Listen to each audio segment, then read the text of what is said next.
2025. Let's have a round of applause. Come on.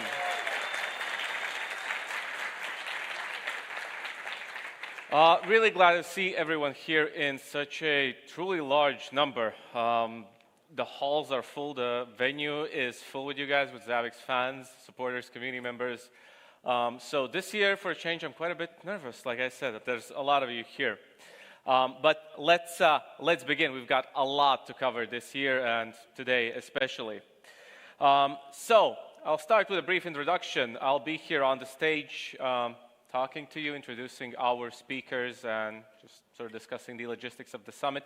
My name is Artūrs Lontons. I'm looking at the secondary screen because, like I said, I'm a bit nervous. Maybe I might forget my own name. I am a training course content creator and a trainer at Zabbix. So since this is a very open format event, if you have any questions maybe about trainings or Zabbix itself, you're also welcome to approach me and ask. Other than that, you'll see me on the stage. And now we'd like to demonstrate a sort of video, an overview of how Zabbix and we at Zabbix have been doing for the past 20 years. In 2005, the internet was booming, with over 1 billion users worldwide. A whole new way to connect, share, and discover was taking shape. That year, YouTube was launched, and so was Zabbix. Music wasn't streamed, it was downloaded and stored on devices like this. And if you wanted to tell a friend about Zabbix, you probably sent a text on one of these. That first version of Zabbix, you installed it on a computer that looks something like this. A lot has changed in 20 years. The world has evolved, and so have we. From a handful of users to a global community. From physical servers to the cloud. From monitoring a few systems to millions of devices across industries, data centers, and beyond. Wherever you are, Zabbix is there. Today, getting started with Zabbix is as easy as a few clicks. But behind every dashboard, every data point, and every alert is a team. Some of us were just kids when this all started.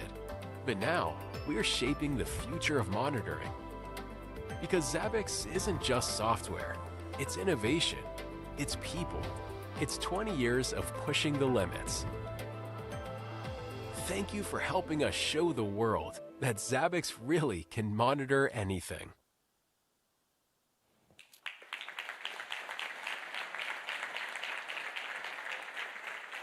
So that's us. Been a long journey to get where we are right now, but we're very proud of what we've done and very thankful of our community members. So let's continue. This is the 13th on-site Zabbix Summit. During the COVID years, we did hold a summit online, but when it comes to seeing you here face-to-face, this is the 13th on-site Zabbix Summit. So once again, we've held these for quite a bit, and over the years, they've evolved. And like I said, this is, in my mind, I think probably the largest, the most attended event, at least just going by the looks of it. We have, this year, around 50 speakers, and around 500 attendees on site. But on top of that, we also have people watching us online. So hi everyone that's watching online. If you're watching a recording, then feel free to look at the time codes and other videos where you can see, different speeches, workshops, and things like that. In case if you are watching this in a recording.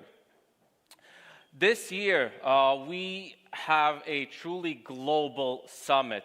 We have speakers from 43 countries, participants from 43 countries, and speakers from 19 countries from pretty much all across the globe this year. We have Europe, we even have Australia. We have everything across most of the world, Asia, US, and so on. People have come here and journeyed here from all across the world, and we're really proud of that and happy that you guys value us so much and value our community so much as to come over here and meet us face to face. Now, we'd like to thank our sponsors very much because, as per usual, without our sponsors, we wouldn't be able to pull off an event of this scope and scale. So first off, I'd like to thank our diamond sponsor, initMAX. Thank you a lot. Let's have a round of applause.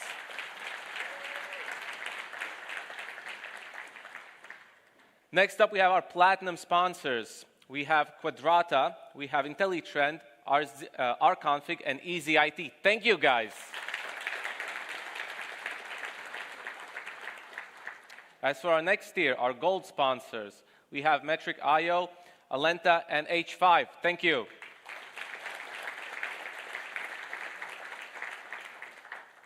Our silver tier sponsors, Docomo Business and SCSK. Thank you.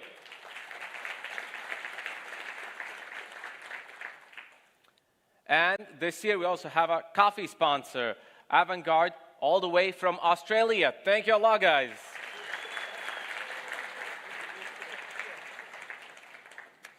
Now let's talk a bit about the logistics. Like I said, this year Zabbix Summit is larger than ever, so we have quite a couple of things to cover before we move on to our keynote. So first off, as for our sponsors, we have sponsors booths right outside. Feel free to visit and chat with them, not just about Zabbix, but about all of the things they do on top of Zabbix. They are very welcoming, so it's useful for doing business and networking. This year we have two stages. We have the alpha stage where we'll host the dev track. You can see the agenda on the screen behind me over here.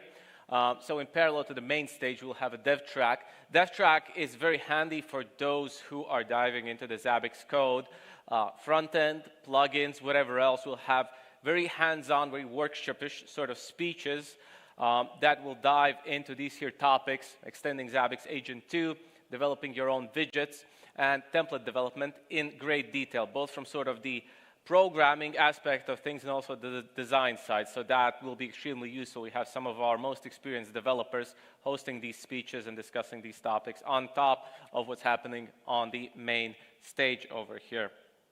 And on the second day also, we will have workshops in parallel to the main stage, so feel free to sign up for those. Once again, we've worked very, very hard on these workshops this year. I've personally seen, sort of just sitting, looking behind the shoulder of my colleagues as they've worked on these workshops. They'll be very useful and very elaborate, so feel free to look at the workshop agenda for day 2, sign up and attend them. I think all of them will be beneficial, no matter what level of user you are when it comes to Zabbix. Next up, we'd like to show you the venue plan. So over here, you can see we have the floor plan right in front of you. So we have the main conference room. This is where we are located right now, Omega. Then you can see at the bottom over here, we have the alpha stage where we'll host those workshops tomorrow and have dev tracks today. We also have a community track in Sigma room. In the Epsilon, we will be holding our exams for those who want to sign up to become Zabbix certified. This is where the exams will be held. Once again, signups are open on our website. And we have the Lambda room where we'll have a Q&A meeting with Alexei over here. Next up, so that's the agenda. Once again, if you're lost or you need some help, feel free to just catch anyone from Zabbix. We'll be all over here, either myself or some of my colleagues, and we'll help you out and show you around.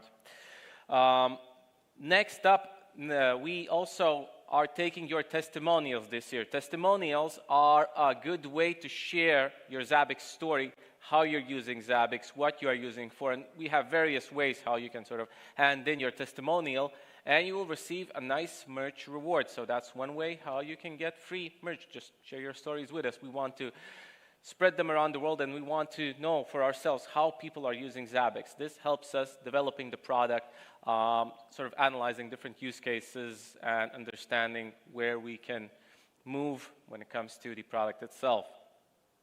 And we also have, of course, our Zabbix booth. So people have already approached me today and asked me, hey, where can I ask some technical questions about Zabbix, or maybe sales questions or business questions?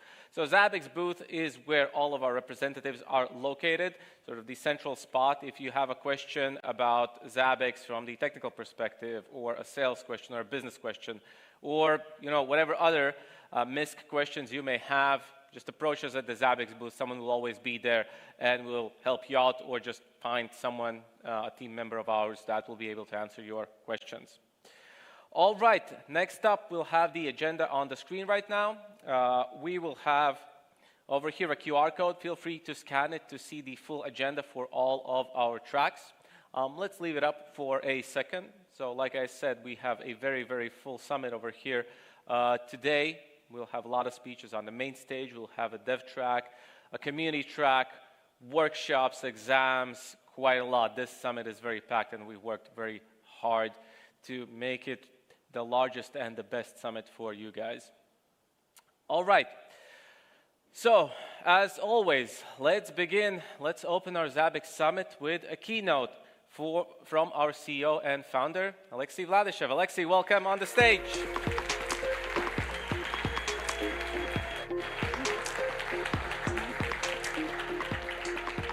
Yeah, so good morning, good morning. It's such a pleasure to see so many of you here today in Riga. It's such a nice day for me. Yeah, it's a great chance where we all can meet. Well, finally, because normally we communicate, I don't know, over internet, but now finally in one place, so we can talk to each other, we can learn from each other. I think this is a really, really great place to be.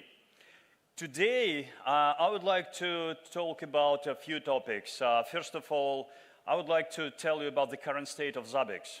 Current state of Zabbix as a company, current state of Zabbix as a products and as a products. Also, I'd like to think about and share my thoughts about the value of Zabbix. I mean, what Zabbix brings to the world. And also, of course, we are right now just in the middle of the development of Zabbix 8.0 LTS. This is our new major release. I don't have much to show. I don't have much to display right now about Zabbix 8.0, but at least I will give you a very detailed information about, maybe not so detailed, but higher level information about what is coming in 8.0 LTS. And of course, there will be many updates on existing products and a few interesting announcements. But first of all, yeah, this year we are celebrating 20 years anniversary of Zabbix company. Zabbix product is, I think, is about, Zabbix software is about 24, 25 years old. But for us, 20 years anniversary of the company is really a kind of a huge milestone. And it's also, I think it proves that, well, it's possible to build a company and sustainable business on top of free and open source software. Yeah, I think Zabbix is a good example, and maybe to some extent it might be kind of a role model for other guys to follow our way. And using this opportunity, on behalf of all Zabbix team, I would like to thank all of you, Zabbix partners, Zabbix customers, Zabbix users, community members, all contributors, for your great support over this year. So guys, thank you very much. Thank you.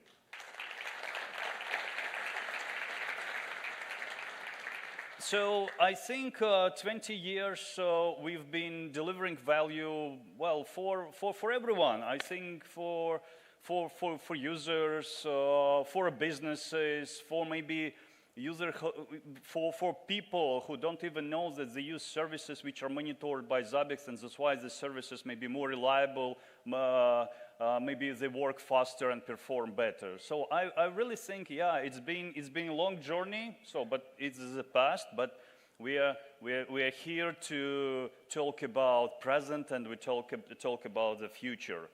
And we've been growing over these years. Right now, Zabbix team is more than 200 people across 4 different offices for different locations. We have offices in Latin America, here headquarters in Riga, in Japan, of course, also the company in the United States, and we've been growing over these years. And in order to support this growth, we just moved to the new office. I know that some of you already been there yesterday, maybe a day before, and this is our new base, so to say, Zabbix base. Yeah, so it's more comfortable. It has more space to grow, and I think it will be a good home of Zabbix headquarters for many years ahead. And you guys are very, very welcome. If you have opportunity, if you're in Riga somewhere around, yeah, feel free to come to us, to visit our office, to see how we work, what we do. If you look at the Zabbix company, so over many years we've been trying to be closer to our users, yeah, closer to partners. We wanted to better support our community, customers, partners, and users. And this is, I think, this is the reason why we expanded globally. Yeah, we expanded, and over the years we opened the companies in different parts of the world. And I have to say, we are still considering opening new offices and acquisitions. And speaking of which, I'm really, really excited to announce the acquisition of EasyIT company, our long-time partner from France. Super excited about it. I'd like to please welcome Steve's team. If you don't know EasyIT, you know Steve, for sure. Yeah. Yes, please. Yes, please. EasyIT team. And yeah, and the reason, of course, the main reason of this step is to have a stronger support for French-speaking Zabbix users. We are talking, of course, first of all about France, but it's not only about France, it's about Canada and some French-speaking African countries. So this is the main reason. And EasyIT, by the end of this year, to be completely transferred to Zabbix France. It will be renamed. All right, yeah, Steve, EasyIT team, welcome on board. Yeah. What else? Zabbix Academy. Well, last 2 months were super busy for us, I have to tell you. Yeah, so we moved to a new office, and we also, just 1 week ago, we have introduced the Zabbix Academy. So what is Zabbix Academy? Zabbix Academy is an online platform to learn, to study about Zabbix. It's basically a collection of very kind of high-quality one-day courses about different topics on Zabbix.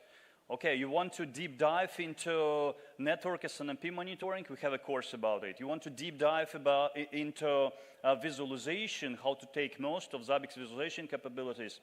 We have a special course about it. So this is addition to what we already have. We have ZCP, Zabbix certified specialist, Zabbix certified professional and expert courses. But this is additional things that you may learn at your own pace. This is online platform. You don't have to reserve 3 days in your calendar or 5 days in your calendar. No, you can learn anytime from anywhere using mobile application, or using mobile phone, or maybe using your laptop. So this is a really great addition to the portfolio of Zabbix products. And also, Zabbix Academy is available at academyzabbix.com. Feel free to join. We have both free courses and a premium paid content. Yeah, so there are free courses as well. And by the end of October, we offer a special 20% discount.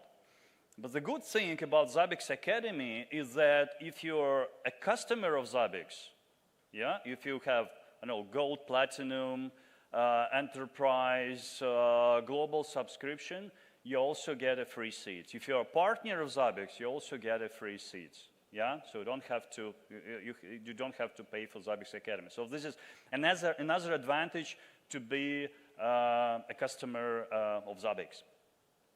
What else? Zabbix Cloud. This is another very important product for us. It's basically Zabbix in the cloud, enterprise SaaS platform. It was launched around 1 year ago, and it still got a very good traction. Yeah, we see that more and more users. Right now, mostly the smaller users, but we kind of the users from SMB, smaller mid-sized businesses. But Zabbix Cloud, I think, is really a great product because it's really some sort of kind of trouble-free Zabbix. Okay, you go to Zabbix Cloud, with a few mouse clicks, you have Zabbix instance up and running. And you don't need to care about maintenance, like, okay, the backups are there, okay, the latest security patches are applied, we do automatic upgrade to new minor releases, so it's basically a kind of, we don't have to care about the maintenance things. And of course, we pay a huge, huge attention to the security.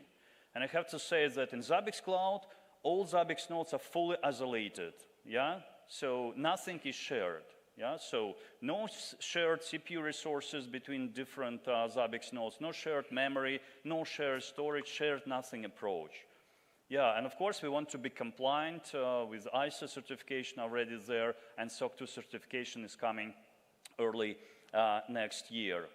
I think that also Zabbix Cloud provides the lowest total cost of ownership comparing to maybe competitive products on the market. And the reason is that we do provide fixed, predictable pricing, which depends on the level of performance, all right? So we pay fixed pricing for the level of performance we need, and also for the amount of storage we need. And basically that's it. Super predictable and super easy to plan and maintain. And also, I think, well, Zabbix Cloud, but okay, for example, I don't have my infrastructure in the cloud, for example. I have a hybrid infrastructure, whatever, so how can I use Zabbix Cloud? But really, I think Zabbix Cloud is a great product for hybrid use when we may have, for example, the distributed infrastructure across different data center on-prem, or maybe we have something in the cloud, like Kubernetes, and then we want to have a centralized views, kind of single pane of glass. That's why we may use the Zabbix Cloud in a combination with the Zabbix proxies. Yeah, so proxies is a real superpower. Yeah, if you want to monitor a remote data center, all right, we install a proxies or a cluster of proxies there, which will report to the central Zabbix Cloud instance. Super cool. Another great thing about cloud is this year we released support of organizations. Organizations, this is a way how to group your nodes, your instances. And it has so many use cases. Like if you're MSP type of company, you provide services for your customers, so you can split it by organizations. You can split all nodes by organization with different user rights and with different permissions for each organization. So this is super, super important. And, or you can split, for example, you have production systems and maybe test Zabbix. Again, different teams will be responsible for different Zabbix nodes. Yeah, so if you haven't tried it yet, try it now. Yeah, we do provide a free trial, so it's very easy to get started. I've been thinking about what creates Zabbix? What is the foundation of Zabbix? And of course, there are some kind of very important characteristics of Zabbix. I think one is, of course, that Zabbix is a free and open source product. And we continue, and we want it to be free and open source, yeah? It's been free and open source for 20 years, for more than 20 years, and it will be free and open source for even more years, I hope. From the very beginning, we've been very much focused on the quality of this, and the security and the stability, on an efficiency of Zabbix software. From the very beginning, maybe at the very, very beginning, when Zabbix just started, when maybe it was a small product, it was really focused maybe on the server-side monitoring, maybe on the monitoring, SNMP-based monitoring. But of course, a long time ago, it's already transformed into extremely kind of universal solution. The solution that can be used for many, many different use cases, for monitoring, for observability, for many other things. And it's all in one solution, which is really important. So we don't have to build our monitoring solution out of different, maybe unrelated components. Actually, Zabbix delivers a lot. It delivers all layers. It delivers data collection, it delivers problem detection, delivers visualization, delivers notification, and it will deliver in even more in the future. So, speaking about the value, okay, we have Zabbix. It's monitoring tool. But what value Zabbix delivers to the world? And I think I've been thinking about it. Yeah, I've been thinking about it quite a lot. Yeah, so how to define in one sentence, yeah, in a few words, what is the main value of Zabbix for users, for those who use Zabbix? And I think the main value is in this feeling of the confidence. If you use Zabbix, if you are responsible for my part of IT infrastructure, I'm responsible for, say, if I'm from aerospace industry, Zabbix is used to monitor my control tower.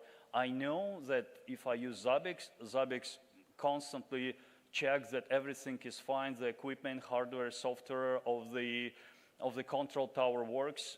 I know that the equipment works, it works. If I'm from education, I'm in charge of high-performance cluster, big high-performance cluster, which is monitored by Zabbix. I know that it works, yeah, because it is monitored by Zabbix. And if it doesn't work, I will be notified immediately. I could be from a healthcare industry, and if Zabbix is used to monitor some healthcare, some medical equipment, then I know that my medical equipment works if I use Zabbix. If I'm a telco, I know that my network or SDN or cell towers, they work. So whatever industry we might be, and we have customers from so many industries, I think, well, it's everything, like finance, retail, transportation, aerospace, government, healthcare, well, you name it. And if we use Zabbix, we can be confident that it works. Our business, and by business we can understand anything. The thing which we take care, it works. And actually, this is our new message to the market. Your business works. We use Zabbix, it means that your business or my business works, and I know it. It's very verifiable knowledge. I can verify it. I can go to Zabbix, I go to Zabbix dashboard, and I see everything is green, everything is fine. If something doesn't work, all right, I receive a notification. So, and this is, your business works, you know it, it's our new message, it's our new slogan to the market. So, but Zabbix is, of course, is not perfect product. There are no perfect products. And if I ask you, what are the limitations of Zabbix? And I think, depending on whom I ask, I can get different answers. You may tell that, all right, Zabbix lacks some APM functionality, or Zabbix lacks support of NetFlow or better monitoring of network protocols. No network topology out of the box. However, of course, we have solutions from our partners also regarding the NetFlow monitoring, also about the topology. You may combine Zabbix with other solutions on the market and you get it. Log management or large-scale log management probably is not the thing that you would do with Zabbix right now. Maybe some custom reporting that Zabbix doesn't provide out of the box, so you have to use some other tools. And well, many things actually, yeah, many things. Depending who I ask, I think I will get so many different questions. But now let's talk about 8.0 and to see how some of these requests or shortcomings will be covered. First of all, what are the main directions and what is coming in 8.0? I will talk about major things today. First is AI. And by AI, what we are talking about here, I think we are talking about here about the MCP, yeah? MCP gateway, so that AI tools, other AI tools, can talk to Zabbix directly. So you can ask in your natural languages questions. You can ask Zabbix to do something. You can ask Zabbix to tell to give you, I don't know, give me a list of problems in this data center. Okay, please tell me when the last time we had problems with this cluster and things like that. So this is kind of AI gateway between Zabbix and different AI tools, AI agents. This is the first thing. Another thing which is super, super important is a complex event processing engine, yeah? I've been talking about complex event processing for quite a few years, actually, yeah? This has been in the roadmap for maybe for 7.0, maybe even 6 something, if I remember correctly. But we've been postponing over to other releases. And the main reason is because we tried to find a good kind of design, a good technical solution, good implementation. And we found it, So the complex event processing is coming. It will be part of 8.0. And another big thing, and as you can see, there are many big things in 8.0. We want to deliver something very valuable in 8.0 LTS. It's very important release. APM, application performance monitoring, and support of open telemetry out of the box. Yeah, super, super important. Because I see many companies, they use Zabbix to monitor absolutely everything. The whole, I don't know, the whole layers of the infrastructure, maybe application, but kind of a limited support. You cannot get the tracing information. And absolutely everything except tracing, except open telemetry, because Zabbix is not capable of doing this right now. And the scalability. We cannot talk about open telemetry without scalability. We cannot talk about large-scale log processing or log collection without the scalability. So let's talk a little bit about complex event processing engine. And complex event processing is we may think of it as a kind of advanced preprocessing for problems, for events. So we have a stream of events or problems which are generated by Zabbix, but then we want to create an order. We want to understand what is more important, what is less important, eliminate what is not needed, get rid of some duplicates, do some filtering, do some normalization for events. Maybe we want to automatically close some events which are older than 24 hours. Maybe we want to increase the severity of the problem if it's already there for 1 hour, so we kind of escalate it. We may have kind of time window functions if, for example, if there are more than 100 of events per second coming from one device, then all these 100 events will be converted into a single event. Yeah? So many different scenarios will be possible. Pattern matching, also super important, and especially if we want to use this for kind of security-related monitoring. When we have one event, and then maybe after 10 seconds another event came, and maybe another event came. They're kind of independent, but they all together, because they are in exactly this sequence within a specific time frame, they create a new event. Yeah, you see what I mean? So that so complex event processing is it serves a few goals.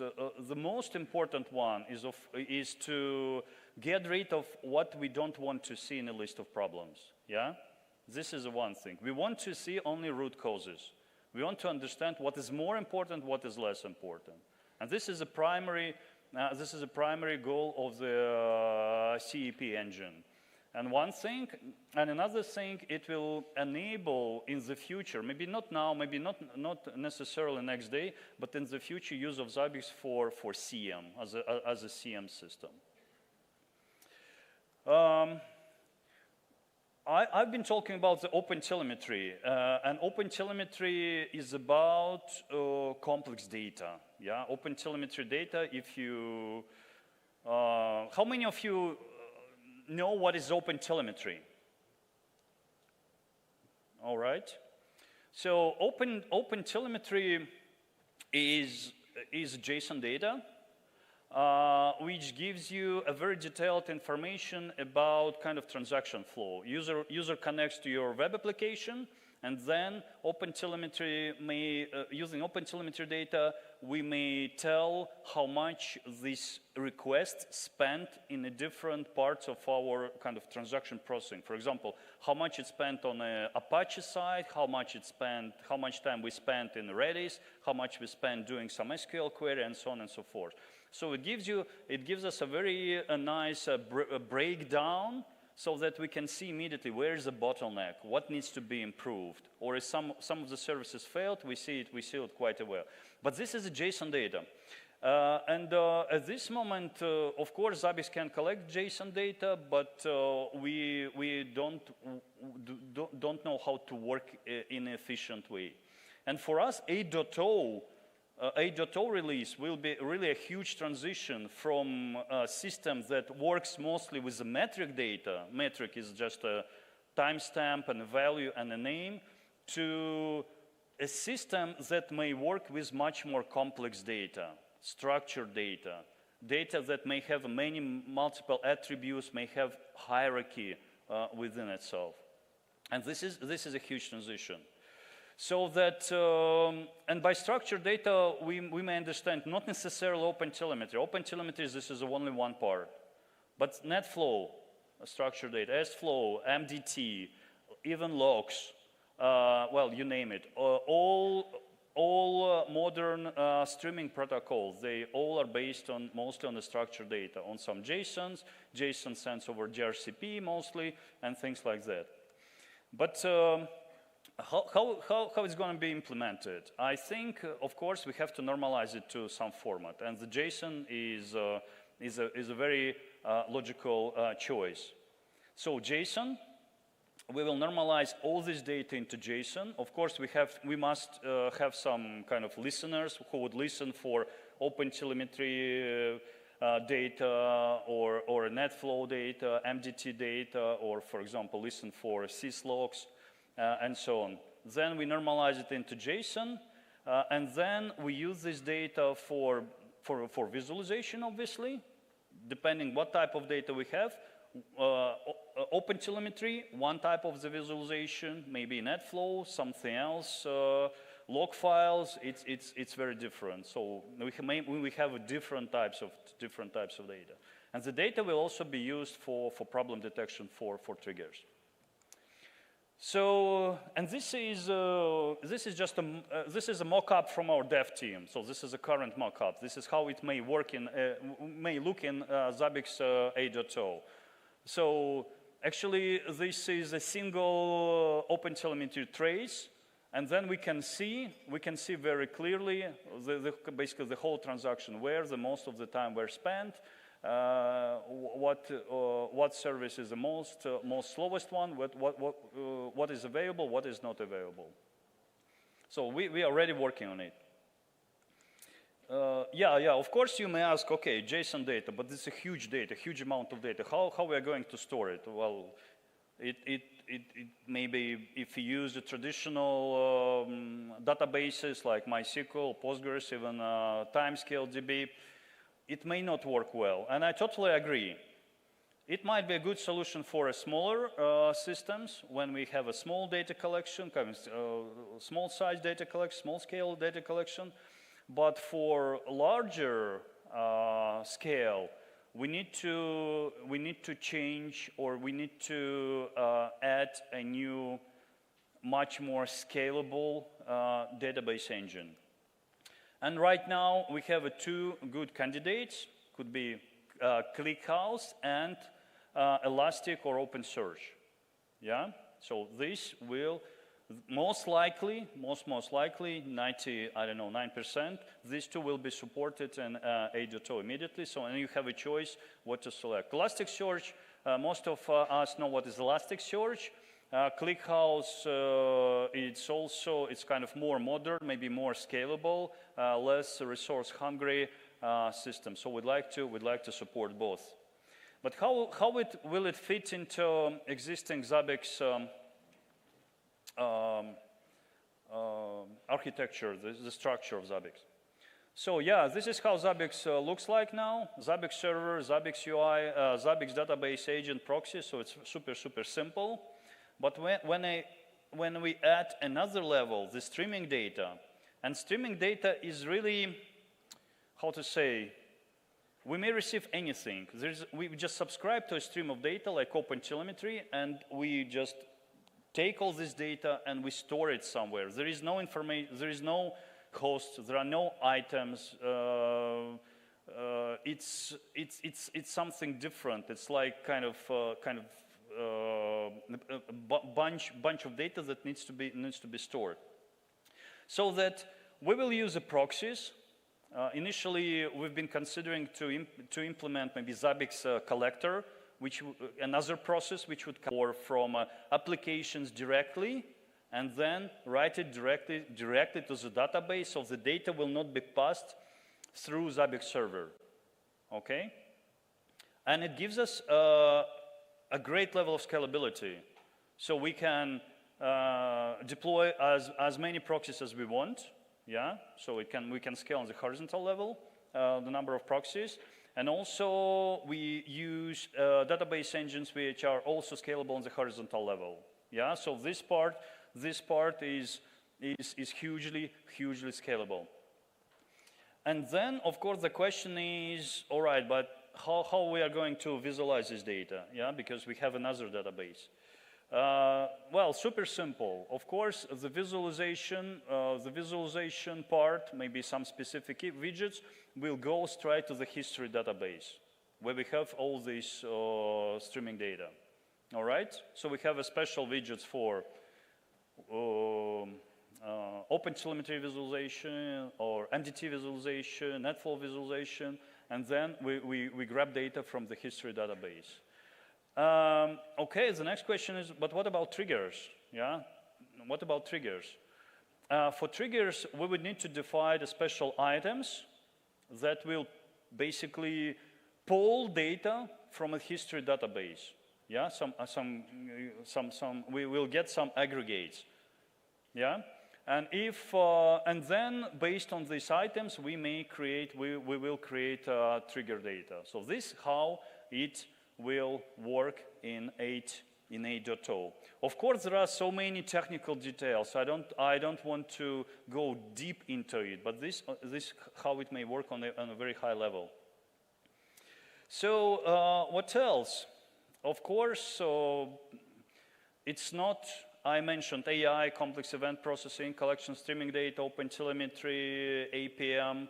The larger scalability, so those are the biggest parts of 8.0 development. But we are working really hard, and we are very focused on enhancing user experience. And over the years, you can see that maybe there is a difference when you upgrade it from 5 to 6, from 6 to 7. We implemented so much.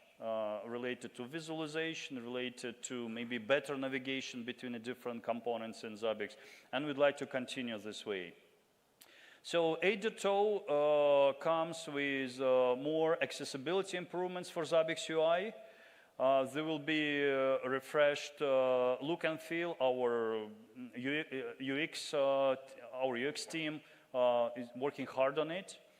And there will be many kind of smaller improvements across Zabbix UI, related to navigation, related how Zabbix looks like, related how all information is interconnected with Zabbix. But one thing I'm really happy about, yeah, and it should have been implemented a long time ago. This is customizable data views. So, for example, if you, thank you very much. All right. Okay, guys, let's ignore OpenTelemetry, let's ignore complex event processing. This is the thing. Yeah. Okay, yeah. But that's why I have this slide, yeah, because I personally super excited about it. So finally, yeah. It's a shame it hasn't been implemented a long time ago. Yeah, really. Yeah, but it's a customizable data view, so that we may customize a list of problems, the latest data, and some other views in the Zabbix with columns, resize columns, add columns, and so on. And this thing is important, this tag value, yeah? Maybe it's kind of minor thing here, but it's super important. So tag value, you can specify tag name, and the value of the tag will be kind of displayed in a separate column. Okay, so this is a super cool, and I'm sure this will be extended. This will be extended even more. So we may introduce some options like for formatting, yeah, for different data. Okay. Yeah. So if you look at the way how we typically use Zabbix, of course we may use various applications or kind of notification tools. Some prefer to receive notification Microsoft Teams. Some wants to have a kind of push notification to his mobile phone or to something else. And then, all right, if I get a push notification, okay, I've got it, and then I bring my laptop, I connect to Zabbix UI, and I do something with this problem. Yeah. So this is a very, very typical way how we used to work with Zabbix. But I'm really, really happy to announce that together with Zabbix 8.0, we are releasing Zabbix mobile application. Zabbix native mobile application. Yeah, thank you. Yeah. And of course, it will be the first version of Zabbix mobile application, and we've been thinking, okay, what should be the primary focus? Of course, both iOS and Android will be supported from day one. Yeah, so Android users will be happy, iOS users will be happy. We'll be focused on two things. One is notifications, so push notifications. Another thing is the work with the problems. So it will be easy to see, okay, what kind of problems I have. I can acknowledge this problem, can write some comment, I don't know, increase, decrease the severity of this problem. So it's all about problem management with some easy-to-use interface. But later on, what we've been thinking about introducing of aggregated view of multiple Zabbix servers. So if you have multiple servers, you may connect a single your Zabbix mobile application to multiple Zabbix multiple Zabbix instances, and you get aggregated view of problems, for example, from one Zabbix instance and from another Zabbix instance. It may come later. I don't think it will be implemented straight away with the release of Zabbix 8.0, but I'm sure it will be implemented. It will be implemented later. And I think what is important, it will be seamless integration with Zabbix product and Zabbix cloud.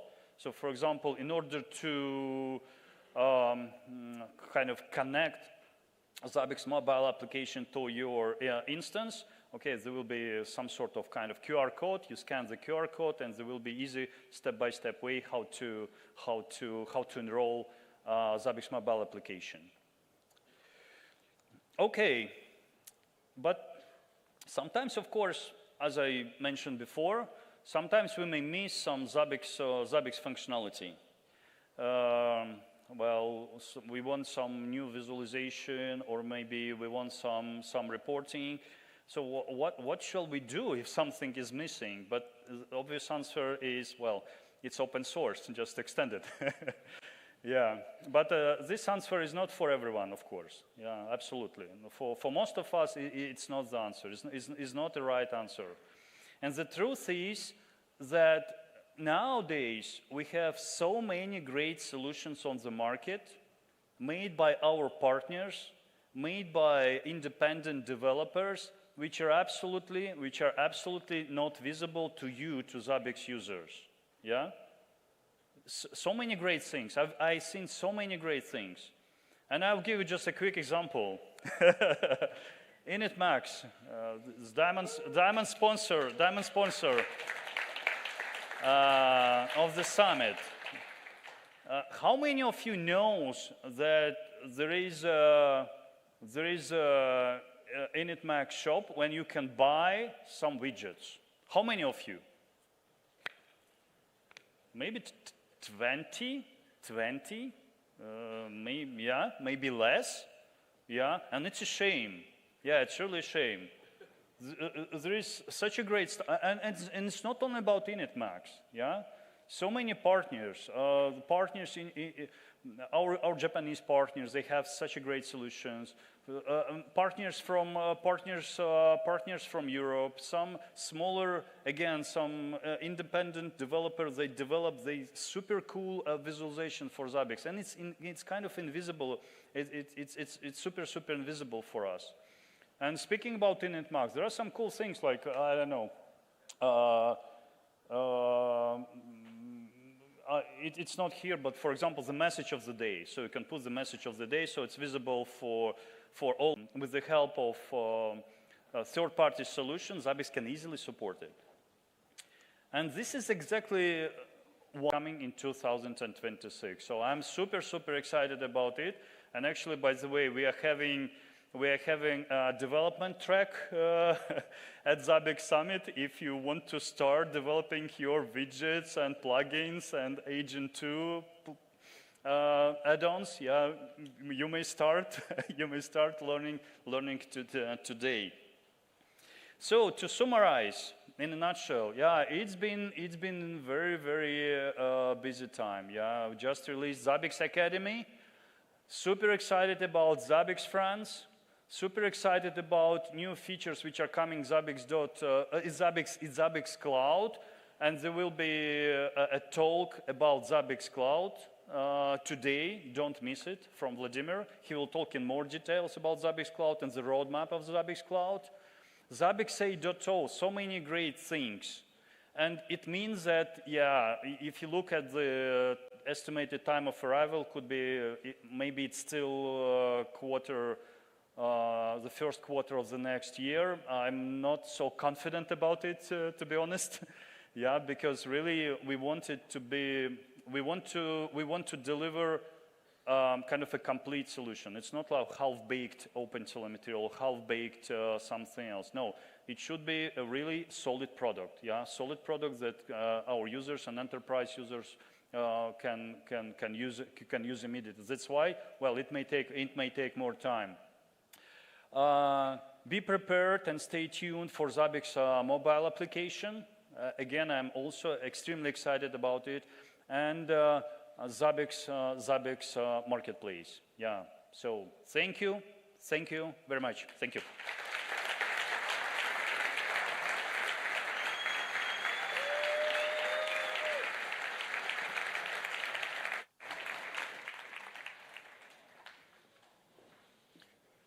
What a roadmap. Wow, we've got a lot of things to look forward to. So thank you, Alexei.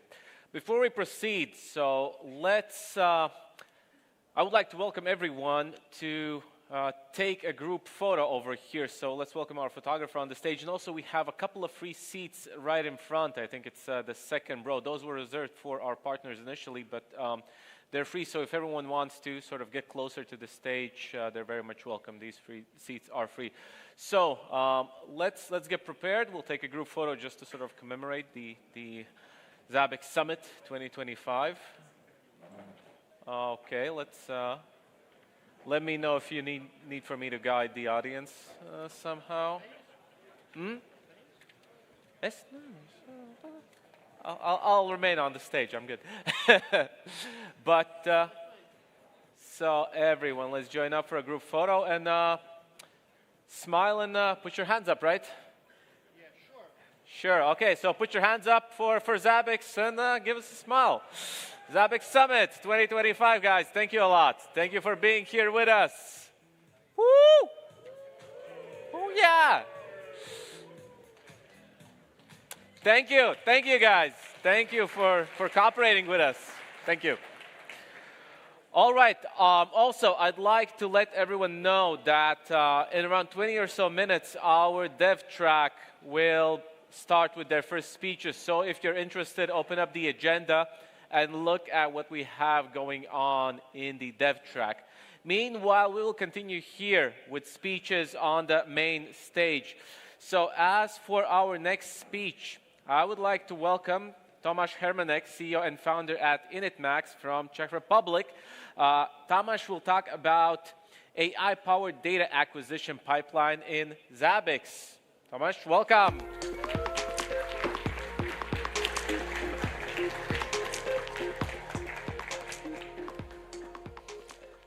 Hello, everyone. It's really nice to be here again.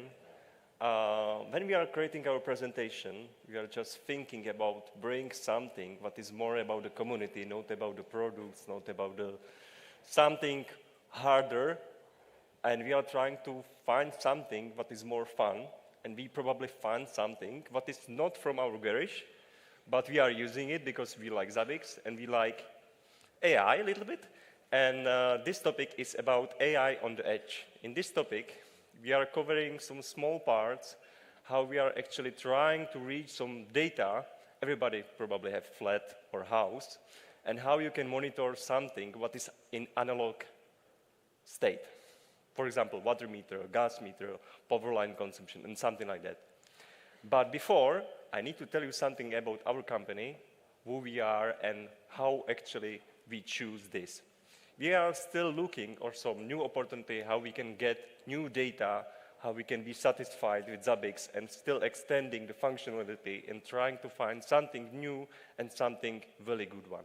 This is why we extend a little bit our team. We have right now 2 trainers, 4 experts, and 6 professionals, and additional specialists. But from my point of view, expert is a minimum. We are mainly working with 3 main products, and Zabbix is one of the main one. Second product is Vazuch. Alexei already told maybe future possibility for CM in Zabbix itself. Right now, it's look like it's opening doors. And also Postgres, because we are using Postgres as a backend for Zabbix. And for all 3 parts, we have trainers, we have really good community around us, and we are trying to give something back. We are working with a widget and module. Thank you, Alexei, for promotion. By the way, I need to correct Alexei. We have 19 widgets and modules because we are making some upload this Monday. We are also delivering certified trainings. I'm super happy. Zabbix right now have some online training courses, which is super nice. I really like the idea to go forward with this. We are also delivering technical support with Zabbix, with Vazuch, or Postgres. You can choose which you like more. And we are trying to help you with absolutely everything. We are like small Zabbix company. We are trying to deliver absolutely everything for our customers and make our customers as much happy as possible. We are also doing consultation and some ad hoc integration for our customers. We have our customers all around the world. We are super happy to have a growing community every year. Here is, I think the main part is the Zabbix part. Because a lot of people, it's actually reaching our webpage for wiki or for some webinar, something like that. And this is why we have too many customers here. And I want to use the opportunity here to say thank you for everyone who is actually trying to help us, all the friends, all the Zabbix guys here, because all this is only possible because of you. Thank you. We are trying to work hard on each of our topic and try to deliver the maximum level what is possible. Also for presentation, of course. This is why I'm not in good shape today, because we are only working on presentation for something like last 14 days.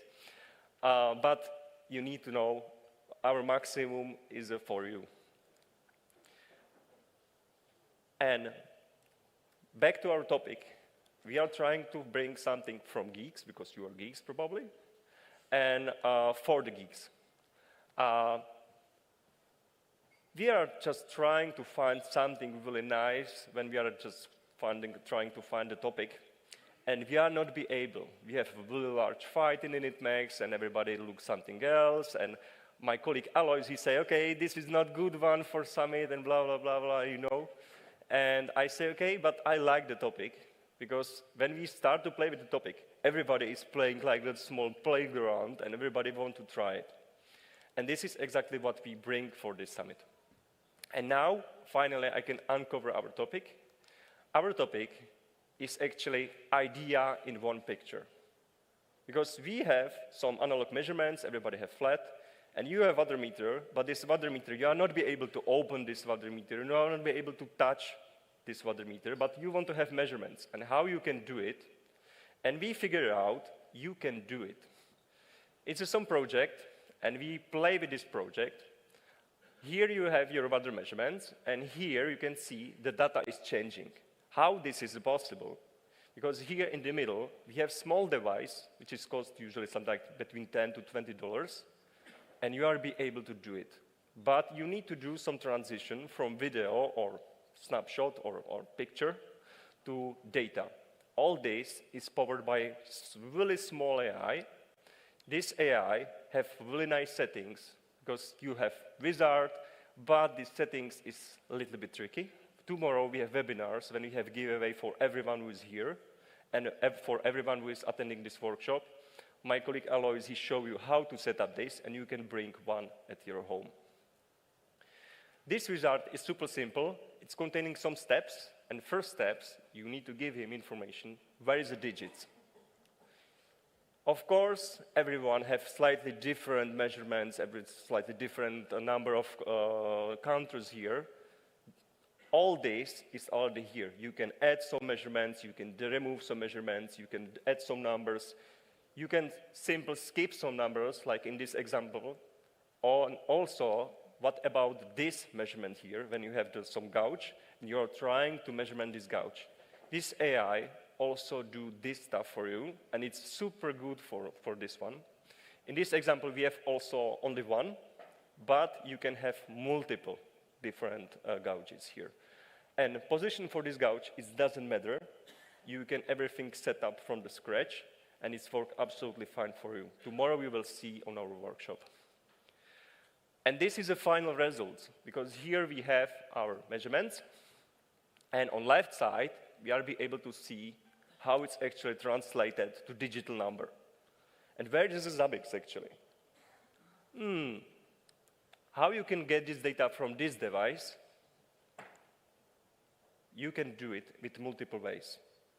Regarding to this hardware, this is not built by us. All this is created by one guy from Germany. He have name Joseph Miller. It's a nickname for Jomjol.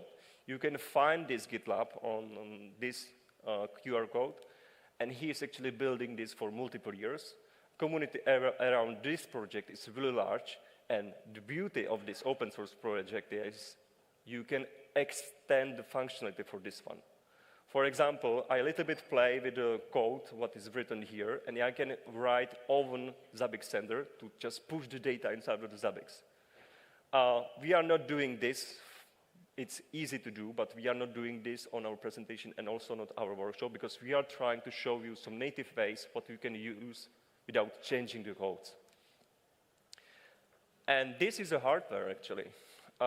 It's only camera, small ESP32, and here's some slot, we can say it's a motherboard for dev boards, for power line to actually give him some power, and also for coding this device, because this device is completely empty, and you need to give him some firmware to make it possible work for you.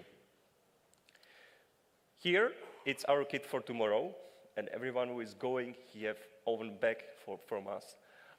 We have also additional kit, which is also helping with the camera adduced, which is super tricky part. You can break your camera really, really quickly, trust me. And here is a part about the Zabbix, finally. Because we are still speaking about some device, blah, blah, blah, and where is the Zabbix?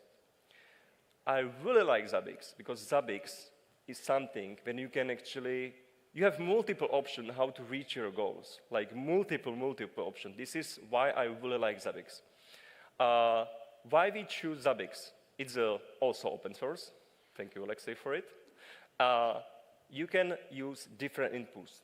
In our example, we are using HTTP agent, we are using MQTT, but for MQTT, we need to have Zabbix agent 2 in active mode. You are be able to use Trapper, you are be able to use, I don't know, some API calls with history push. It doesn't matter how you want to achieve it, but you can do it. You can do it. I also play a little bit with the item browser. It's something new what is actually come in 7.0 version. And you can use item browser to load your picture to make it as some kind of, okay, we have our value, but I want to prove it. And you can prove it from the picture. You can use clean widgets to clean your dashboard what you like. You can have only data here. You can use thresholds. You can use different settings for triggers. It's also really nice. But one thing what this device cannot do, it's the calculation. Like, for example, daily consumption, weekly, monthly. And Zabbix is perfect for this one because you can use calculate item and you can use this calculation ad hoc. And of course, because Zabbix is super cool. The first step is actually HTTP agent. HTTP agent can be run from Zabbix server or proxy.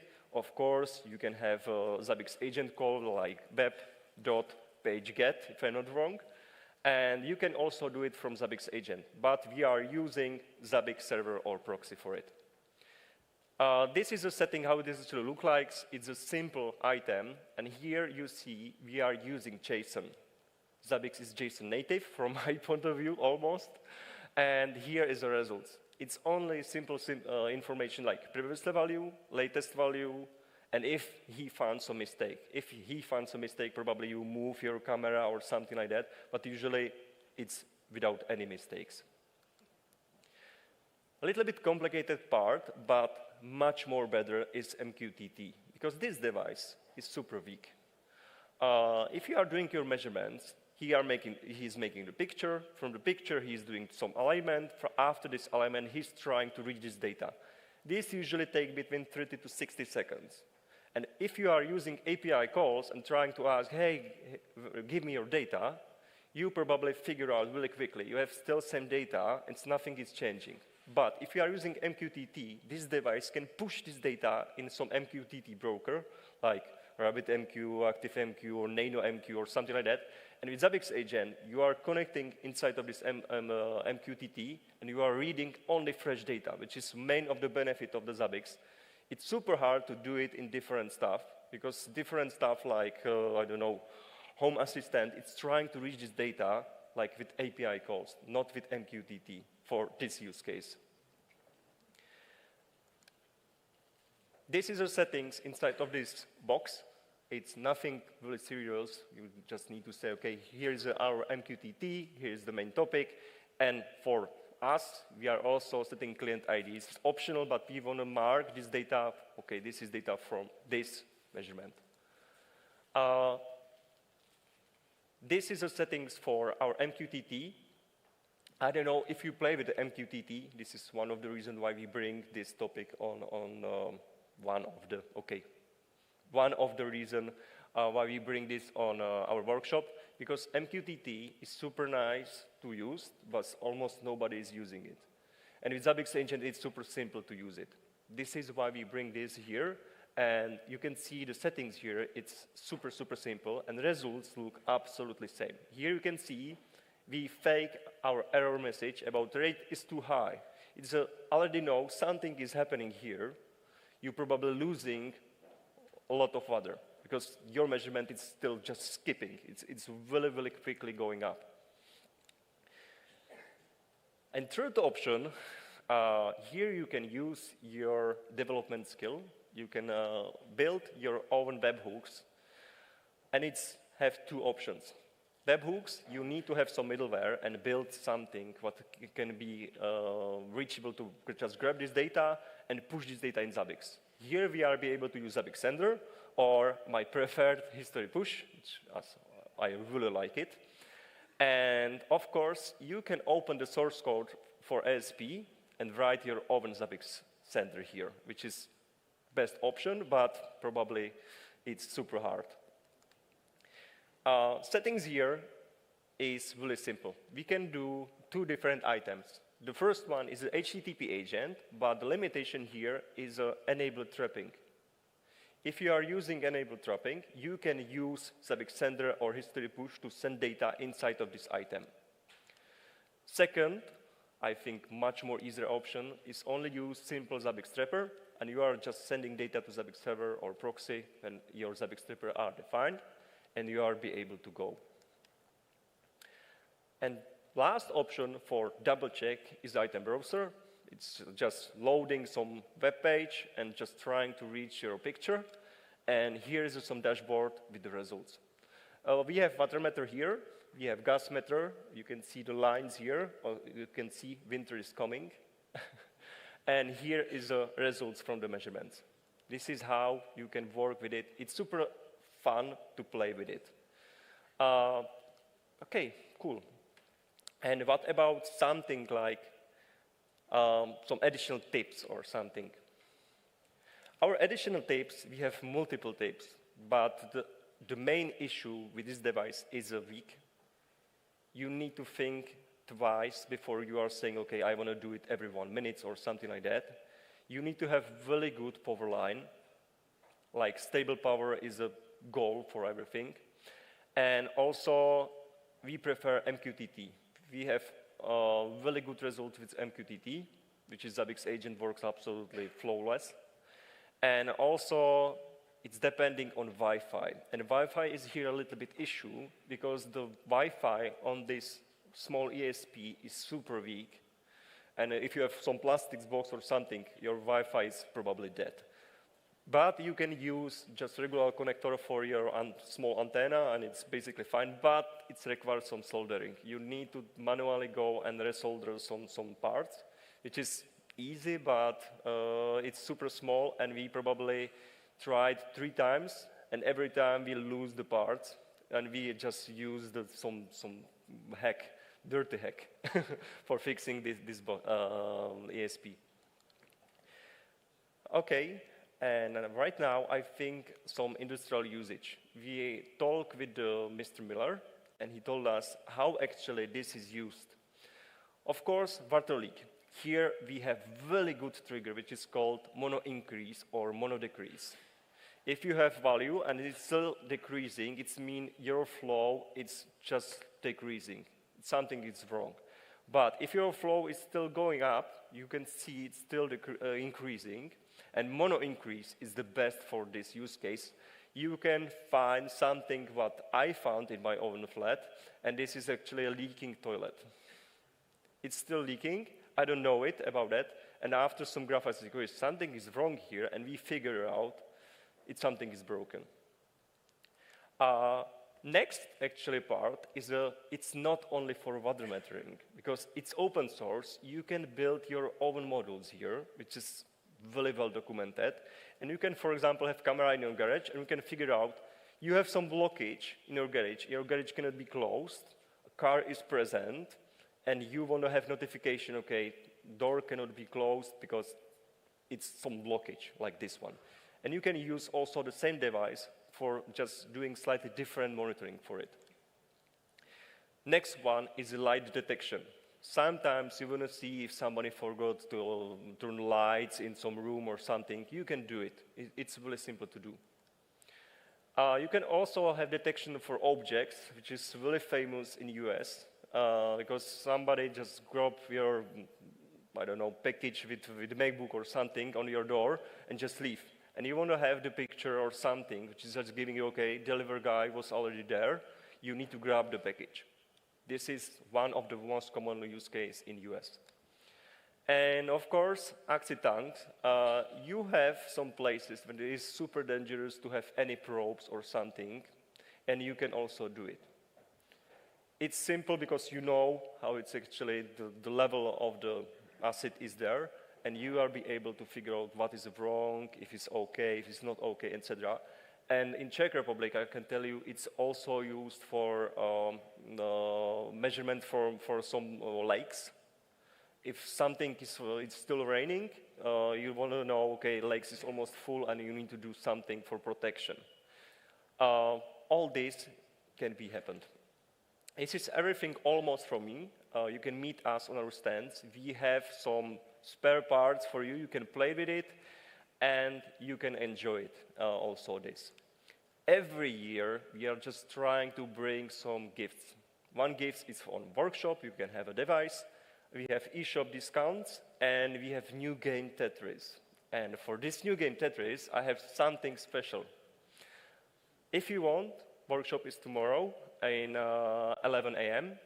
You can attend, and we can give you the gift. eShop, here is a discount for 50% discount. It's finishing this Friday, I think, if I'm not wrong. You need to be quick. And initMAX. We a little bit play with it, and we're just thinking, okay, how to make our Zabbix Summit fun.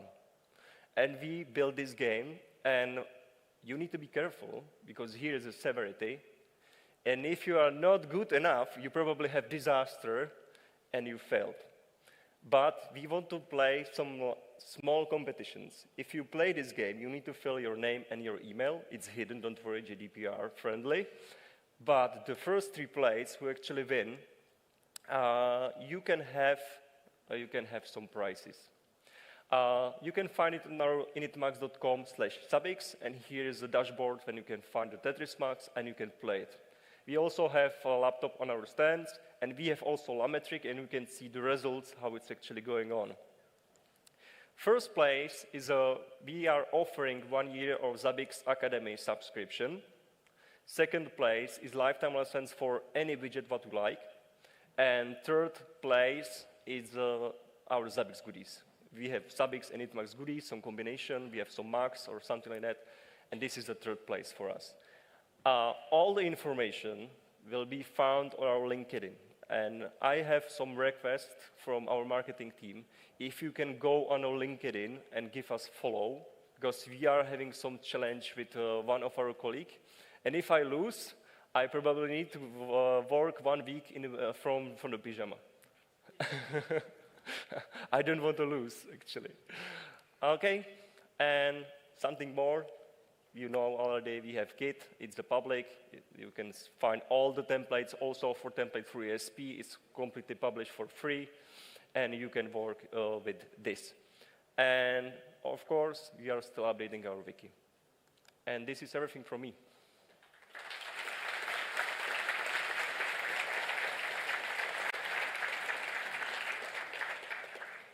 Thank you, Tomas. We do have a question for you from, it was just submitted from one of the attendees. So, if we have 2 water meters nearby, is it necessary to use 2 kits, camera and chip? Or is it possible to process them using a single kit only? No, 2 kits, because it's aligned on only one, and he's doing measurement on one. It's not be able to do 2 in one time. Okay, and then we have another one. Do you have any plans for creating your own software or something similar? And if you do, for this use case, and if you do you plan on making it open source or closed source?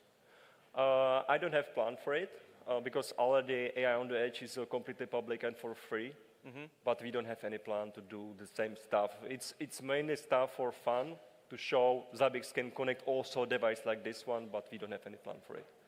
Thank you.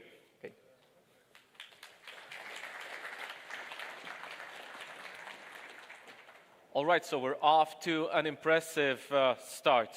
A lot of technical information, a lot of sort of use cases covered by Tomas over here. So now let's move on to something a bit more simple. But before we do, once again, I'd like to remind you we have 5 or 10 minutes or so remaining until our dev track starts. So if you wish to attend those dev track speeches, at least the first one, then feel free to check out the dev track. Meanwhile, on the main stage, we will continue with a colleague of mine, Vladimirs Elsters, is going to talk about Zabbix Cloud. So let's welcome Head of Software Development at Zabbix over here, Vladimirs Elsters. Welcome. Thank you. Thank you, and hello everyone. I wanted to start with one interesting thing. I mentioned today we are about 500 people, which to me, I think nowadays in Latvia, that's probably the biggest IT event which is hosted here for one vendor company, which is great. And thank you to every one of you coming here today, and really my pleasure to be on the stage.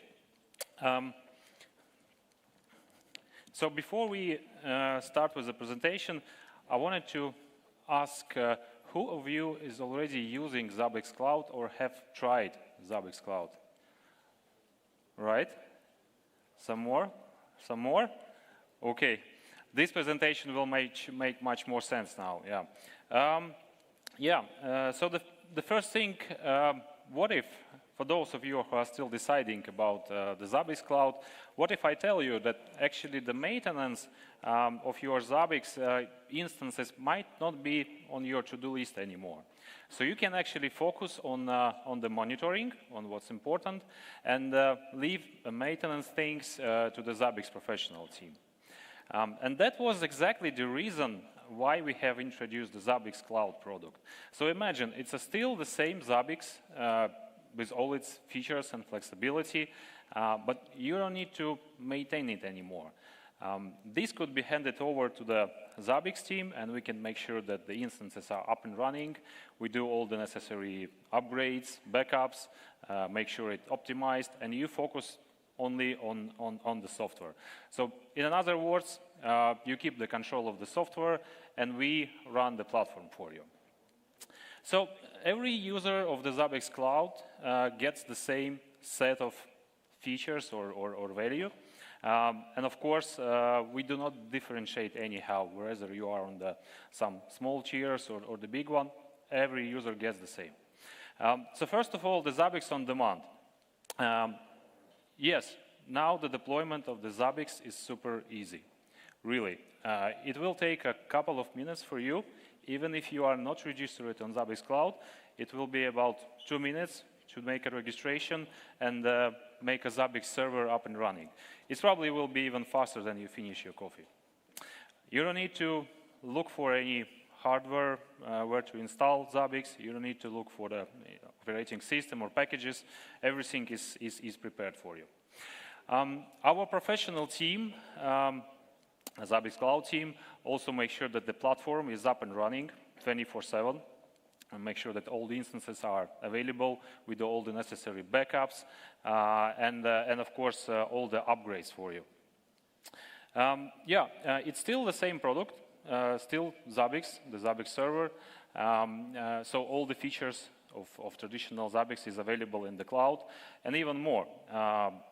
The scalability, for example, that's something which we offer in the cloud in a very easy way.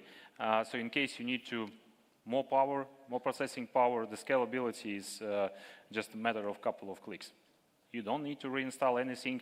You don't need to migrate to the more powerful hardware. This could be done through the UI. Of course, you always get the latest updates, and we do test updates as well before we put them into production, so you don't need to care about it. There is a specific pilot group which is usually receive the updates first. And we do also tune your instances to get the maximum performance. So the product was launched approximately a year ago, and now we see that more and more users actually trust the platform. So the user base is expanding, and it's expanding in a very fast speed, yes, so approximately 20% per month. This is the new Zabbix instances that are launched, yeah, and this is fantastic. 20% is really fantastic. So it means that the product is highly adopted through the users. Yeah. We also see a lot of positive community endorsements coming and the feedbacks, and of course the highlights that there is no info overhead. It's really fast and easy to install, and really a predictable pricing. Yeah? And this is very important because usually with subscription-based products or something like this, you get some interesting surprises from time to time. And it's not the case with the Zabbix. We made it really, really predictable. We do also receive a lot of product signals from our users as a feedback, as a suggestions for more features and ideas, and we do take it into account. Probably some of those that I'm going to share today maybe was from you.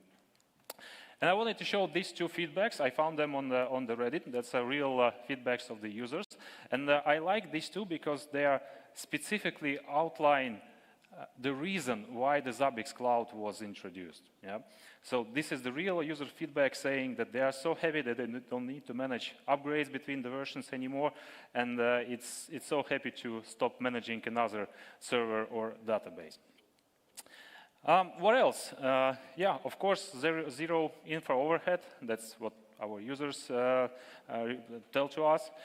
You can get very fast time to value, so you can deploy Zabbix instances very easy and very fast. Scale, there is a predictable cost as well, and the platform is really stable.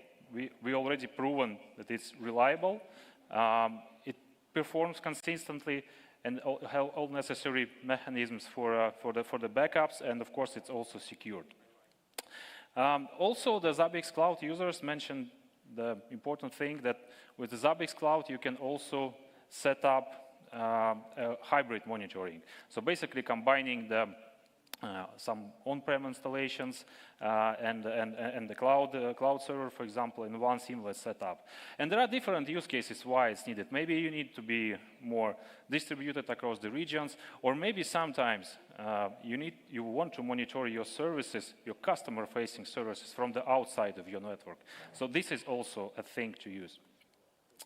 Yeah, I wanted to emphasize a little bit about our small tier, which is actually bringing a really big value. Because with a small tier, you can get the monitoring up to 250 NVPS, new values per second. And this is, the price of this tier is actually lower than the $300, $250 to be precise, yeah?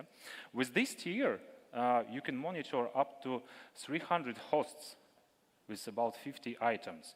So if we are talking about 50 items, that's probably something like a server or maybe some really big network equipment. Yeah? So 300 hosts, that's the big company. That's the enterprise level. And this is what we say, that this is the power that are accessible to everyone. And if you are even bigger, if you want to scale up, it's not a problem. Large tier offers 10 times bigger capacity that potentially could be up to 3,000 hosts, which is already a really big company. And it's the same product with all the same features, just scaled, except for the price. The price is not scaled in 10 times.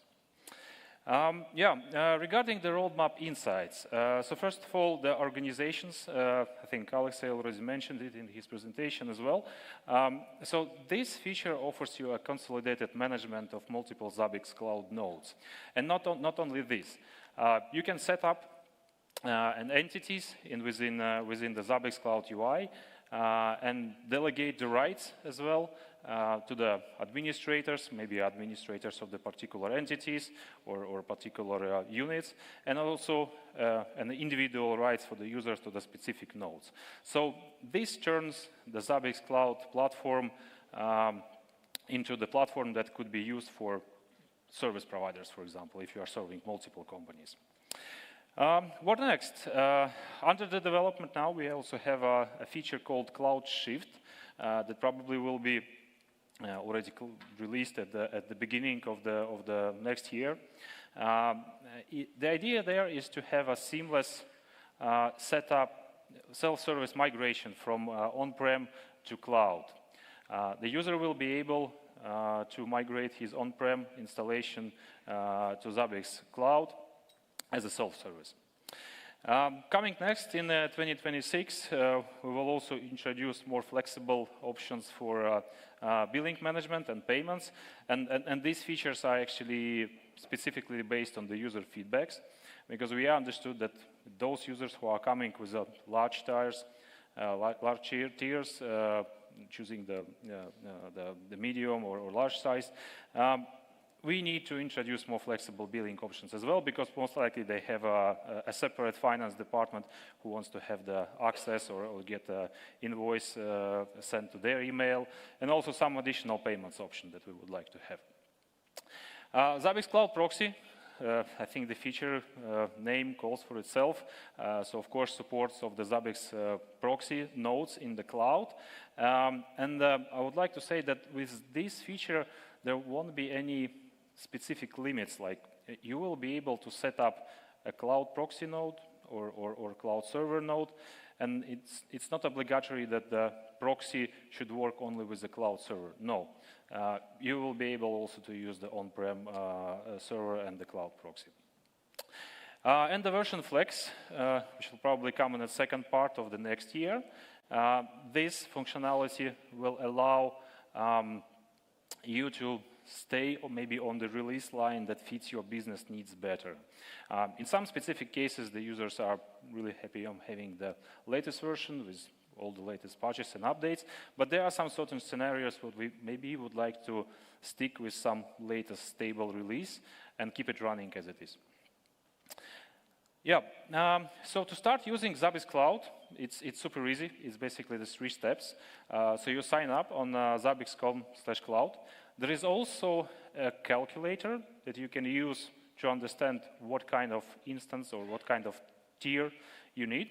You can select how much host you want to monitor and how many metrics, and it will give you the calculation and the suggestion. Explore, connect your systems, try Zabbix Cloud, see how it works. You have a free trial for 5 days, so you can use it for free, and there is absolutely no payment needed. And the most interesting, after the trial, you can go live to production without any hassle. So you just seamlessly upgrade your trial node into the full production without any need of reinstalling or moving something. All right, I think that's all from my side for today. And I wanted to say that also we have our cloud team here. So if you have some more technical questions, or maybe you want to see a demo or discuss something, try to find my colleagues using the same blue t-shirts in the hall. All right, thank you very much. Thank you. We did have one small question. Can we mention what underlying cloud provider do we use for Zabbix Cloud? Yes, I think we never hide it. Currently, we use AWS as an infrastructure provider, but going further on, probably they will not be the only one. Mm-hmm. Thank you. All right, thank you.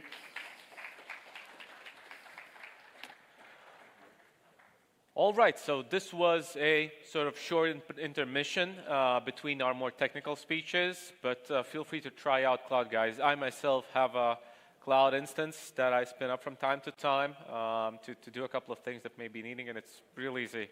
Takes a couple of clicks and you're good to go. Next up, let's move on to our, let's say, our first use case of the summit. We will be talking about how Zabbix helped transform an existing infrastructure and sort of consolidate multiple solutions in a single one in a large organization. Let's welcome Richard Germanus from CANCOM Journey. Yeah, welcome. Thank you.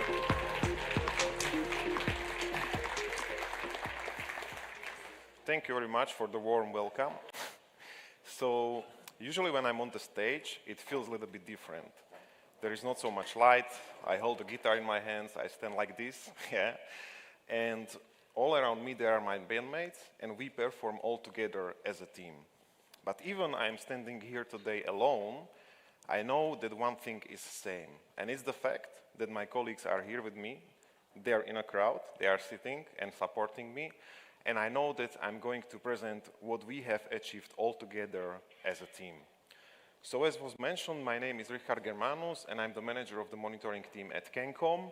And today I would like to show you how we implemented enterprise monitoring solution within our company by using of the Zabbix. The project was pretty complex. Yeah, there are a lot of things to implement, so the presentation will be very high level. But if you are interested into the details, just scan the QR code. It will redirect you to our web page.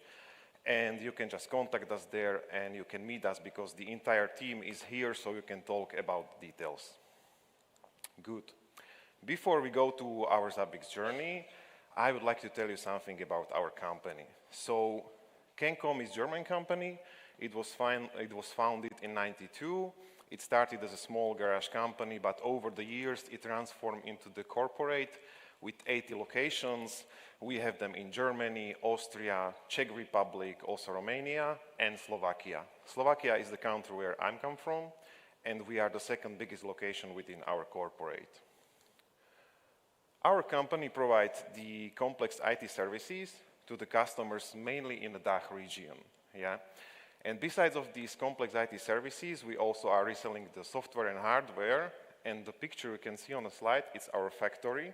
And there are stored over 250K devices ready to ship to our customers.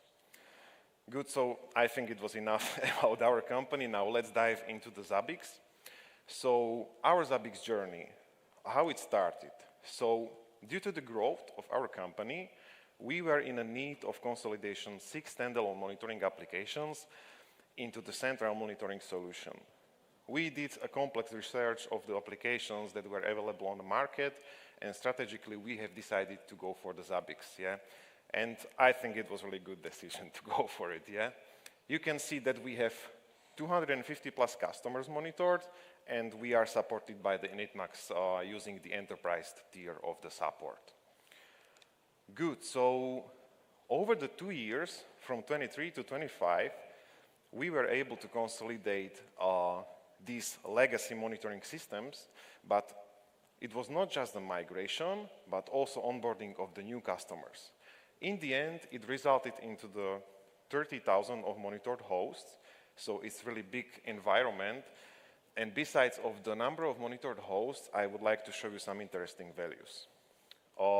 I would like to highlight number of the templates, because we have almost 2K templates. It's really so much, and also more than 600 users. Remember these numbers, because soon I will speak something about this. Good, so what about our landscape, about our infrastructure? So the central layer, it's completely hosted in CANCOM data centers, but the proxies and the monitor hosts, this differs. We have them in CANCOM, but we have also a lot of them on a customer premises. You can see we speak about 180 plus proxies. And all these proxies, this entire environment needs to be managed by our team. So for such a huge environment, it wouldn't be possible to do it just like that without any process. So we have the landscape management implemented, and within the landscape management, we have 2 parts. First is capacity management. Yeah, so we use combination of the Zabbix dashboards, where we are watching the values that are important, and in combination with the project pipeline, we set the capacity measures. Yeah, so for example, if we know there is a new customer inquiry that will be onboarded in 3 or 4 months, and we know that they will use the shared CANCOM proxy, and we see that it needs some, let's say, increasement of the resources, we simply do it in advance to avoid, let's say, any problems. Besides of the capacity management, we have also lifecycle management. We rely on a CANCOM process of the lifecycle management. So when we speak about the software, it mainly applies to the operational systems of the machines where our Zabbix is running on. And we also look to hardware, because we are using the physical hardware for our database, so we need to watch end of life. Yeah? Because for 30,000 hosts of 250 customers, if this hardware would be end of life, it would be disaster. Yeah? And yes, we also standardize configuration within our infrastructure.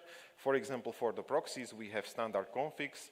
For the CANCOM proxies, we use the Linux Red Hat. And for the on-prem proxies, we have the image standardized, where is Linux Rocky. Yeah, Rocky Linux. So, and this is simply provided to the customers, and seamless installation is done. Of course, we also categorize proxies simply to, let's say, 2 tiers, small and big, to use the resources efficiently, to not waste them, and so on and so on. And the entire infrastructure is orchestrated by Ansible and Puppet, and this is with goal to, let's say, achieve seamless upgrades and all the mass actions on the infrastructure. Good, so that was about our environment. And I would say we all can agree on one fact. If we want to provide reliable monitoring service to our customers, the first prerequisite is to have the powerful environment. But in our case, at the beginning of the 23, we were in a situation where we had the slow environment. We have been facing a lot of unexpected outages. And it was due to the fact that that original environment, it was not built for such a huge scale. Yeah, because we transformed former small environment into the enterprise. So it was clear to us that we need to establish powerful environment. And the second thing that was clear to us, that without professional support, it would be a very risky way to go for. So while we have been searching for the vendor, we started a stabilization project. We implemented several measures that are listed here on a slide, and it led to the decrease of the NVPS value from sometimes even 10K to 6K. This was crucial value in our case because when we were hitting 9K, our Zabbix was falling down, and it was really bad.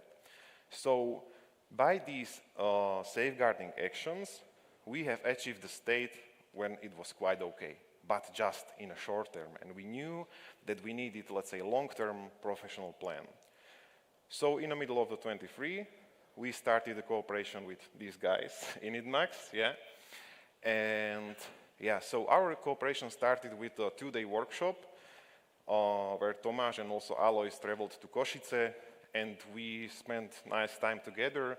A lot of things were already fixed and implemented at the venue, but the main outcome was the analytical report of our environment that suggested conceptual change. And this conceptual change consisted of 2 parts. The first was the hardware recommendations, and here the main recommendation was to switch from the virtual storage of the database to the physical one. And then, if we look to software recommendations, you can see the landscape design, CMO versus FMO. It was mainly about the consolidation of the software, so we got rid of the H proxy cluster, and then we also consolidated PG Bouncer, yeah, and a lot of, let's say, settings on a software level and so on. Okay, I already mentioned what we did, but before we, let's say, did proceed with this Zabbix rebuild, there was another thing which was important. So it required really a huge investment for this database. And since we are a corporate, it was needed to also prove to our senior management that this investment is really needed. Unfortunately, they understood there was a huge risk because imagine we had like 12,000 of monitor devices. It was continuously growing to those 30,000, and the risk was if we achieve 19K, we could lose the monitoring data, and it would be bad, yeah, for our service we provide to customers. So our senior management understood this risk. They approved the investment, and we executed the rebuild. This rebuild led really to the significant improvement of the situation. By the way, this use case is also on the initMAX pages, so now you can scan this QR code, and if you are interested, you can just read the article and also watch the nice video. Good, so as mentioned, after this Zabbix rebuild, we finally had this strong and powerful environment, and one interesting fact that really represents this change. So remember this number of the users, 622, it was even more before. So when they wanted to go to the front end of the Zabbix and just to load the dashboard, simple dashboard or something, some simple page, it took them even 60 seconds to load this page. Sometimes it went to the timeout, and they were super angry, like, what is it, yeah? And after this Zabbix rebuild, it downgraded to the 6 seconds. Now it's even better, of course, because we did a lot of other changes, but this brought significant change within our organization. From this point, more colleagues were, let's say, talking more positive things about the Zabbix. Yeah? And this exactly brings us to another thing, from technical to logistical part of the Zabbix operation within our company. So we needed to empower our employees to use the Zabbix because they were used to work in a Nagios or Xymon, Isinga, Centrion, and all these old tools. And you know, people sometimes don't like the changes, yeah?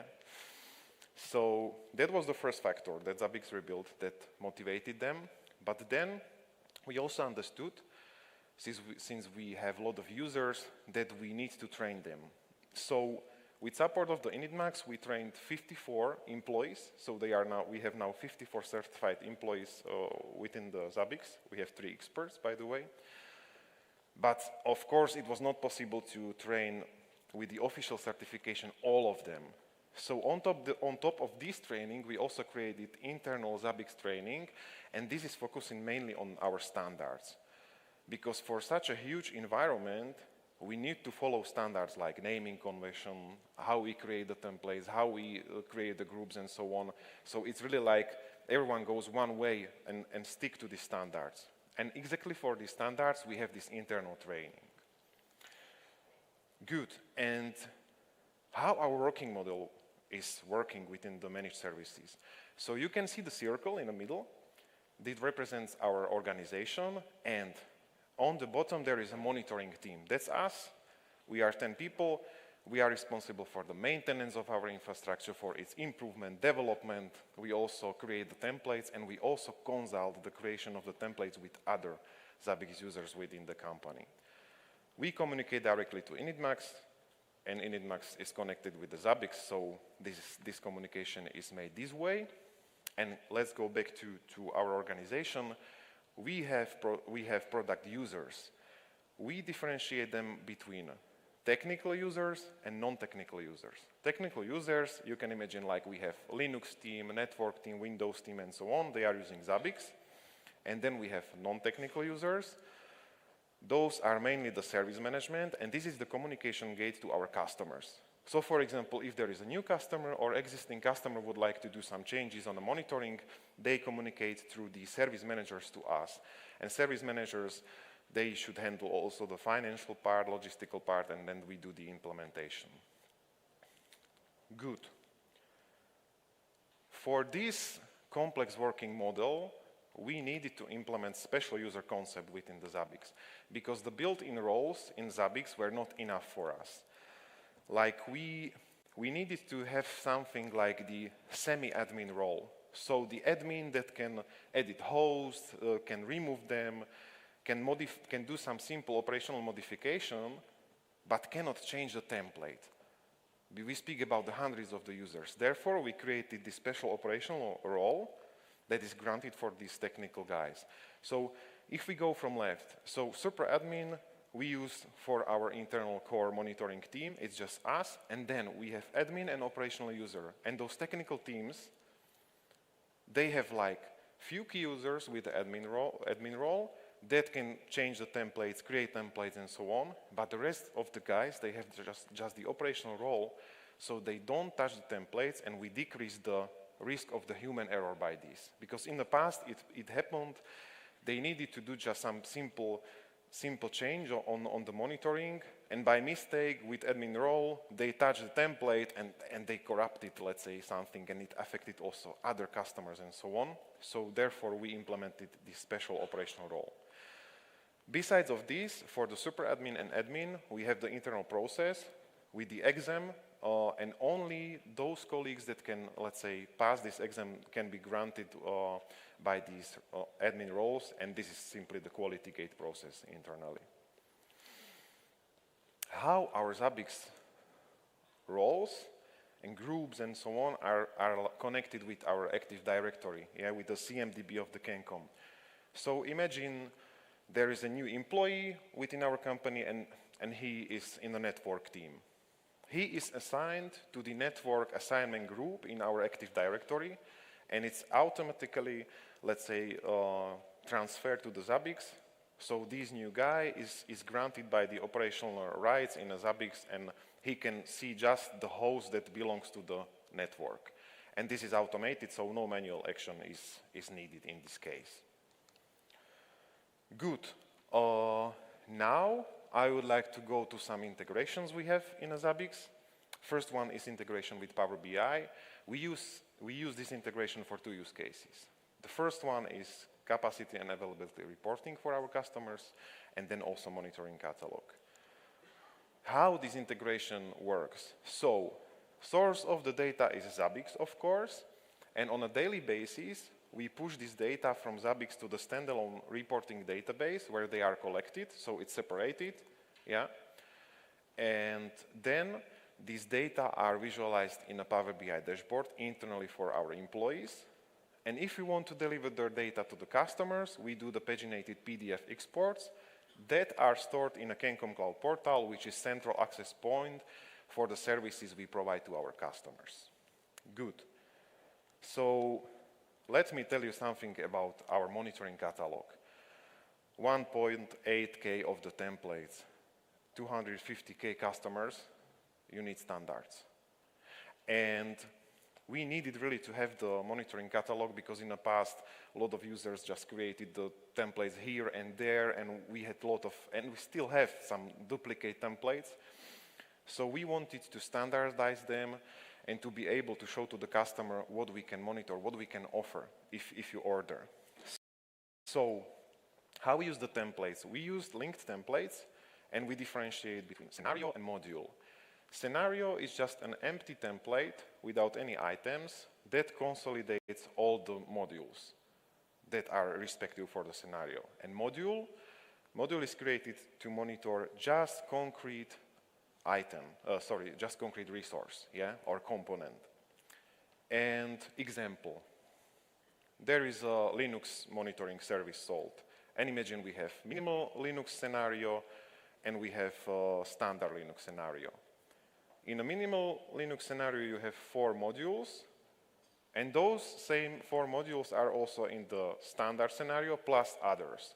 So this way, we just reuse those modules in different scenarios, and this is very, very needed in our case, because then those modules can be, let's say, really used for the customers. Customers, they have many times special requests.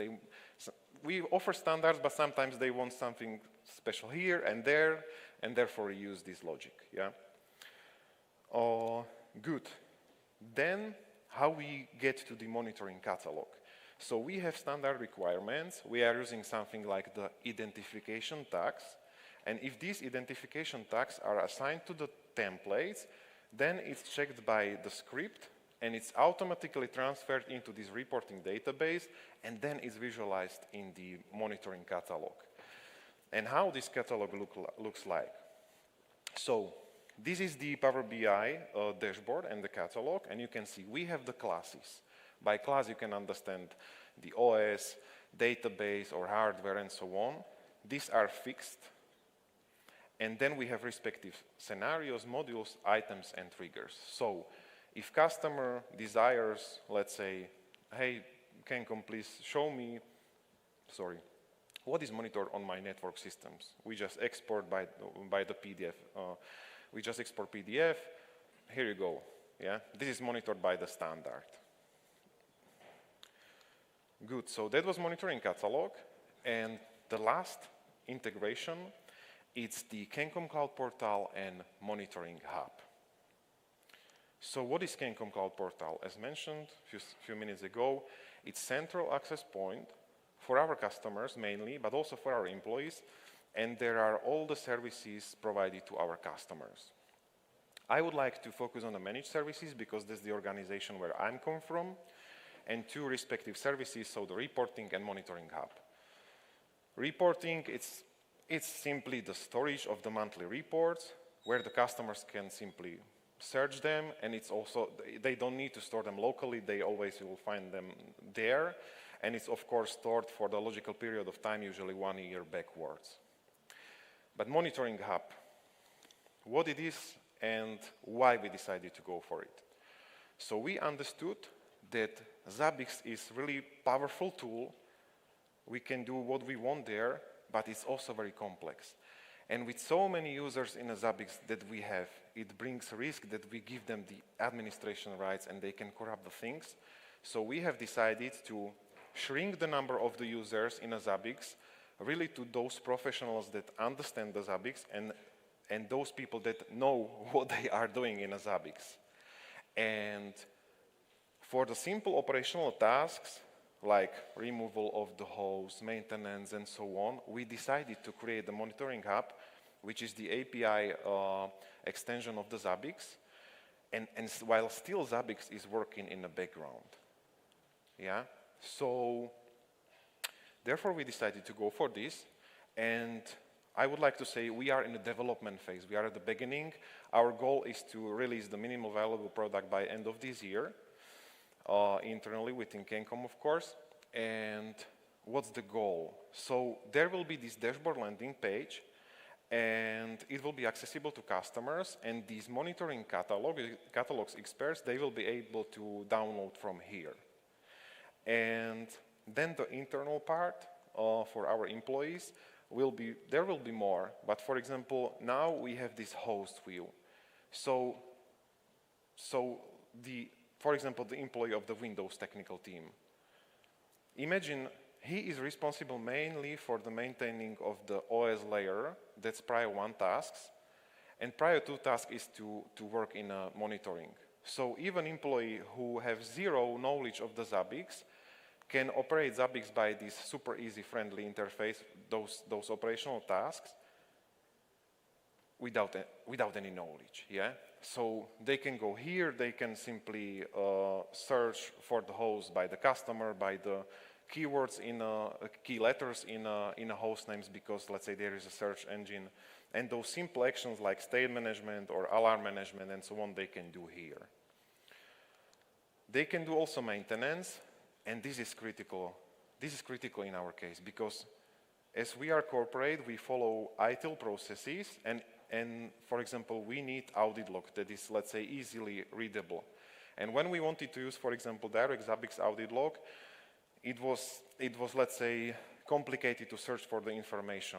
And therefore, we, for example, created this one. And if the employee will create the maintenance here, in a title, he will write the number of the ticket based on ITIL process.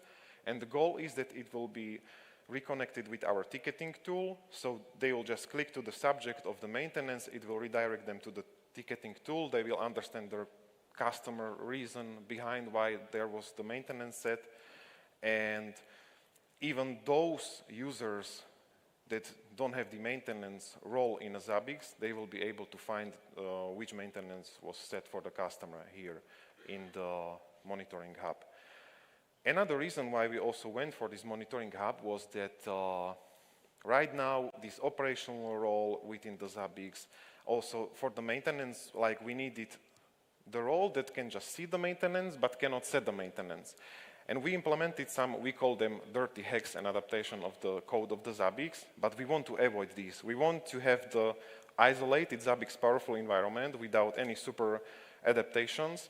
So when we go for the upgrade, we don't need to take care about these special implementations, and we can seamlessly upgrade the Zabbix. So therefore, we decided to go for the monitoring hub. Good. At the end of my presentation, I would like to show you our team, these pretty faces, yeah. So I would like to say big thank you guys, every single one person on this slide. You made a significant part in our Zabbix implementation and in our project. They are sitting here in a 4th row, so I would like to ask you to make one applause for them. Thank you. Unfortunately, this guy is not here with us because he broke his leg on the bike. So Emil, I'm sending a hi to you. The greetings from Riga. And okay, so as mentioned, or I believe this was inspirational for you. If you are interested to meet us, to talk about details, how we implemented which part of the project, just scan the QR code and just meet us at the venue. Thank you very much.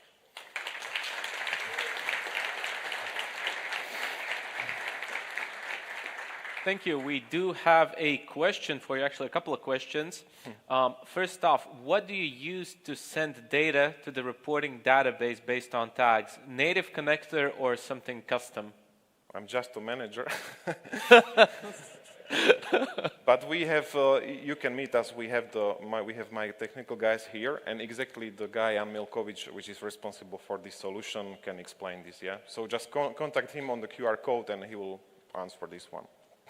All right. Thank you. Thank you for the great solution. Okay. We have one more speech before the lunch break, and another very interesting one. So next up, we will talk about sort of visualizing Zabbix at scale, visualizing multiple Zabbix instances, which is a common thing in large environments where you are horizontally scaling your Zabbix, and how to visualize all of that data in a single pane of glass view. Let's welcome our longtime friend, CEO at IntelliTrend from Germany, Wolfgang Alper. Welcome.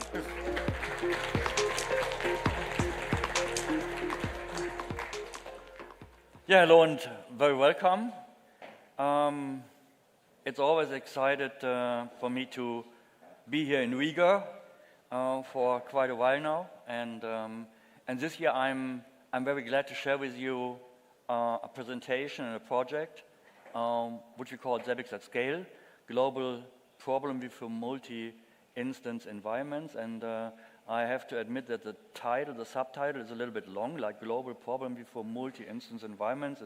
It's really not sound, yeah, but it describes what it is at best. So, and before I start with the presentation, this is not really a case study, but somehow it is a case study, and I would like to send a special thank you to the Deutsche Telekom-Technik GmbH for such a great project, because that is where this story started. Yeah, where it all began. Yeah, basically we started with an overloaded Zabbix server, and I mean many of you, yeah, maybe raise your hands. Who has ever had an overloaded Zabbix server? Yeah, a couple of them. Yeah, if you. Yeah, somehow you reach the ceiling and things become more difficult, and that happens to us as well. So the number of hosts increased, the number of items increased, the number of trigger increased, and there's one important number in a Zabbix configuration which gives you a good idea about how busy the Zabbix server is, and this number is called NVPS, new values per second, gives you the number of new values that enter the system, and we were continuously increasing this number, and at a certain point the entire monitoring system was not able to really catch up, and then we did what we do in those steps. So we try to analyze and improve the performance of the Zabbix systems, and those of you who are running a Zabbix server, you know there are many ways you can do it. You can use proxies, for example, to improve data collection processing. You can use larger time periods in items to reduce the number of new values per second. You can do a lot of things. You can improve the poller configuration, the cache configuration, etc. But maybe you will also face a limit there. And then the next step is maybe to improve the database system. And you can check, for example, that you're running the latest database versions, because in most cases, a newer version might have a better performance than the older one.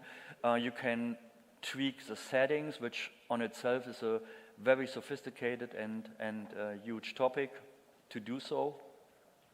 You can use partitioning, you can do a lot of things, but at the end of the day, you will reach a limit. And that is the reality of such a mega server. If you build it, no matter how much you tune the software, no matter how much you tune the hardware, at the end of the day you will hit a ceiling, and then you have to find a different solution, because you simply just cannot add more resources. And the reality also of mega servers is that people don't like them in data centers, because they prefer more to go for horizontal scaling. It's more predictable, it's more cost effective. People are now moving more and more into cloud systems or using hybrid clouds, and even in cloud systems it's more affordable, better to use a standard hardware, standard environment, instead of very specific tailed hardware for specific application requirements. So how can we scale a Zabbix system today? So what is possible? And I would start with the data collection. For a monitoring system, that's one of the most important points, to collect data. And here we are in a pretty good shape, because we can use Zabbix proxies, which means that we can add as many Zabbix proxies as we would like as a data collector. The change to put the pre-processing steps into the Zabbix proxies, if the data is collected through a Zabbix proxy, was a very good design decision, because it offloads this sometimes very intensive operations to the Zabbix proxy, so we are fine here. So next step will be then problem detection and alerting. So in other words, trigger and actions, and that is still the job of the Zabbix server. It's not done by the Zabbix proxies. So here, if you would like to scale, we would need multiple Zabbix servers. There's no way that we can do it with one server. We can increase the number of processes or whatever. I talked about slides before, but we can't simply horizontally scale multiple Zabbix servers into this to solve this issue. So this will be a problem. And when we spoke with our client about this, really the biggest challenge was they missed the central problem view. That was basically what was a missing piece here. Yeah? And then we thought, is there a way that we maybe can work from the idea of this missing problem view, and we would need then something which would provide a global problem view, yeah, across multiple Zabbix instances. And that was basically the idea of the GPV server. So what if we would have a central server that would collect all the problems from all related Zabbix instances and would consolidate this and aggregate this in a central view across all the instances. That was the idea of the GPV server. And then we thought, how could this work? What would the flow be? And basically, this GPV server would pull all the problems from the related Zabbix servers, most probably using the Zabbix API, using maybe a read-only authentication to get all the information from the other Zabbix instances. Then we would have to normalize them because, for example, we can have duplicated host IDs, duplicated item IDs, duplicated trigger IDs, duplicated host names across all of those Zabbix servers. Yeah? So we need to somehow normalize them and attach them to a specific Zabbix instance. We would store this in a database, and we would cache all the metadata that are related to that, also in the database. And then we would have to provide an API, which then would allow to do queries on this GPV server, for example, to get problems across all servers, problems by host groups, problems by certain Zabbix instances. That was the idea.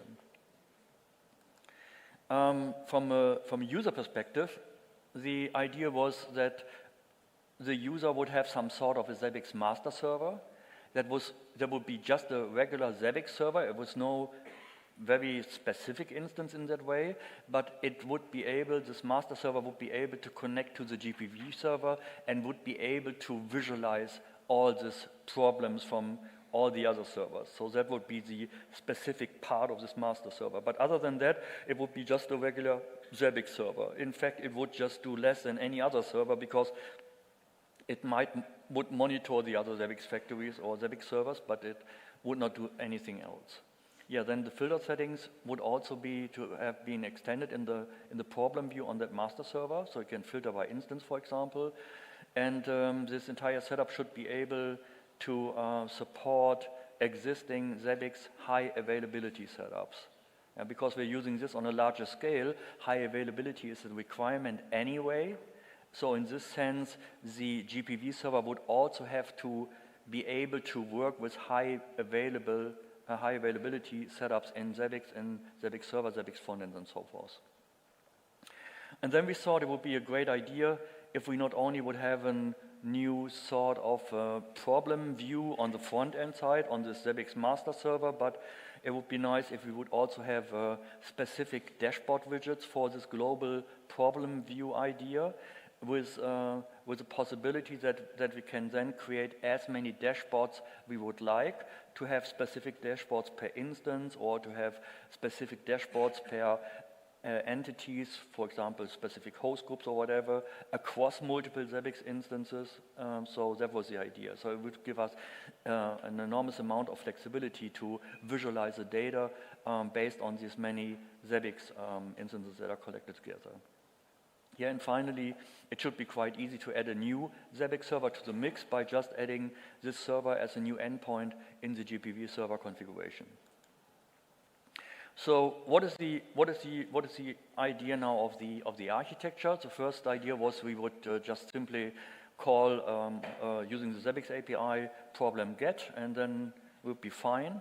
But we soon figured out that is not the way to go because for the GPV server would need to perform multiple API calls per Zabbix instance to produce the valid open list of problems and also the resolved list of problems. I don't want to go into very technical details here because it would take a little bit longer, but we explained this problem to Zabbix already, and there might be a solution available sometimes soon, we will see. But I mentioned this, for example, problem get, trigger get, event get, media type get, and so forth are all calls that has to be made just to get the list of problems. And some of these API calls have sequential dependencies, means you have to execute the first call, then get a result back, and then you can take that result as a parameter for the second call. So you can not make it easy to have them run in parallel. And this means that, for example, if you have to query 10 Zabbix instances, you would have to make a total of 60 API calls to get the information about the state of the problems across all those instances, and you have to wait for the slow server to complete or timeout. And that is why we add a database cache in a similar fashion, like, for example, the Zabbix server, Zabbix proxy uses a database. Yeah.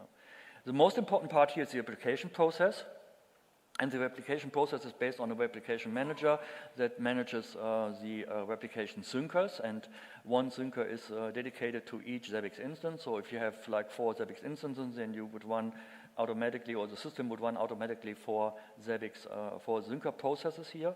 And each syncer has 2 independent async loops. One is the replication loop, which replicates the problem data, and the other one is we call it a ping loop.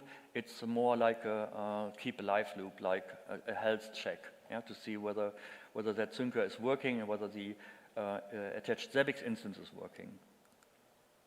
And this design allows us a little bit of optimization for the very important replication process. So, for example, we can run calls in parallel if the destination Zabbix instance is running in a high availability setup, because we can query then multiple API endpoints at once and distribute the load. That's one option here. And the other one, for example, is we can build in overload protection. So let's say we have a template reconfiguration by someone, and all of a sudden a trigger starts flapping and creates events over events in a very short time period, then the GPV server might get overloaded because of this huge amount of problems. We have seen that in the past, not with GPV, but with Zabbix instances. And in this way we can just say we keep the replication at a maximum steady rate. And if the dust settles, we can catch up, and this way we have a predictable behavior of how the GPV server would work. Yeah. Now, I said that the important part in this project has been the high availability aspect.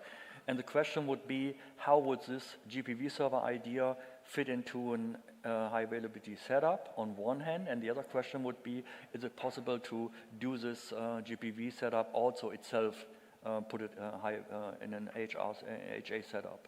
And the point here is it's possible. And the way that we designed it, that the database basically acts as a sort of cache for metadata and for the problems that are being replicated across all of those attached Zabbix instances, allows us to have an active-active setup, and we don't have to even replicate the databases between the GPV server instances, so it can work on their own, which is really, really nice setup. And this simple and nice setup allows us also to have very easy deployments in cloud environments like Kubernetes. Yeah, it makes it so easy. Each GPV server then should have states about the Zabbix instances it is connected with. And these states have there are 4 states basically. Initialization would mean the instance is just spin up, running, and the application process is ongoing. Active would mean everything is fine, so we are fully replicated and everything works as expected. Degraded could be that the instance is replicated, but it has either increased replication delay or one of its high availability front ends is not available. So let's say we have a Zabbix instance set up as a high availability instance with like 2 endpoints, and one endpoint is missing, then the GPV server would say, we can work with this because we have still a valid replication, but it's not okay, and that's why it's called degraded. And finally, we have the failure state, which means that the GPV server was unable to do any replication with the corresponding Zabbix instance. And the same applies to GPV server states. So that was the previous slide was about the states of attached Zabbix instance. Now we talk about the GPV server states. And here the GPV server can have an initialization state, an active state, and degraded state, and failure state, very similar to what we've seen before. But with the idea, for example, that a degraded state means that one of the attached Zabbix instances is not replicating properly. So let's talk about a little bit of how Zabbix high availability setups look like. And if you look to the Zabbix software stack and look to high availability and geo redundancy, we see that we have the database service, which needs to be set up in HA, which is usually a cluster with a minimum of 3 nodes, depending on the setup. There are other options like, for example, CMPG configurations in Kubernetes with 2 nodes and an external witness, also possible. Then we have high availability Zabbix server setups, which are quite easy with a minimum of 2 nodes. And the front end, also quite easy. And finally, the Zabbix proxies are now also available, starting with Zabbix version 7, and can be configured in proxy groups. So also possible with a minimum of 2 Zabbix proxies per group, which leads us to this slide here. And here we see, just hold on, here we see the Zabbix front-end cluster, minimum 2 nodes, Zabbix server cluster, minimum 2 nodes, a database cluster in this way here to avoid split brain situations with 3 nodes, and then 2 proxy groups always with 2 nodes. So it will be the minimum number of systems for just one high availability setup, Zabbix environment monitoring infrastructure thing, right? Yeah. And now look to this picture here. So we have Zabbix high availability instance 1 and high availability instance n. Yeah, so we have many of them. And each of this block diagram is basically this one here at minimum. Yeah. And on the right-hand side, we see the global problem view server setup. And here we can set them up just as 2 instances, because like I said, we don't have to sync any state, so they can run in an active environment. So how would the implementation then look like? This is the configuration. On the GPV side, it's very simple. We just tell the GPV server which Zabbix instances we have. We give them a name. We give them an access token, a Zabbix access token. We give them the API endpoints, can be more than 1. And we also attach 1 or multiple front-end URLs, which we use later to create the links to redirect from the global problem view, front-end view, to the specific Zabbix instance problem view. And that's why we need to get the front-end address here. And basically, that's what it is. And we do it for each attached Zabbix instance. Then we have our master server, our dedicated Zabbix master server, which is, there's nothing special on it, except that it has been configured those 2 front-end modules. One front-end module is to provide in the front-end section a new menu entry for the global problem view thing, and the other one is a front-end module which adds the global problem view widget to the mix, so we can have a new widget type for dashboards in Zabbix to make use of this GPV server setup. This is how the front-end module looks like with a new global problem view overview. And what we can see here is, I tried the laser beamer here, first time here, is we see here a new menu entry instances, which is the configuration for which instance you are interested in. And we see in the problem view here also our instancing. And now if we click on any item here, like host, like problem, whatever, we are redirected to the original Zabbix front-end dashboard. However, if we go here, if you click on this one here, we would usually get the event details about that specific event in Zabbix. And that is what happens also on the master server here, so there's no redirect, yeah? And you can see that it's also, the details are also extended here to show the Zabbix instance. Then you can go from here and are directed in real time to the Zabbix instance in question. So that will be the front-end model part. And this is how the dashboard widget would look like. We have here, again, the instance thing, here also. And this dashboard widget is configured to show all of the instances, while this one, for example, is configured to only show problems from instance number 1. And this way we can create now very specific views for very specific instance, because within each instance we have the regular filter items, like we can filter by host group and so forth, of what you're used to. Yeah? So this gives extreme flexibility here, this one. And this is just for you to have a better understanding. This is here the instance configuration in this global problem view widget. Yeah, and finally, we need to have an understanding about of our entire global view system really works, and it is connected to the Zabbix instances, and that is where the instance page comes in. So we see here global problem view server 1, and here one below is global problem view server 2, and you can have as many as you like.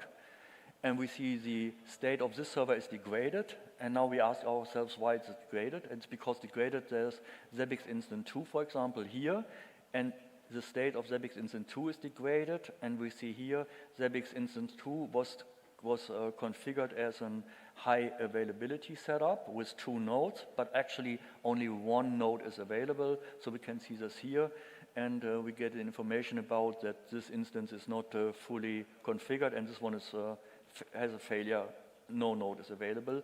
And other than that, we see all the details here, like the replication, last seen, so what you would expect. And since we are monitoring experts, all of us are monitoring experts, we would like to monitor such a system, yeah? So this is the monitoring API of the GPV server, yeah?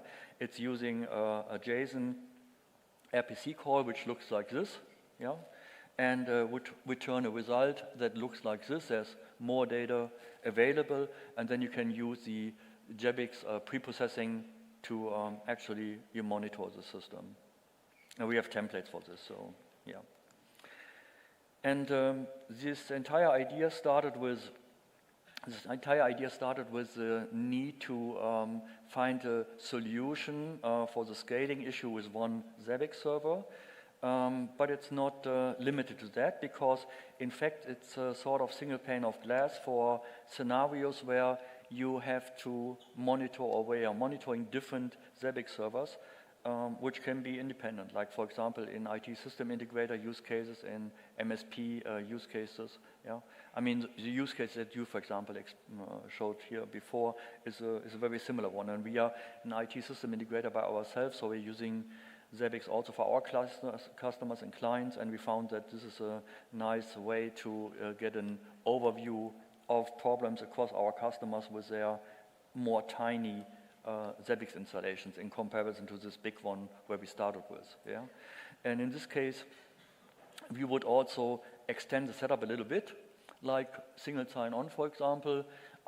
In this concrete project, we had the requirement to support OAuth2, which is actually not supported by Zabbix.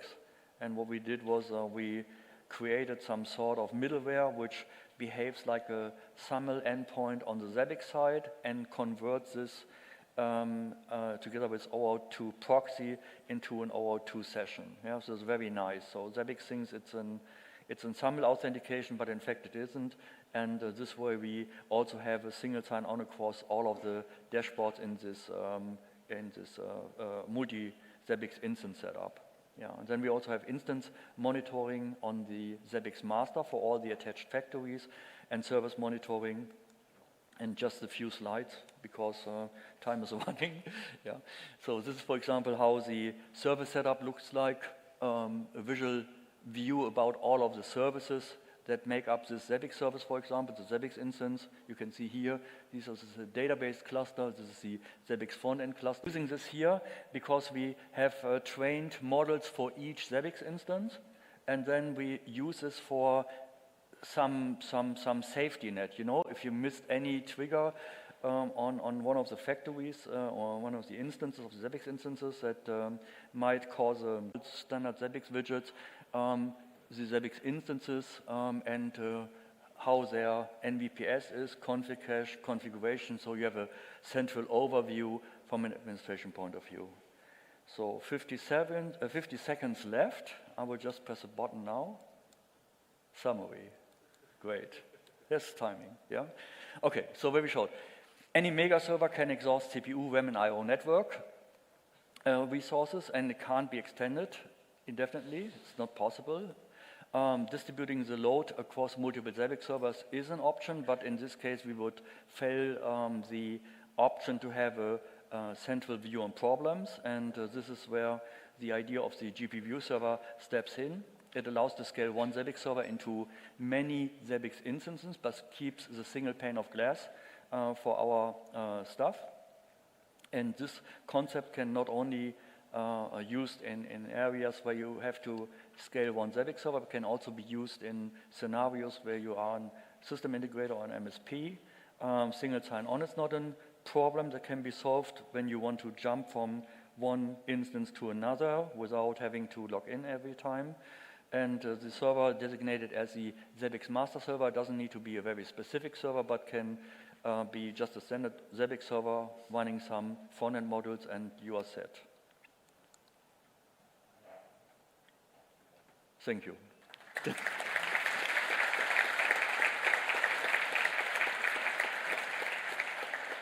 Thank you, Wolfgang. We have one question. So would you say the events are aggregated into the database in a synchronous way, and users will have a snappy, fast experience of working with the global dashboards, or are there performance considerations here? Can you just say it again? I'm very sorry. Yeah, so are the events, are they aggregated to the database in a synchronous way, so users have like snappy, responsive experience? Yeah. So everything what we did is asynchronous, and the reason is if we would go for a synchronous way to do it, then the entire system, it wouldn't work fluid. It doesn't simply work, and you could have blocking situations. And I think it's a way to go, and we do all of the stuff asynchronous. Mm-hmm. Okay, thank you. Okay, thank you a lot.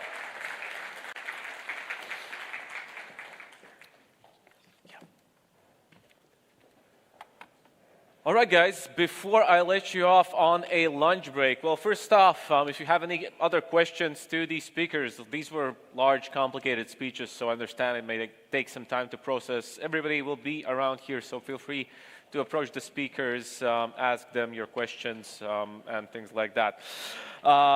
Next up, so before I let you off on the lunch, we have our Zabbix booth out there. I saw some people already approaching our staff members and discussing various things with them.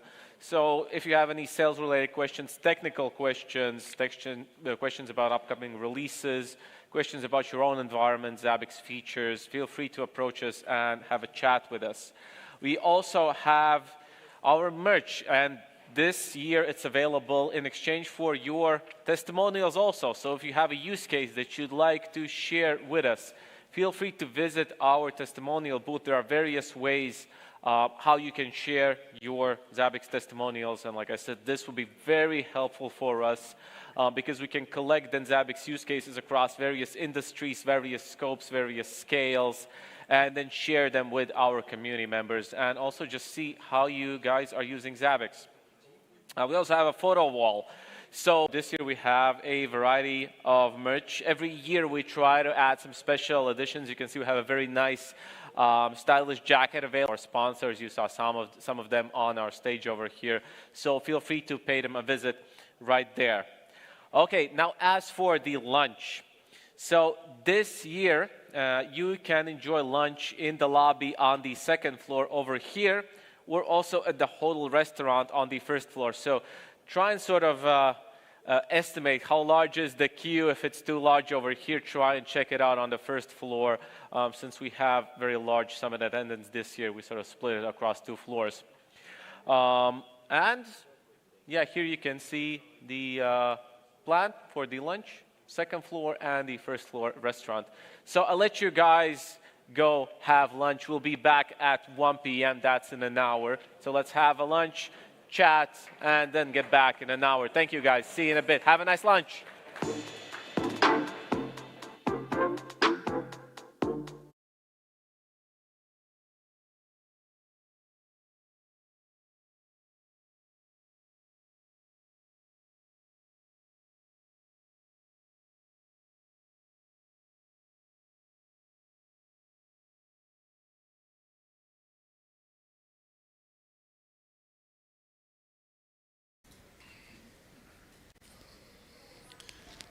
Hello, my name is Michael Kammer. I'm from the Zabbix marketing team, and I'm here with the man of the hour himself, Alexei Vladishev, Zabbix founder and CEO. And I've just got a few questions for you, Alexei. As we can see from looking around us, the Zabbix community plays a really critical role in the product's development. And how do you make sure that community feedback and contributions influence the roadmap and priorities? Yeah, absolutely. I think speaking about roadmap, of course, we have our strategic goals as a company, as a Zabbix team, but in the same time, we listen very carefully what community. And by community, of course, I understand our users and our customers and our partners, how community think about the future of Zabbix. And there are so many great suggestions coming from the community members. And actually, even if you use Zabbix, you have a great way how to influence the development of Zabbix. We have our kind of ticketing system. We can vote for a new features or suggest new features. And actually, this is one of the sources of information when we make decisions about the future of Zabbix, about the roadmap. Yeah, so I really would like to encourage everyone to participate and have your voice heard. That's great. Are there any lessons or insights that you've gained from the partner and community network that have shaped the development of Zabbix? Oh yeah, absolutely. It happens all the time. Yeah, because we were in a very close relationship with our partners and the customers, and of course we want to understand what partners would and the customers and the users would like to see in Zabbix. And I'll give a few examples. If you look at the roadmap of Zabbix 8.0, what is coming in 8.0, things like the complex event processing or support of open telemetry, the new scalability features, AI, and many other things. It's all being influenced by market, first of all. Part of these things is our strategic kind of strategic vision about the product, but also that's what our users want to see in Zabbix. Okay. And what are the most important strategic initiatives that Zabbix is prioritizing over the next few years? Well, there are many, and if you already noticed, we have a busy time. So we just announced Zabbix France, the acquisition of Easy IT company in France. We just launched a Zabbix Academy, which is a great way how to learn about Zabbix online, and it's a great addition to our official certification and training programs. But also, of course, I'm looking forward to release of Zabbix 8.0, which comes with, again, complex event processing, APM, support of open telemetry, scalability issues. But also, what I'm really excited about is our announcement of the Zabbix mobile application, which is coming with Zabbix 8.0 for both iOS and Android platforms. And another thing which I'm really happy about is a Zabbix global marketplace, which is coming next year. So this is our way how to connect partners and those who develop additional things for Zabbix. Could be related to reporting or visualization, additional plugins for Zabbix agent, whatever, yeah? So some add-ons and enhancements to Zabbix. So we'd like to connect these companies with Zabbix users and community members so they can see, okay, what's available in the market, yeah? And we already have so many solutions available on the market, but they're not, unfortunately, visible, well visible yet. Okay, it sounds like there's a lot of great stuff in the pipeline. Absolutely, absolutely. And last but not least, are there any markets or industries where you can see especially large growth potential for Zabbix in the coming years? Well, I think Zabbix is well known in many industries already. Yeah, so I can mention well many. It's like the finance and retail, transportation, aerospace. Well, many well healthcare, government. Education and so on. But of course, Zabbix is known as a monitoring observability tool for IIT, yeah, for IT infrastructure, for IT related stuff, but also we'd like to be more visible in OT. And this is, I think, this is our kind of maybe the next opportunity for us as a company and as our other product. And we have a very good examples already in IT area related to the monitoring of the factory automation, the sensor data, IoT, and things like that. Yeah, I'm looking forward to see more and more use of Zabbix in those industries. Okay, I think we all are, and that's. Thank you very much for your time, Alexei, and it's a pleasure to talk to you as always. It's a pleasure, of course. Thank you. Thank you so much. Thank you. Yep.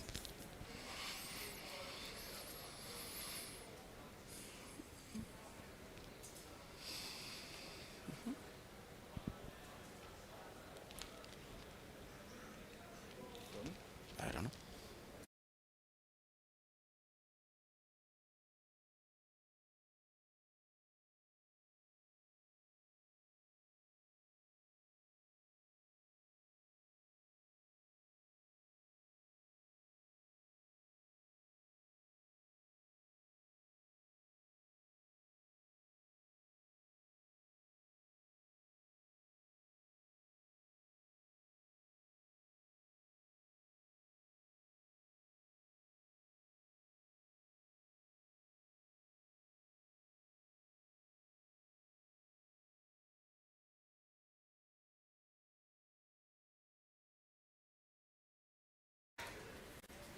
Okay. For my next guest, I'd like to introduce Mr. Yukihisa Soga from SCSK. And my first question for you is, could you tell us a little bit about your journey with Zabbix and how you got involved and how your role has evolved over time? I first started using Zabbix through implementation for our customers since 2017, and since then, I'm excited. Okay, great. Okay, and what are some of the biggest challenges that you've faced in monitoring infrastructure at scale, and how does Zabbix help you address them? In large scale environment, monitoring load on Zabbix was challenging, but resolved with using Zabbix proxy and configuration performance tuning through testing. Okay, great. And I know that you're going to talk about how AI can partner up with Zabbix to save time. Yeah. And do you see Zabbix integrating even further with AI and machine learning? What's in store with that? I believe AI utilized for Zabbix configuration and resolve recovery failure event quickly. Okay. Yeah. Great. And finally, what major new features or improvements in Zabbix 8 are you the most excited about? I'm looking forward to Zabbix 8 features open telemetry. Yeah. Okay, great. Thank you so much for your time, Thank Mr. you. Soga. It was a pleasure to meet you and interview you, and enjoy the rest of the summit. Yeah. Thank you.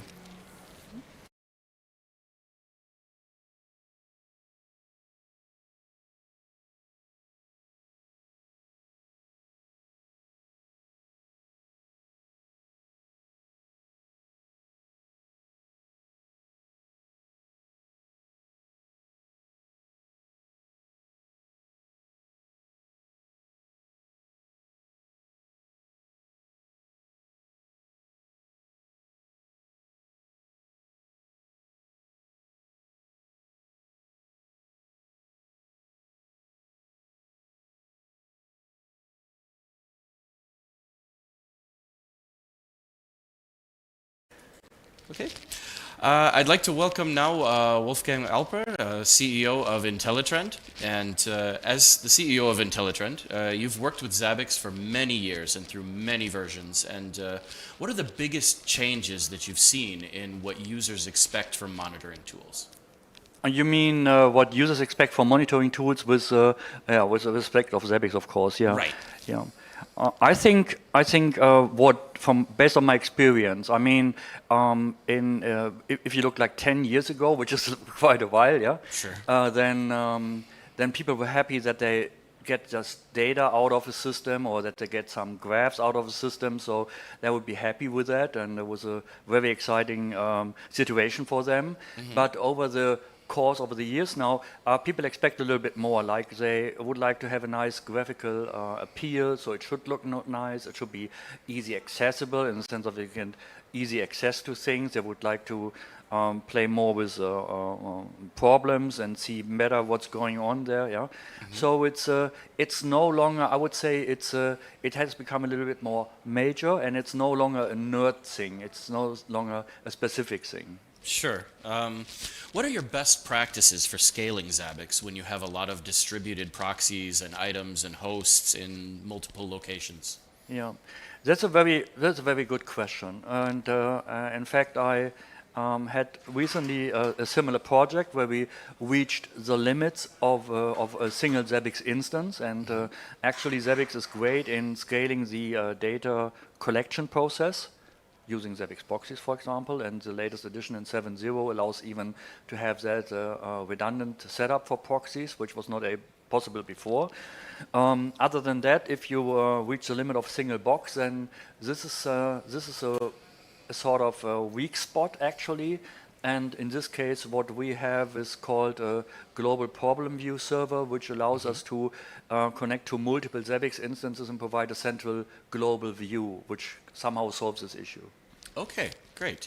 Are there any new or kind of lesser known features or APIs that you think more people should take advantage of? I think in case of Zabbix, where people are maybe not really familiar with or know that they can do it, we are using the Zabbix API, for example, to automate user provisioning. So let's say you have an external user management system, for example, your Active Directory or whatever. Yeah. Right. In this case, you can very easy, using the Zabbix API, create users in Zabbix and assign roles and so forth. And this is an important part for bigger organizations, not for smaller, because the effort you have to do initially is quite big. And the other one is to automatically set up systems in Zabbix based on an external CMDB. Yeah? For example, would be also a nice use case. And that's easy possible with Zabbix, and not many people know that. Yeah? And if I can add this one, sure. We created a GitHub repo on GitHub, of course, yeah, which is freely accessible. So code is free; everyone can use it. I think it's even MIT licensed. Where we made an example of how you can actually upload an Excel sheet with host names, template names, and host groups, etc. Yeah, to Zabbix as a front-end module, and then it will automatically create all this stuff in Zabbix. It's a functionality people have been asking for like years. And we made it just available, and I think this would be also a nice example of how we can use the API in Zabbix. Okay, that's great to hear. And so my last question for you. As a Zabbix veteran, what role do you think the community plays in driving Zabbix's development? And are there any areas where community input has surprised you? I would say that, yeah, it's. I will try to answer honest here, yeah. Okay, and I'm really loyal to Zabbix. I mean, I'm with like 20 years here. Mm-hmm. I think the community is an important part of Zabbix, and without this community, Zabbix wouldn't exist in a way Zabbix exists today.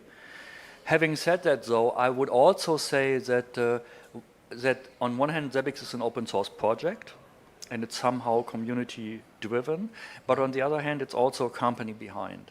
Right. And from my experience, if there's no company behind, if there's no dedication behind, I mean, we're talking about 20 years dedication. That is quite a while. Also, to keep 20 years development on one project really needs passion, dedication, commitment, lot of things needs to be there, yeah. And I think it's good that there's a company behind the Zabbix software that makes sure that some quality standards are covered and that the development direction are not driven by some specific requirements from someone that no one else had, but they have the broader view in mind. Yeah? Sure. So I say on one hand, Zabbix is truly a community-driven project on one hand, or it's community-driven on one hand, but on the other hand, it really benefits from the backup that there's a company behind that's dedicated to its development. Absolutely. Thank you so much for your time today. Yeah, it was a pleasure to be Wolfgang, here. And enjoy the rest of the summit. Okay, thank you so much. Yeah? You too.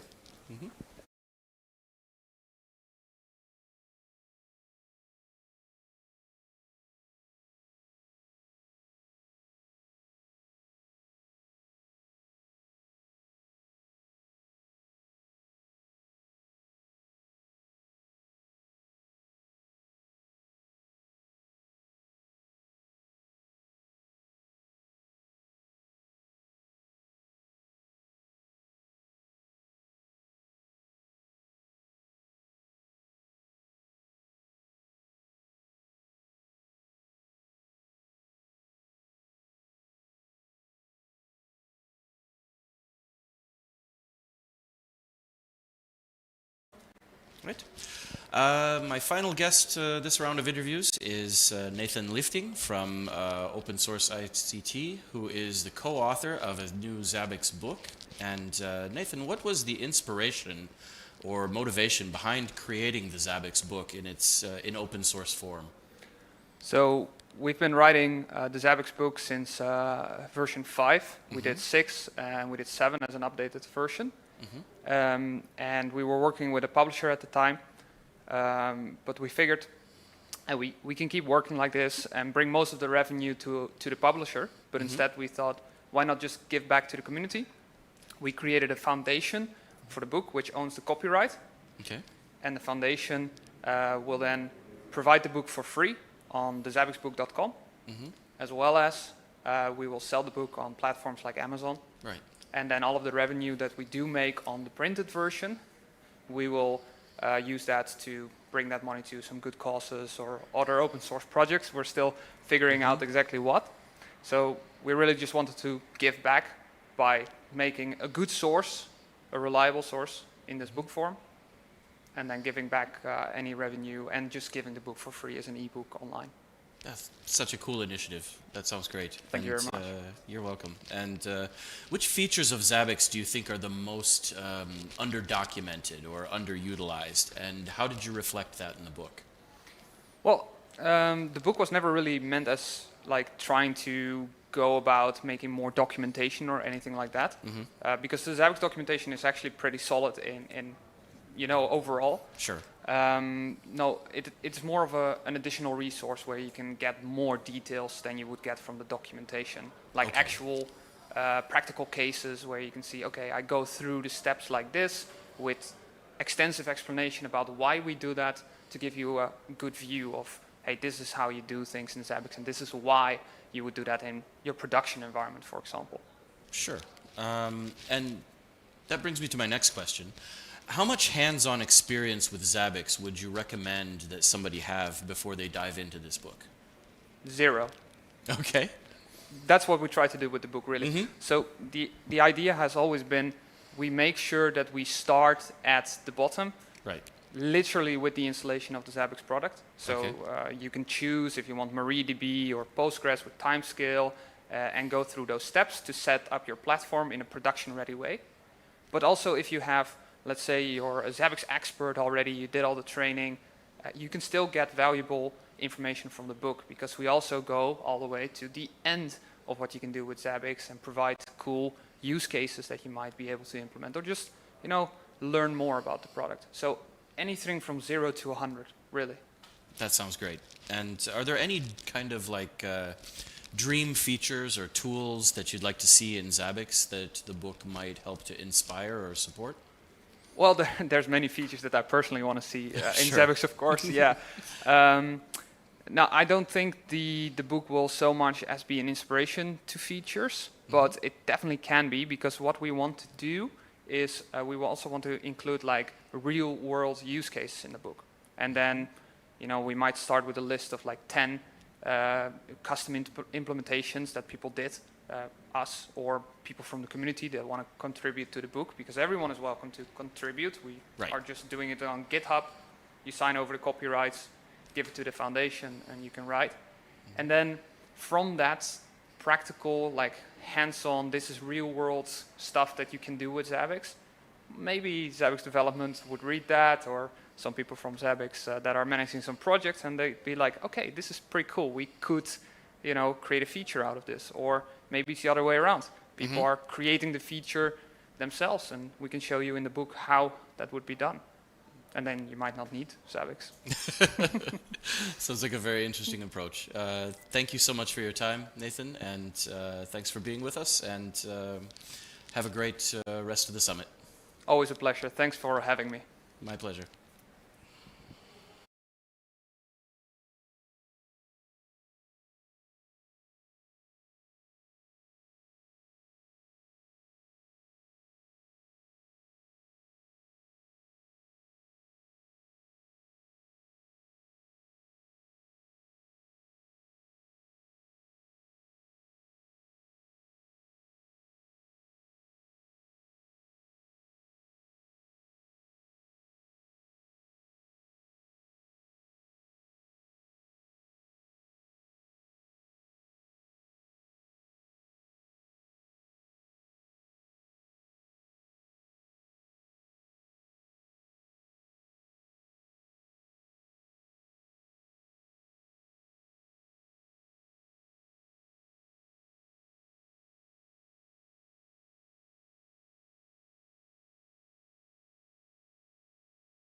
minutes, so take your seats. 1 minute to go. We'll begin in a bit. Thank you. Ready to climb the ladder to Zabbix expertise? Our training path is tailored to give you practical skills and an official certification while you master Zabbix. Our Zabbix Certified User course gives you the basics, laying the foundation for monitoring proficiency and getting you up to speed on the most important Zabbix concepts. The Zabbix Certified Specialist course teaches more efficient deployment and management techniques that will allow you to elevate your skills and run Zabbix seamlessly. Zabbix Certified Professional Training will advance your Zabbix utilization and configuration knowledge while providing a deep dive into advanced monitoring techniques. When you feel like you know Zabbix inside and out, the Zabbix Certified Expert course is there to help you optimize the full capabilities of your Zabbix infrastructure and reach the peak of monitoring expertise.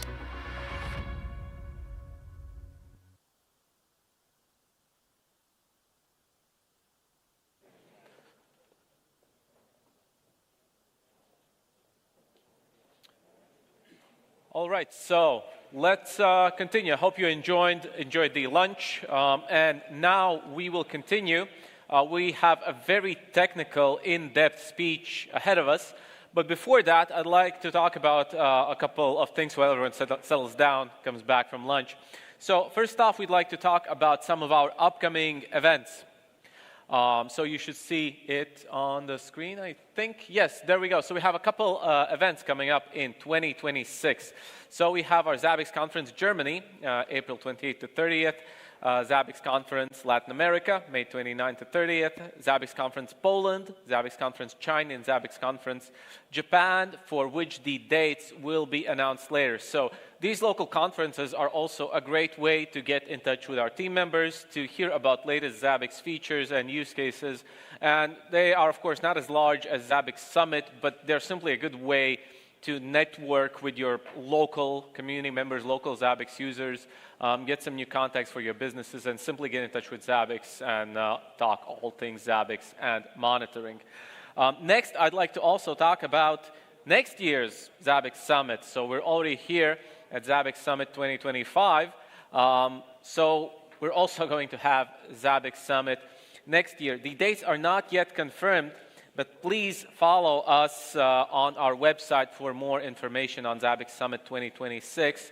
And I'd like to also mention in particular that follow the website and look for the call for papers. We are always looking for new speeches, and already talked to some of our community members over here. This year we had a lot of submissions for call for papers, and we usually try to get some new faces up on the stage. Also, we do have some of our old school trusted community members over here, and call for papers are always welcome. And if for some reason we don't select you for the summit, we'll try and give you a spot in one of our meetings, either online or on-site meetings. But yes, this year we had a great list of submissions, and not every submission could make it here because we have only 2 days and limited time slots, and you can see we're already quite tight on time. But we very, very much appreciate your submissions, and the more submissions, the more diverse we have, the more interesting the summit we can make for all of you, our attendees. All right, now for something a bit more celebratory. We would like to congratulate our Zabbix trainers and celebrate our trainers as trainers that have had their trainer certification for 5 years. And this year we have 2 5-year Zabbix trainers that we'd like to congratulate. First off, Nathan Liefting, Zabbix consultant and trainer at Open Source ICT Solutions. Congratulations.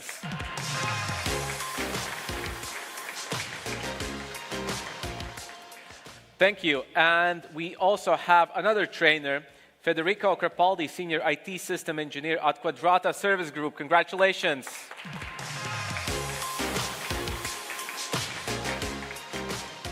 It's a real pleasure having you guys here with us as trainers and sticking with your training certificates and just spreading the knowledge about Zabbix. I personally know both of these trainers, and they are very, very skilled at Zabbix. They are great trainers, great teachers, great communicators, and it's always a pleasure attending their trainings. And even if you're a seasoned Zabbix veteran, just simply by having discussion about Zabbix and talking all things Zabbix, you will definitely learn a thing or two simply by communicating with them and attending their trainings. So thank you. Next, we'd like to move on to our first post-lunch speech. So we will be starting off with something very, very technical. We will be looking at Zabbix internals. We'll be talking about data collection and pre-processing, an in-depth look at how it works, how it behaves, and these things, they change over time. So we'll be talking about latest Zabbix releases and how these features behave. Let's welcome my fellow colleague from Zabbix, Kaspars Mednis, training project manager at Zabbix. Welcome. Thank you.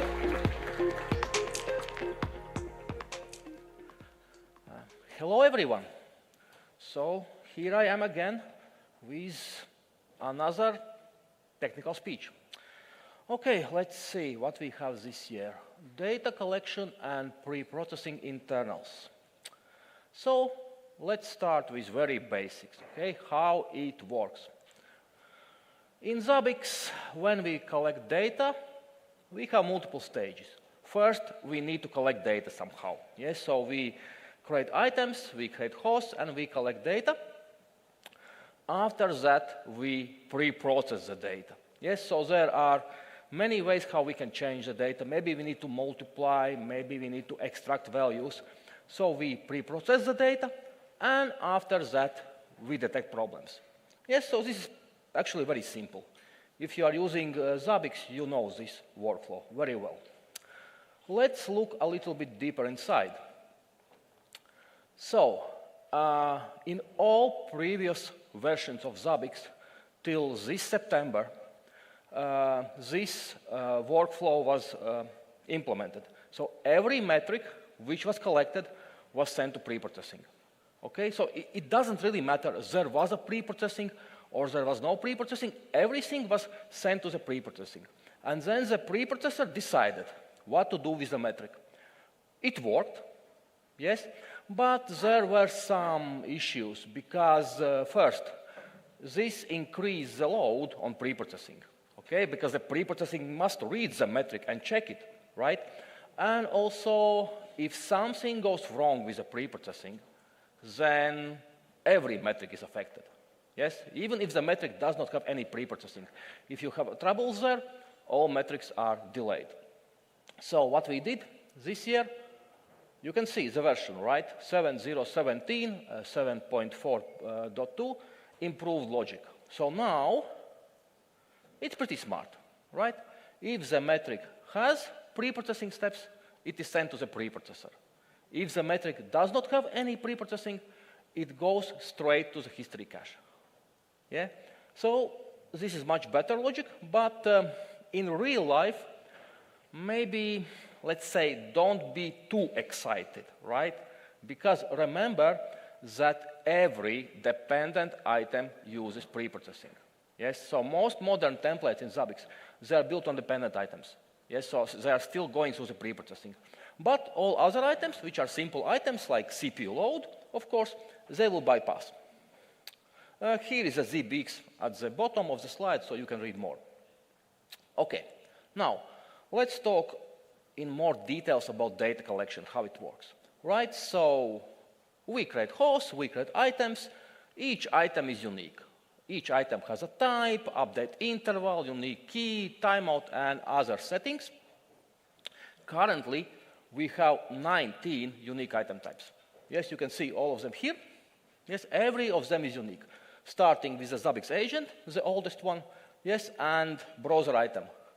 Why so strange numbers? Why I have 90 types and the browser is 22? Because during evolution of Zabbix, some item types disappeared. Okay, a long time ago we had like SNMP1, SNMP2, SNMP3 as different item types. Now they are SNMP. And then how the data are collected. So you create the item. Each item has unique type, and each item is collected by its own, each item type. Each item type is collected by its own data collector.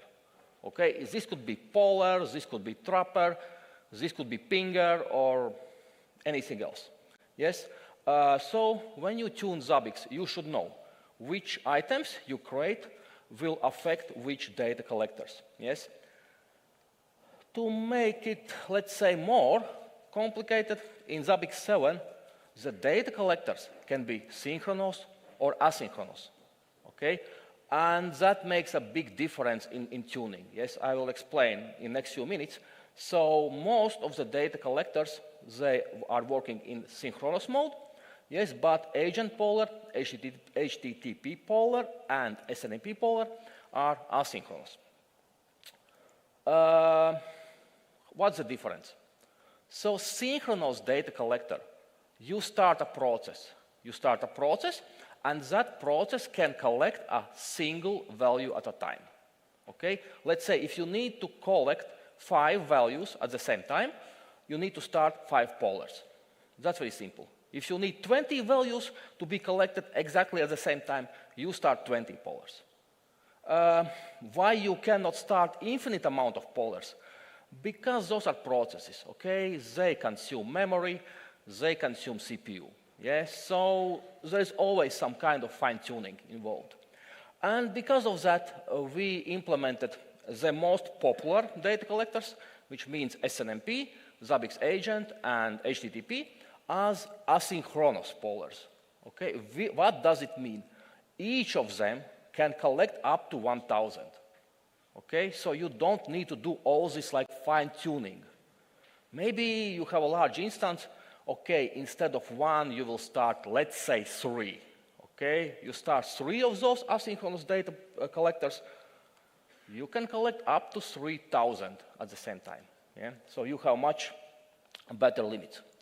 I think some of you have seen this slide, but once again, yes, the same, like visually. So this is how synchronous works. Yes, you send the request, get metric, send the request, get metric, send the request, get metric. Yes, very simple and asynchronous way, right?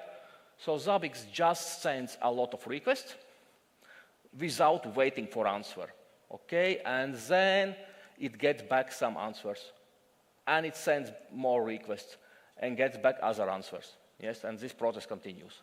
And this is how we can achieve, let's say, 1,000 times better performance. And yes, so each of those collectors has configuration parameter. Yes, so you need to tune them. When you install Zabbix, Zabbix is not tuned for serious production. Yes, you have very limited amount. In this situation, let's say polars, okay? You have just 5. Enough for the start, of course, but not for serious production. What you need to do, you increase them, 20, okay? Yes, you look how busy they are, you increase the numbers, restart Zabbix server, and you get better performance. And then there is another issue. So data collectors, they are designed to collect data, okay? Especially the synchronous collectors, and they are very valuable, okay? Let's say you have only 5 of them. You have only 5 of them, and they must run smoothly and collect data all the time. Now, what happens when you lose connection to some host? The data collector is in trouble, okay? Because normally, data collector collects CPU load in some milliseconds, maybe 2 milliseconds, maybe 5 milliseconds. So it can collect lots of metrics. If the host is unreachable, it gets a timeout, right? It goes to the host, and it waits, and it waits, and it waits. So it wastes its resource, yes? Because of that, we have designed this, let's say, way how to do it. Yes, so once the host is lost, we have unreachability period. So the host is now checked only every 15 seconds. If during this period there is still no response, the host is checked only every 60 seconds. Yes, and this is done by specific process unreachable polar. Yes, so those unreachable polars, you normally don't need them. If your network works perfectly, you don't need them at all. They are idle. But once the trouble begins, once the host goes offline, those unreachable polars, they start to handling all the hosts.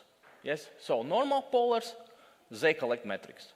And unreachable polars, they will work with those hosts who are unreachable. Yes, so you always must keep some reserve for the potential issues with your network. How to tune them?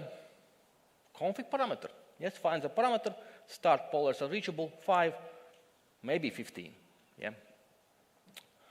All those delays. Okay, on this screen you can see 15 seconds, 60 seconds. Can you tune it? Of course you can, right? Yes, so you can change the delay, you can change the unreachable period, and you can change the unavailable delay. Should you do it? Up to you. Yes, for me, typically the default settings work just well, but it's up to you.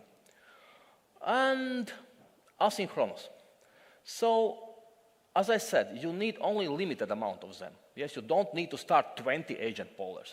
Yes, even for big instance, 3 or 5 would be okay. Yes, but yeah, once you have them, and they have this parameter, maximum concurrent checks per polar. Yes, which is set to 1,000.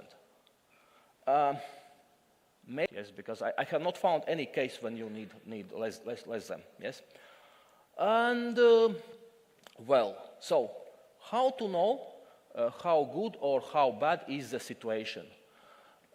Use Zabbix templates. Yes, every Zabbix server comes with a health template, and every proxy comes with a health template.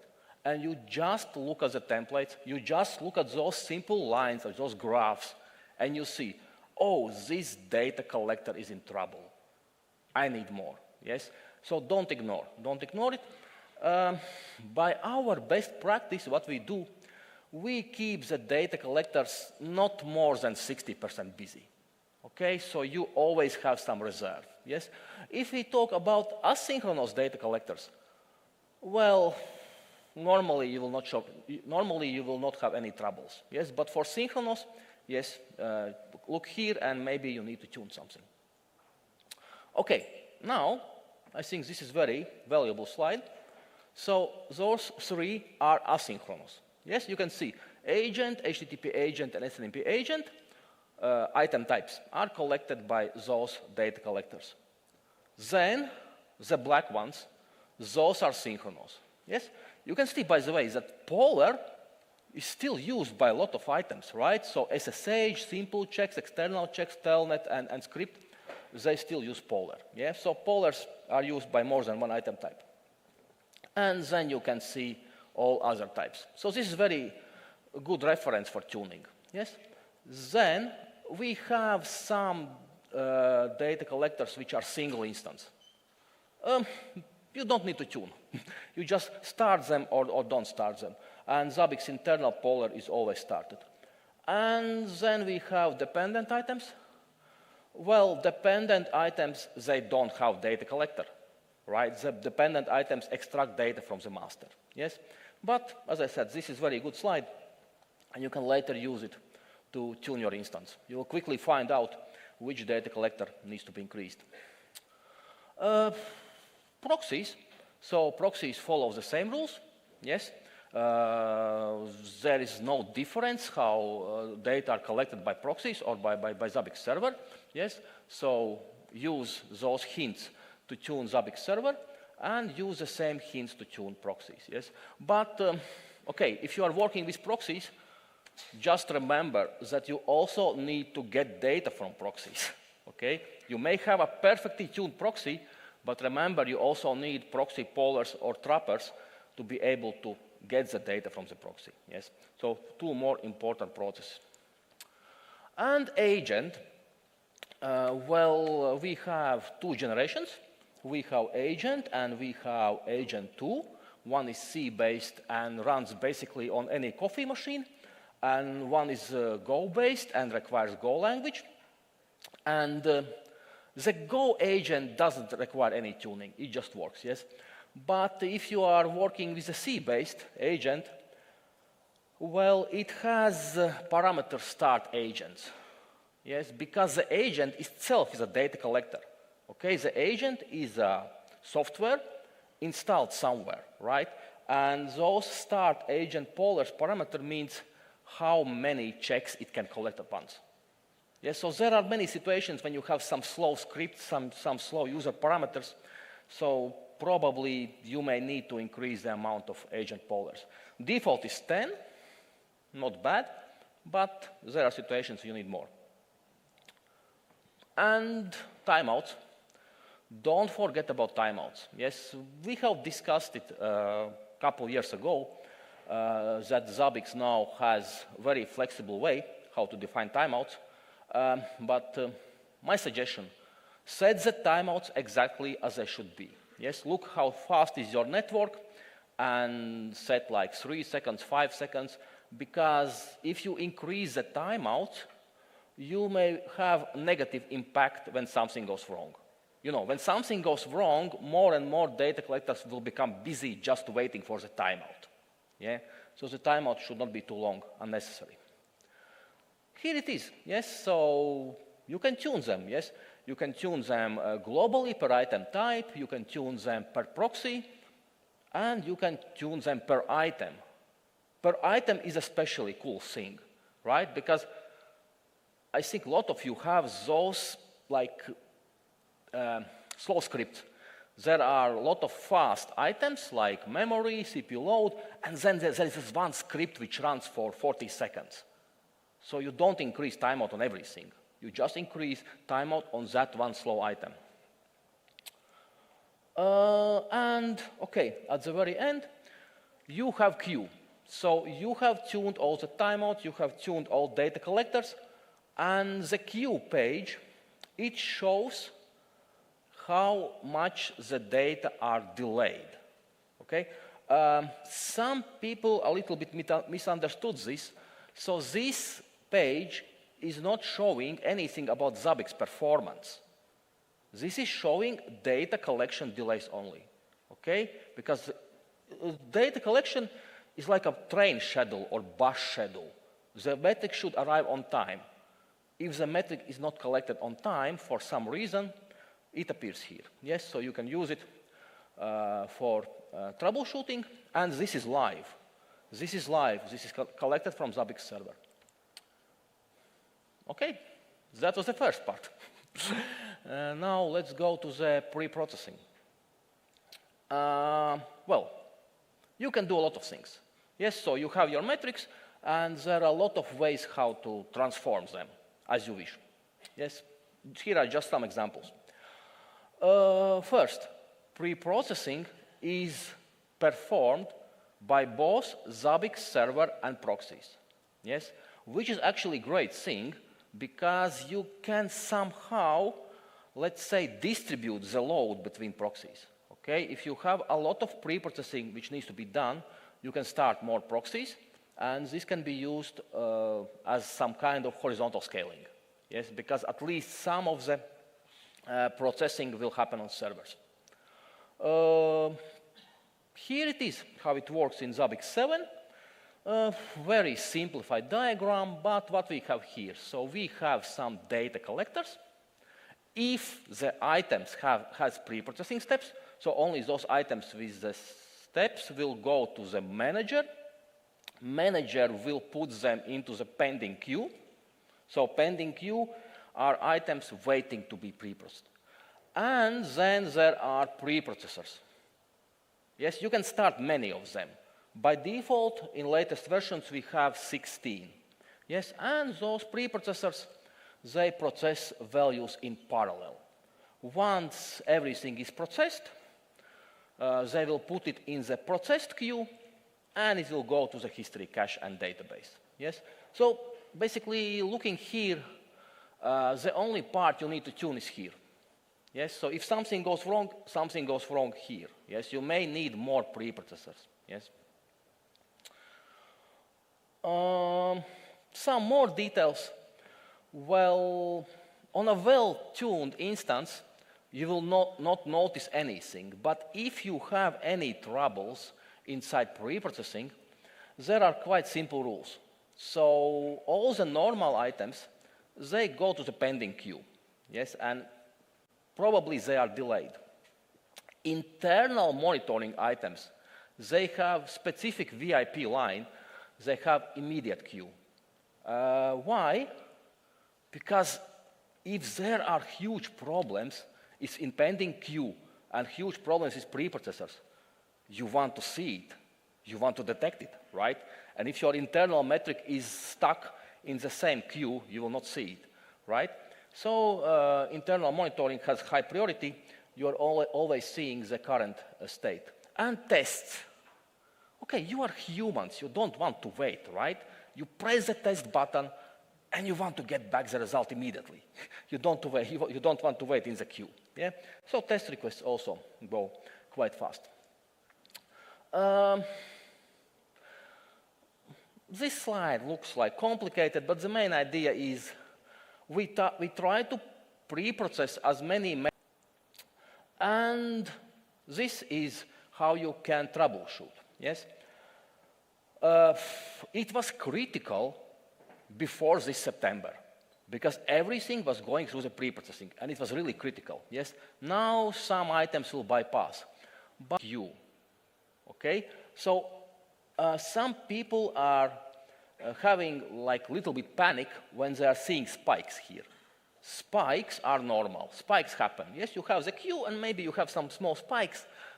That happens. Don't worry. But if you see this, you are in trouble, right? Because with every second, the pre-processing queue is becoming bigger, bigger, bigger, bigger. It's not recovering. It will never recover, right? What to do? Typically, you just start more preprocessors. And we have new metrics. Yes, so because now metrics can bypass preprocessing, there is a metric like preprocessing queued VPS and direct VPS. Be very careful when you look at this graph because you may get it wrong. So the red line means how many values went through the preprocessor and were preprocessed. And the yellow line displays only LLD rules. Okay? So the yellow line is not displaying bypassing items. The yellow line is displaying items which somehow went into the preprocessing without preprocessing steps, which currently are only LLD rules, as I know. Yes, which should be very low. Yes, but this is not items with or without preprocessing. Yes, this graph represents all items which went into the preprocessing. Other way how to troubleshoot, diagnostics. Yes, tomorrow I will have a workshop, so you are welcome. Yes, and we will let's say we will design some situations and we will try to diagnose them. And yeah, so I just proved it for myself that it works. So if you have problems with preprocessing before 7.0.17, you have this. Problems with preprocessing, all the metrics are delayed here. Okay? New logic from this September, you have problems with preprocessing, and yes, of course, metrics with preprocessing are delayed, right? But this one, CPU load, it still like bypasses, and you have the most current readings. So it is better. It is better. Okay, and do you like this picture? Yeah, it's very simple. It's a very simple picture. This is how Zabbix works, right? Nothing complicated here. On the left side, in green color, you can see the data collectors. Then you can see that the blue line, which means data with preprocessing goes to the preprocessing, and data without preprocessing, which is a green line, just bypasses. Yes, so now, basically what is changed is every data collector has two options. Yes, send the metric to the preprocessing if you have some steps, or bypass it. But still, at least for me, this looks a little bit too much, right?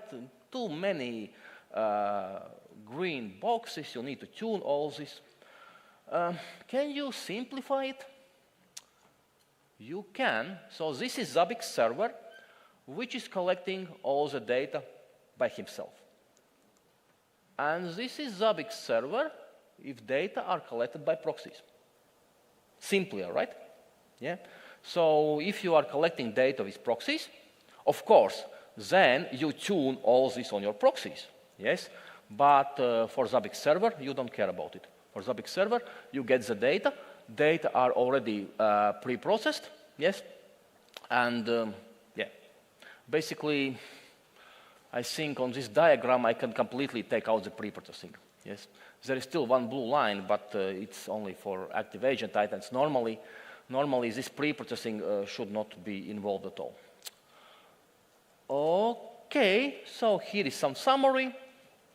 This is what I told you. Okay, start enough collectors, monitor how many collectors you have, how busy they are, maybe use some diagnostics, and your Zabbix instance should be in a good health. Okay, as I told you, tomorrow I will have a workshop. I think it's around 4 p.m., right? So you are welcome. We will simulate a couple of scenarios, right? So we will have some issues with pre-processing, some issues with LLD rules, some problematic items, and I will show you how you can use Zabbix diagnostic to quickly find that item. Because there are a lot of cases when there is like one troublemaker, one item which causes a lot of troubles, yes? And you can use diagnostics very easily to find that item and then fix it. You need to bring your own laptop, yes, but everything else will be provided by us, yes? We will provide you with individual cloud-based virtual machines, so no worries, yes? Just bring a working laptop with internet. Okay, that's all.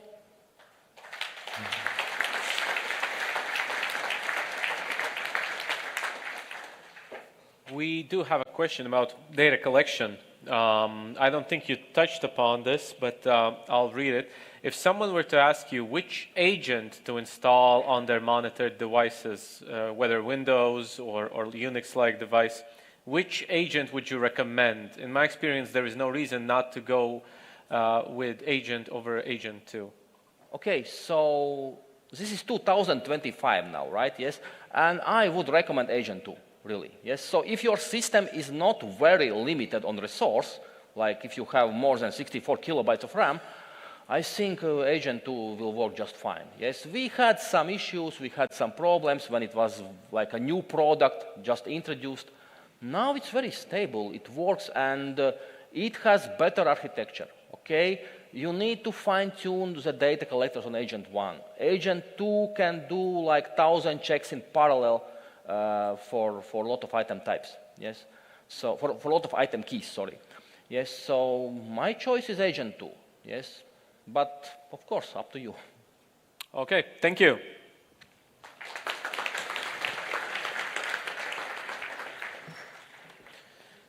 All right, so we've talked about Zabbix internals. Next up, we'll talk about sort of the architecture choices when it comes to deploying Zabbix in maybe larger scale enterprise environments.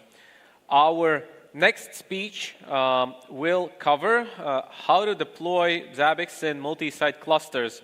Let's welcome Roman Lukovics, subject matter expert in Frequentis AG from Austria. Welcome.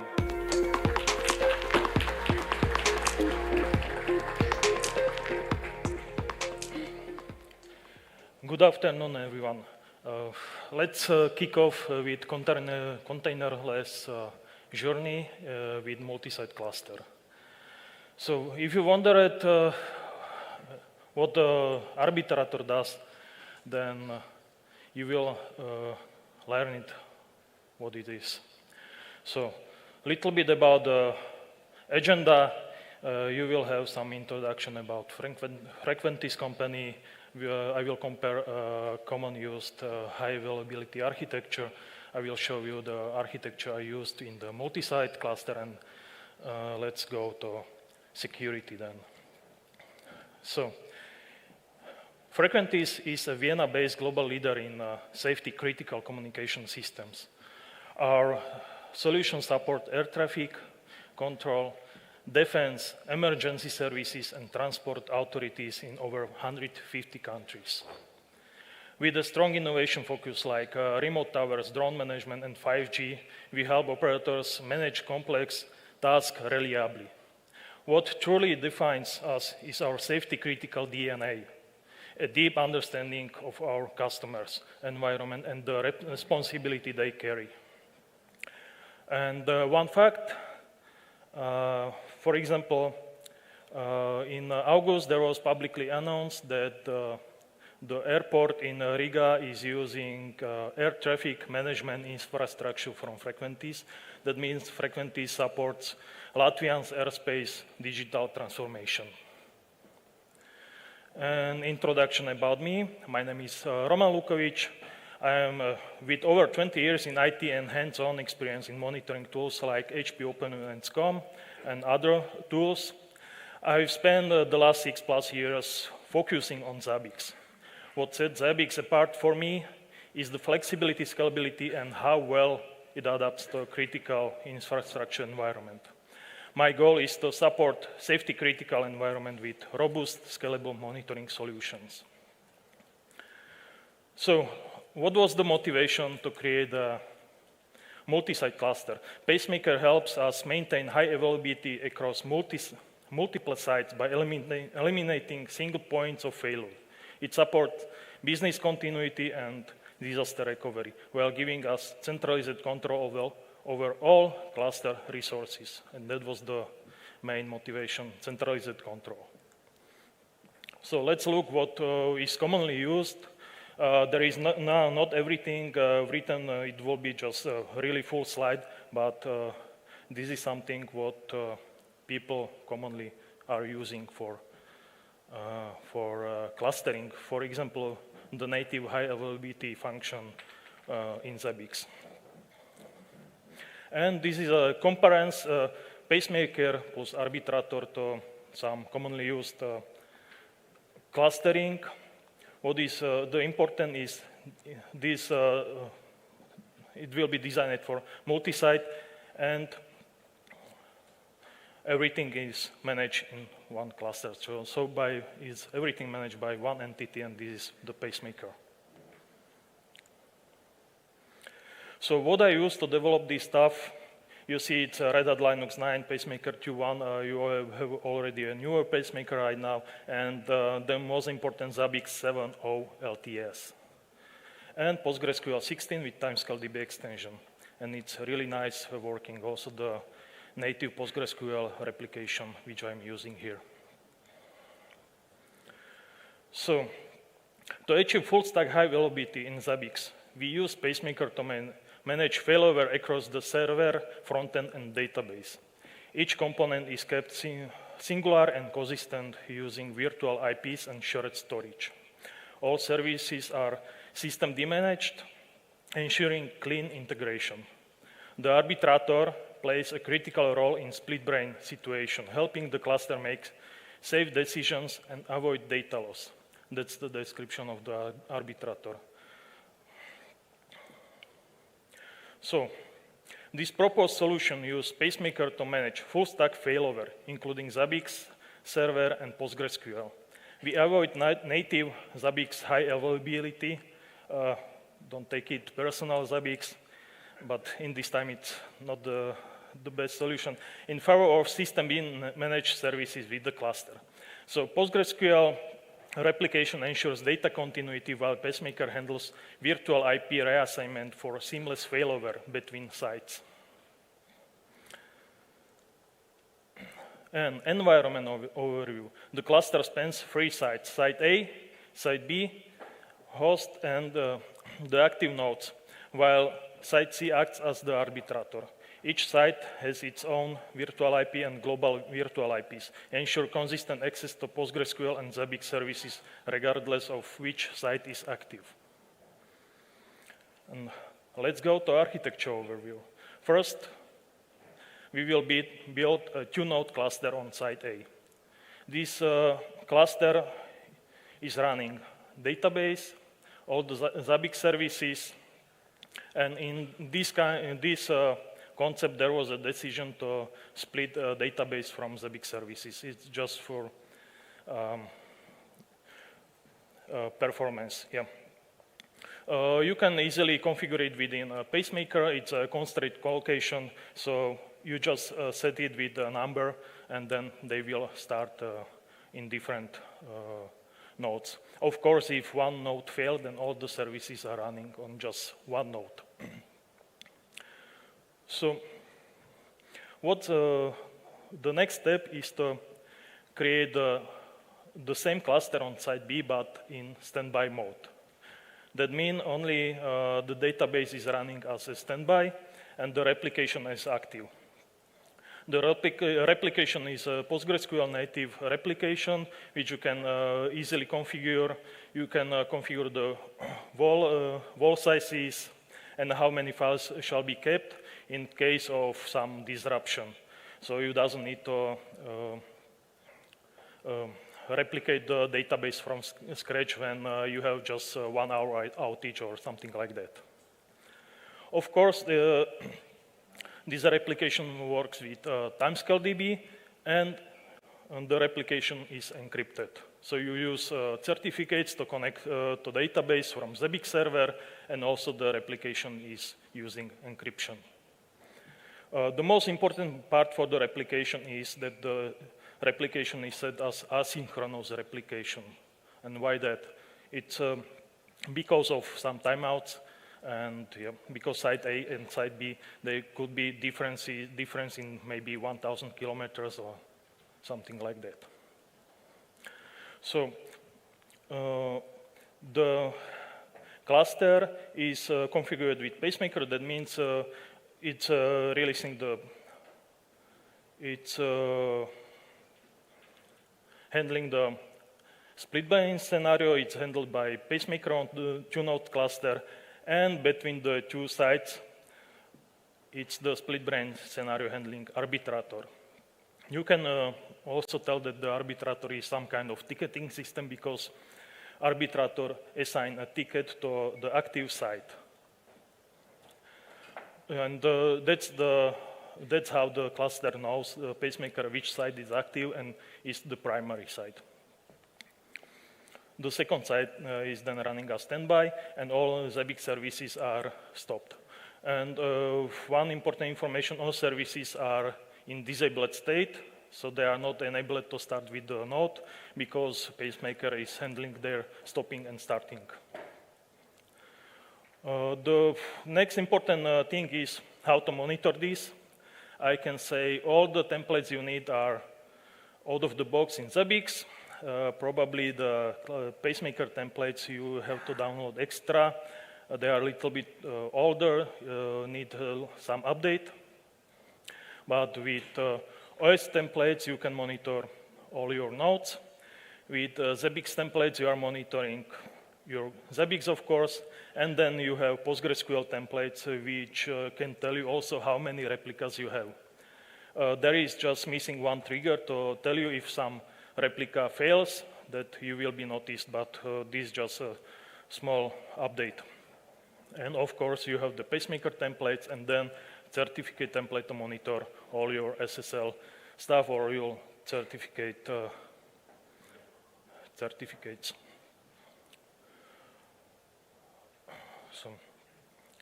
And if you don't have free sites, that means you cannot assign the arbitrator to a third site.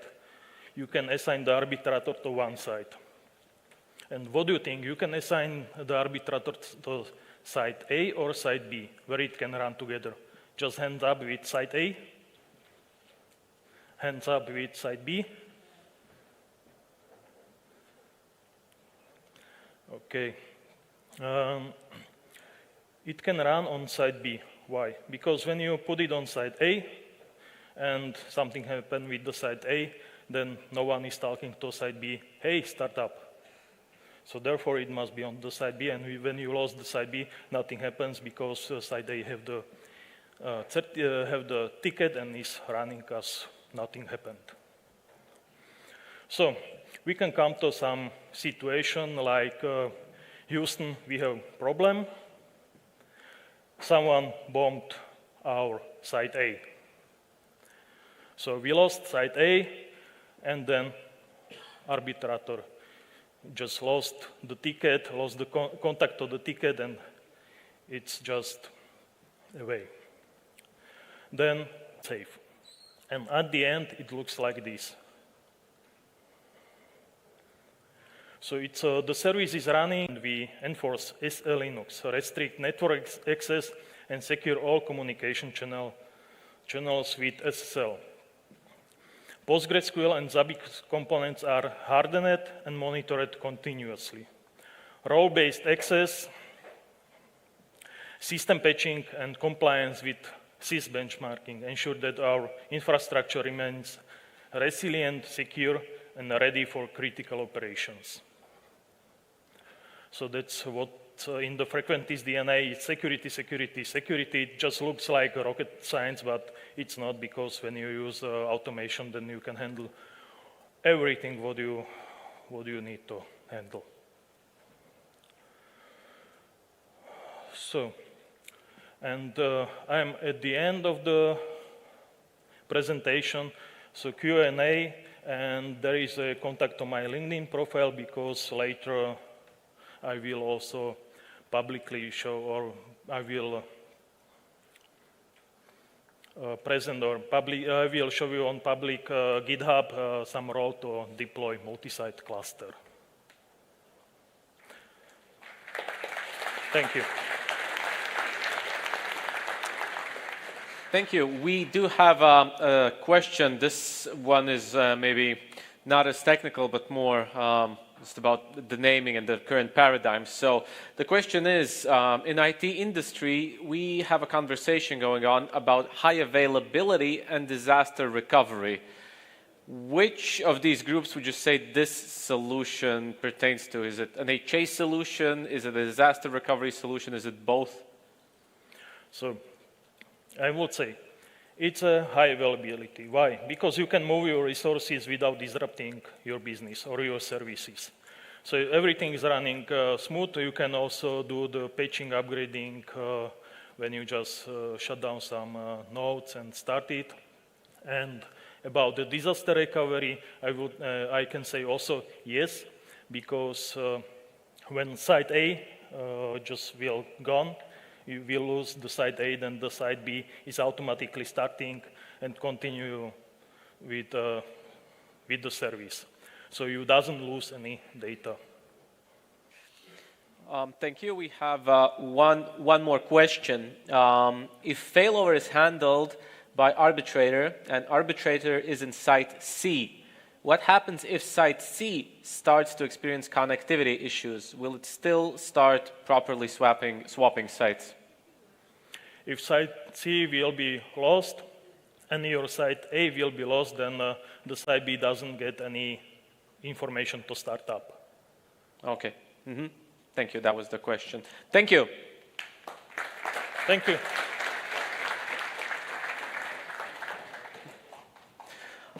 Okay, next up, we will continue with more technical speeches. Next up, we'll talk about bringing standards into Zabbix visualization approaches in complex environments. Let's welcome lead architect at OtterMon USA, Vladimir Ulogov. Welcome.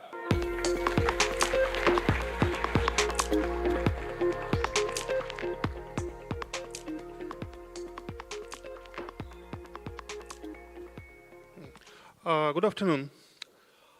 What I will be talking about, I will not teach you how to create the visualization for the Zabbix. This discussion will not be about that. But what this discussion will be about is about certain facts and certain facts about how different components of the Zabbix plays the role in, as been said, complex environment. And to define what the complex environment is, the complex environment, it's not only environment that have a lot of components to monitor. The complex environment do have a lot of different users and a lot of people who rely on the output of the monitoring platform to do their job. And in this conference, there is like pretty much pointless to talk about importance of the monitoring data. But while Zabbix can create a very complex and sophisticated monitoring UI, I will, as mentioned, talk about the context, how to organize this. And a couple of points need to be understood before I continue. First, the role of the monitoring platform for the different category of the users. When we create observability architectures and observability configurations, we often forget for whom we are making this configuration, who will be the user. And the first fact is the majority of the users who will use that monitoring platform, Zabbix included, they are not experts in observability and monitoring. They are experts in their respective fields, like SRE, like DevOps, security, analytics, and so on. So, first fact, don't expect your users be observability experts. Next, and the second fact is, don't expect superhuman abilities from your users. Users do have natural constraints in cognitive and cognitive processing of the data, including visual data. And those abilities are diminished even more if the users are working under stress. The more stress users experience, the less data they can process. If you wanted to halt your NOC operations in the middle of the crisis, show them 50 line graphs with 50 items in each line graph. So, truly effective monitoring and observability, when it comes to the visualization, shows to the users what they need to do their job. Not what we can show them, but what the users need. And this is very important to understand.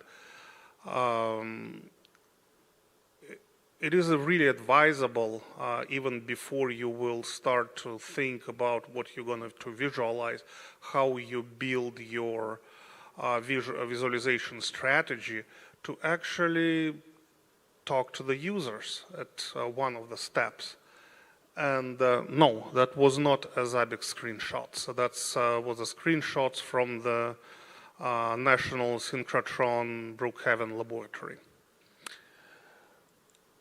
So what the users expect to see from the visualization? Something like this. Something direct, to the point, and that will show them what they expect to see. What the users in the visualization world frequently receive is something like this. So, what is the important, and what this situation tells us? To have a bad visualization, it's actually worse than don't have any visualization at all, because bad visualization will mislead people. So how to standardize, how to build a meaningful visualization? First, we need to understand who is our users. And in my world where I'm living right now, I identified that I deal with the two major categories, types of the users. That is operation personnel and analytical personnel. Of course, I do have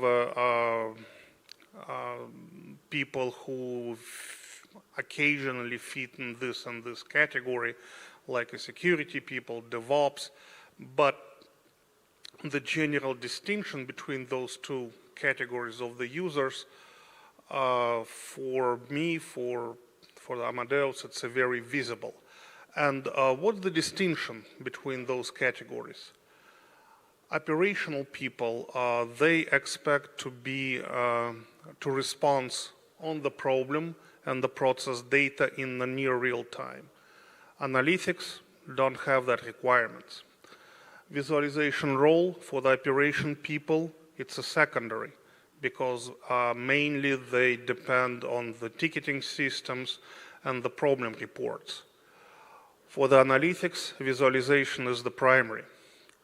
Focus, what's the operation personnel is focusing on? They focus on the troubleshooting.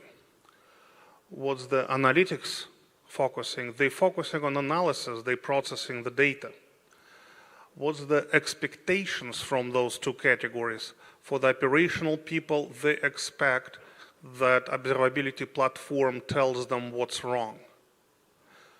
Analytics expect the observability platform shows them relevant data they're looking for. And the goals of those two categories of the users are different. If one expected to keep the system up and running, the second, they involved in analysis of the data to keep optimization and tuning. A little bit about our biology, which often is misunderstood. This is our eye, and the nature of the eye, we see, we have a sharp focus in the center of our vision, but on the peripheral of our vision, we can clearly see the shapes and the colors. Why? Because our eye made that way. And when we do visualization, when we do dashboards, we need to take this in account. So in the center, like general rule, put what shows details. In the peripheral, put what shows angles, shapes, colors, because humans are still analog creatures. We are not digital creatures. We see colors, shapes, etc., etc. Next, color wheel. The green, yellow, and red in the traffic light, it's not a fashion statement. It's a contrasting colors. I've seen the people putting on the dashboard violet and blue in the same graph. Why? Because they can. Is that a good idea? No. So when you are creating your visualization, make sure you are using contrasting colors, and the eyes of the humans made that way that for the center it gravitates to yellow, and for the peripheral it gravitates to the orange. So in the center of your screen, the color choice is red, yellow, green. In the peripheral, it's orange, violet, and orange, violet, and yellow, or what it's another green. So next, what we need to also take into account is our field of the vision. Again, in the center, details. In the peripheral, it's shapes and angles. So what else is important for the meaningful visualization? Is there how much effort takes to process a certain widget? The more information widget contains, the more time and brain power user shall take and process that information. And for the operational personnel, time sometimes goes in the seconds. And the focus out of focus, again, center, peripheral. So that's the first recommendation. Which Zabbix widgets are easy, which is hard? Maps, geomaps, easy, medium. Problems, hard. Why the problems hard? Because you need to read them. You need to use your brain power to understand what it shows to you. Why the gauge is easy? Because it's adjust angles. You can glance on the gauge and get information and read information from the gauge quick. Pie charts, it's a very easy widget as far as the brain capacity goes. Clock is easy, but yeah, only if you need the clock. Next, alignment of the widgets for operation and analytics. This table will show you which widgets are usable for which type of the user. For example, as you can clearly see, for analytics, the widgets are more analog, the one that doesn't require of the users to spend a lot of time to understand the data. For the analytics, there is no such requirement. Screen layout, I'm almost over. Screen layout. When we look at the screen, we generally following the eye path. What does this mean? Again, I'm talking about majority of the people, there are exceptions. First, when the people look at the screen, they look at the center. This means the most important information that you put in your dashboard must be in the zone 1, which is in the center of the screen. Next, people start to look up and down. This means the zone number 2, that's your second most valuable piece of property. And then they look left and right. So peripheral zones 3 and 4, your next choice for displaying the information, and put the widgets on them. And based on the screen layout and complexity of the widgets, I came up with the recommendation which widgets must go to the which zone.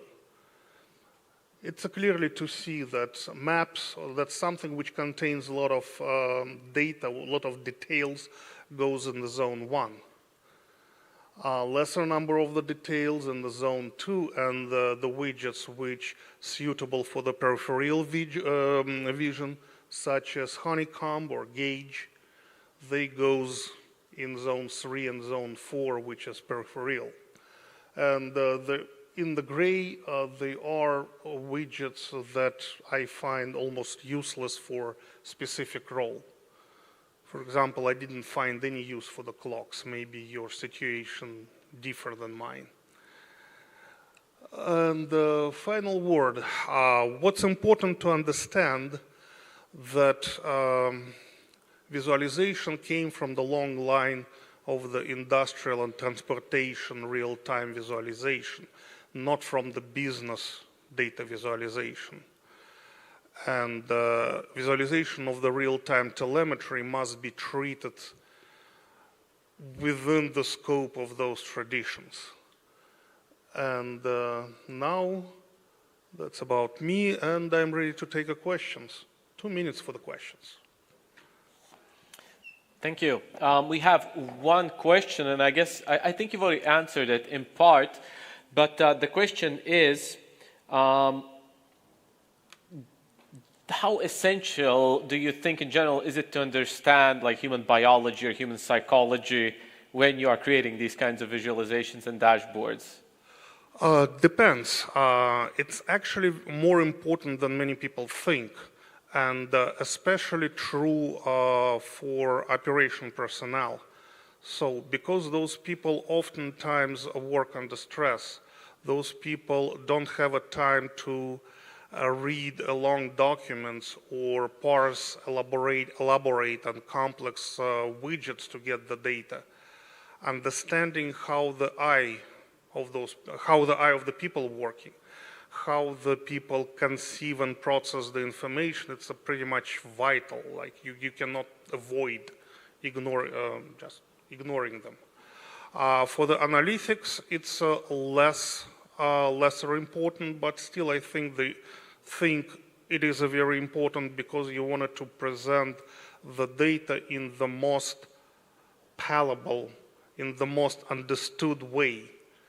So present the data, as I already mentioned, the way that the people expect to see, not the way you think it best.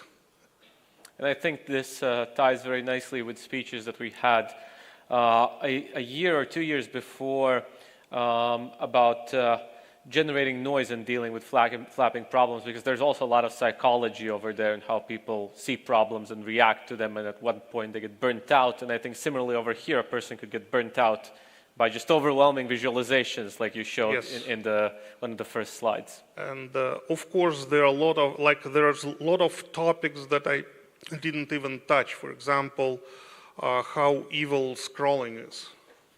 So if you want my last recommendation, don't do scrolling. Vertical scrolling, bad. Horizontal scrolling, absolutely evil. Don't do it. Like if you wanted to build a meaningful visualization, don't do scrolling. That's, I have more recommendations, but I'm out of time. Thank you. Thank we you. will not do scrolling, guys.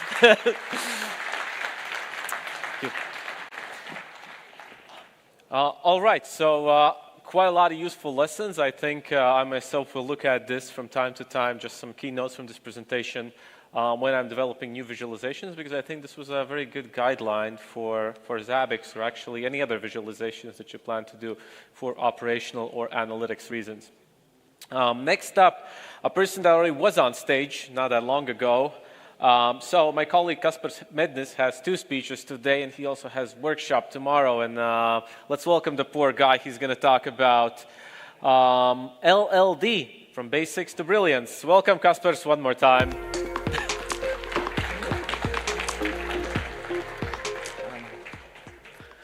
Well, I'm not the poor guy. I think maybe some of you start to hate me, right? Yes, with all this technical stuff, but okay. Well, another speech, and this time we will look a little bit into the LLD, because we have something new for you, actually. Okay, so the speech is saying from basics, right? So let's start with basics. What is LLD? LLD means you are discovering something inside the host. Okay, you have a machine and you want to discover something. Network interfaces, file systems, CPUs, something you want to monitor. What's the main idea why you need to discover? Why just not to define them? Because with LLD or low-level discovery, you can use the same template for all kinds of similar devices, right? You have a template which monitors a switch, and then you can use the same template to monitor like a different switch, because it will discover network interfaces, yes? Or maybe applications. So very, very useful. That's not all, okay? You can also use LLD to create hosts, okay? And here, we are not talking about the network discovery, okay? Network discovery is scanning. LLD means we use one machine and then information from that machine to generate other hosts, okay? Well, network discovery would be if I will stand here and count all of you, okay? LLD means I will just go outside, I will take the registration paper, and I will use a registration paper. Yeah, that's the difference. Okay, and yeah, this is used a lot. This is used a lot. Actually, yes, we started with VMware, and now we discover Docker, Kubernetes, all the cloud instances, and much, much more. Okay. So, yeah, because this feature is so powerful, it is used by almost every official Zabbix template. Yes. And my personal opinion is, when I look at some template, first where I look is, does this template has LLD? If it has LLD, okay, this is a good quality template, yeah? Because if the template has like 10 fixed network interfaces, it's not a very good approach. Okay, where you can find them? Well, you open the host list, right? And here it is, yes, LLD rules. You can see, yes, so some of the templates, 4 rules, 6 rules, 7 rules, 12 rules, 13 rules. Yeah, so our official templates are using this technique to discover lots and lots of things to monitor. Yes, and this means that those templates are universal and they can be used on lots of different devices. So how the magic works? What is under the hood? You are not creating items. You are not creating triggers or graphs. You are creating item, trigger, and graph prototypes. Yeah? And that's the main idea. You create the prototype, how the item should look like, and based on this prototype, or sometimes we call them blueprints, the low-level discovery rule will create items. You may ask, okay, and how the prototype looks like, right? How hard is to design the prototype? So you go to the discovery rules. Here you can see all the prototypes. Here is the prototype form where you can edit them. And now let's take a look. So this is an item. Yeah, item with a name, type, key, type of information, interface. This is item prototype. And you can see very similar form, right? It has a name, type, key, type of information. It does not have interface because interface exists only on host, but all other fields are equal. The only difference, actually, which you will notice here, if you're careful, are here, the LLD macros, right? So here you have the name of the interface, and here you have some, like, if name, yeah? This means then you design the prototype, and you put this macro in those places where it should be replaced by the real device name. Yes, we use this slide for trainings. Yes, it's a very good slide, I think. Yes, it shows how it works, right? So on the top, you design the rule, you design the prototypes.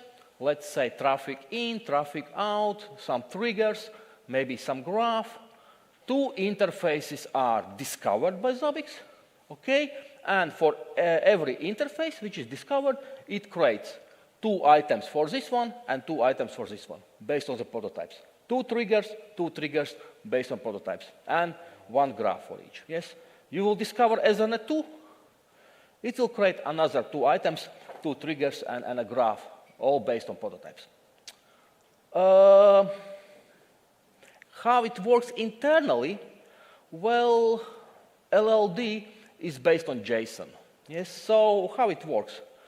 You collect some value, but not a simple value, not a CPU load. You collect some data describing the object, describing network interfaces, describing CPU, or describing some cloud machines, okay? Then maybe you need to pre-process, because in Zabbix, the LLD requires JSON. That's a requirement. Yes, to execute the LLD, you need JSON. So if you have any other kind of structured data, maybe you have XML, maybe you have YAML, you need to transform it to the JSON. Yes, once you transform it to the JSON, Zabbix will be able to process it. How the JSON looks like? You can use the Zabbix format, and you can see in the Zabbix format all the LLD macros are already built in here, but that's not required anymore. And you can also use any free-form JSON. Yes? If you have this JSON, it also can be used. There is no need to manually build this JSON. Yes? Zabbix can do it automatically. Okay, so that was like basic. Let's go a little bit more into details. Next, let's say, level or next step of evolution was dependent LLD. What is dependent LLD? The idea actually is very simple. Just try to follow me. You have a monitored device. Let's say this is some kind of router, okay? You collect data using a master item. What means master item? This means it collects data in bulk, okay? It is not collecting like the status of one port. It is just collecting the status of all ports in a JSON object, Yes, so you have one single request, and you have JSON data, which has a lot of metrics inside. What happens next? You build a specific type. You build a dependent LLD rule. So the LLD rule itself is dependent on this item. And inside the dependent LLD rule, you have a prototype. And this is dependent item prototype. So you build dependent LLD rule with dependent item prototype. So what is the dependent item prototype doing? Dependent item prototype creates dependent items, right? And now it just created dependent items. And we need one last connection. And now the dependent items, which were created by this prototype, will extract data from the master item. Okay? This technique is used in like almost every Zabbix template for a couple of last years. Yeah? It's very effective. It's very effective because you have a single data collection here, right? And everything else is performed by Zabbix. But for that, you require some preprocessors. Yes, so remember about the tuning of preprocessors. This is how such JSON looks like. Yeah? In this situation, we are monitoring file systems using Zabbix agent. You can see, yes, you are collecting all the data about the file system. In the red color, you are seeing information which will be used by the prototype. Okay? The red is the configuration data, which is used to build item. And then the blue ones are the data which will be actually, which actually will become the latest values. Yes? So everything all in one. You get this metric, you can create items, and you also get the latest data. How it looks in Zabbix? You know, not very impressive. Some other form, right? Yes, so this is discovery rule, and it has a type dependent item, and then it creates dependent items. Yes, and those are prototypes. Okay. What are the benefits of this approach? You have a single request, so you are not disturbing your device, right? Fewer connections, of course. You don't need so many data collectors. Okay, because this is a single connection, and only a single data collector is used at that time. So maybe one poller is enough. And also, as a bonus, and this is, I think this is a bonus, all the data you collect at the same time. So you are basically getting a snapshot, right? You are monitoring a switch, and you are getting the snapshot because all the metrics are collected at the same time. Because otherwise, some data will be from the beginning of the minute, some data will be from the end of the minute. This gives you a snapshot, which is nice, right? What you need to remember, preprocessors, yes? You need to have enough preprocessors, yes? And this one. So this is the side effect. Because of all that architecture, I will go back. So now, as a side effect, every time this item updates, it also updates the rule, okay? And this is something not really good. It executes LLD every time you collect data. This can be avoided if you use discard unchanged. Yeah. And now, the nested. Our latest invention, I would say, available since Zabbix 7.4. So what is the main idea? We have used LLD for many, many, many years, yes? But there was always this limitation. You have low-level discovery rule, which can discover some items and create them. And that was all, yeah? And more complex scenarios were not possible, at least with Zabbix tool. Yes, I'm not talking about scripting or other approaches, but normally that was not possible. Okay. What we implemented in 7.4. So we have LLD rule, which can discover other LLD rules. Okay? So you have low-level discovery rule, which, when it's performing discovery, is creating next level of LLD rules. And then you are creating items. Yes? So if you have some JSON, which has some kind of hierarchy, yes, then you can implement this scenario. I will show you some real use case, because maybe now it is hard to understand how this can be used, right? It's even more powerful. So in latest Zabbix versions, we are removing all those artificial limits, right? We don't have any fixed amount of dependent items. We don't have any fixed amount of dependency levels, yes? Just like do whatever you want. Here is the same. So you can create LLD rule, which creates LLD rule, which creates next level of LLD rules. We call them nested, which creates next level of nested LLD rules, which creates the next level, yeah, and so on, yes? And maybe only on the last level, maybe only on the third level, you are actually creating items, yes, by using item prototypes. So I will show you how this can be implemented in a real life, yeah? Okay.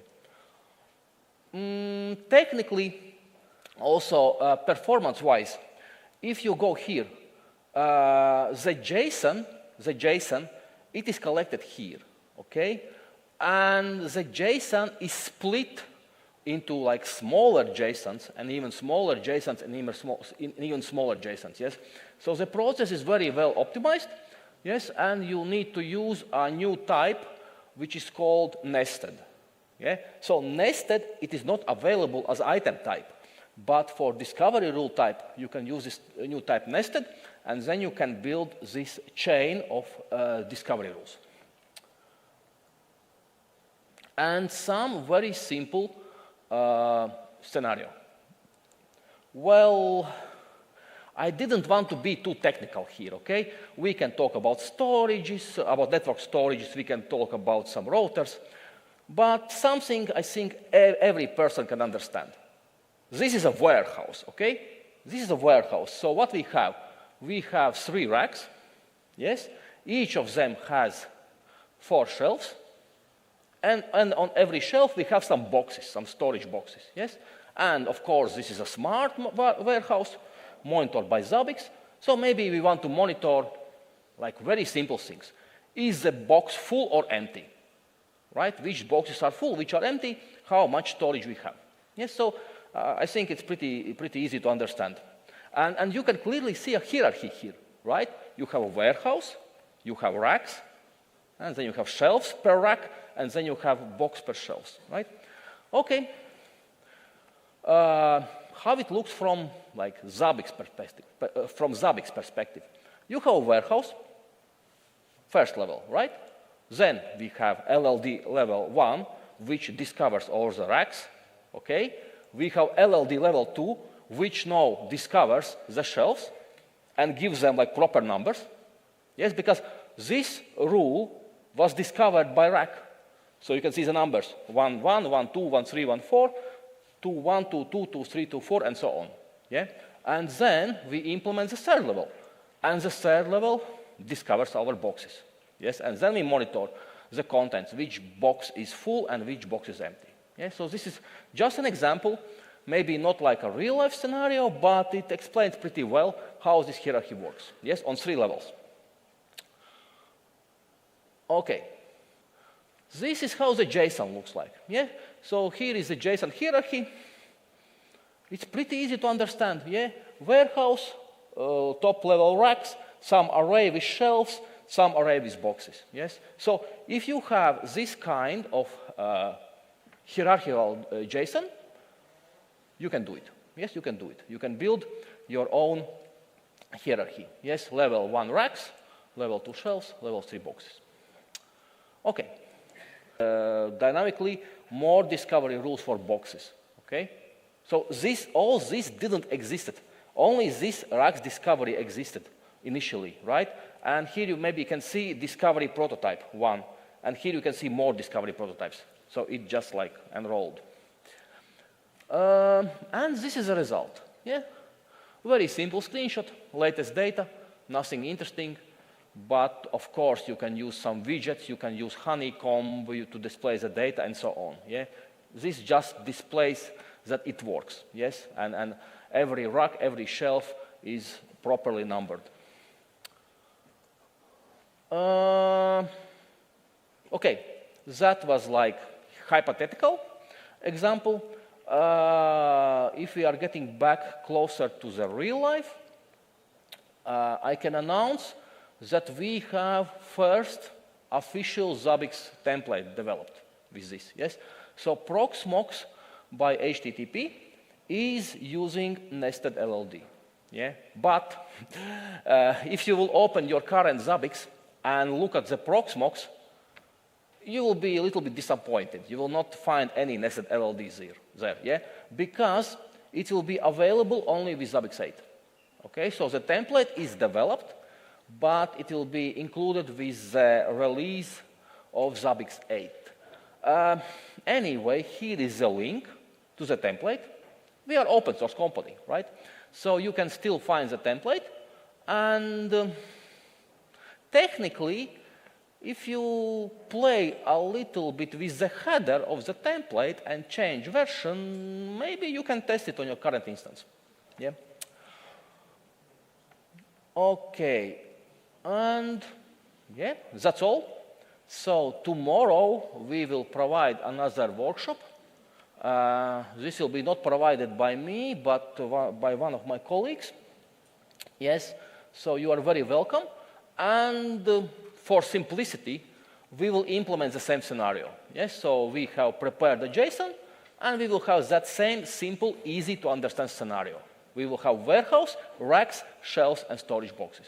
Yes, which is easy to understand for everyone, and then you can get the data and maybe even visualize. You must bring your own laptop. Everything else will be provided by us. And last, unfortunately, all I got was like 20 minutes, okay? And I really wanted more time. I said, I need like maybe 4 hours, okay? 4 hours would be enough, yes? In 4 hours, everyone here will understand how it works, yeah? Unfortunately, got 20 minutes, but we have a training. So we are currently developing a new training course. Yes, this will be an additional 1-day course on low-level discovery. Yes, and we are planning to, let's say, teach everything. We will teach you how to create simple LLD rules, how to create dependent rules, how to create nested rules, how to create host prototypes, how to transform data, and of course we will provide live examples. Yes, you will have some hands-on experience. Yeah, so estimate, I hope, end of this year. Yeah, it will be available on Zabbix Academy. It will be available as a live training if you want, yes, and this should be one of the best 1-day courses, actually. Okay, thank you very much.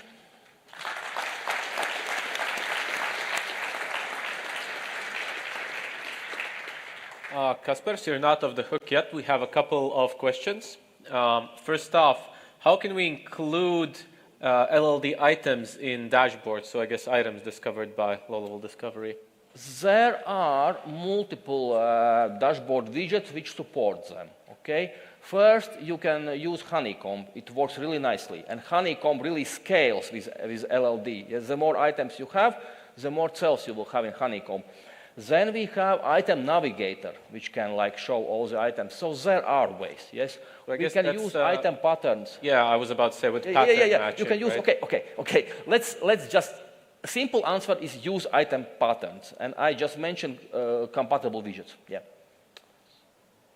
Then another question, not sure if I can wrap my head around it on the fly, but maybe you can help me over here. What is the reason we cannot edit LLD preprocessing, macros, and overrides in nested templates only on the root template? Well, you'll need to find some developer, yes. So. And actually, okay, this is very cool and very new feature, right? And I have not played around a lot. I have designed a couple of templates, did some tests. We are now making a training, so I will also have more questions to the developers and more answers. Yes, but currently, find some developers. There are a lot of Zabbix devs walking around, so just to catch the right one. Okay, thank you.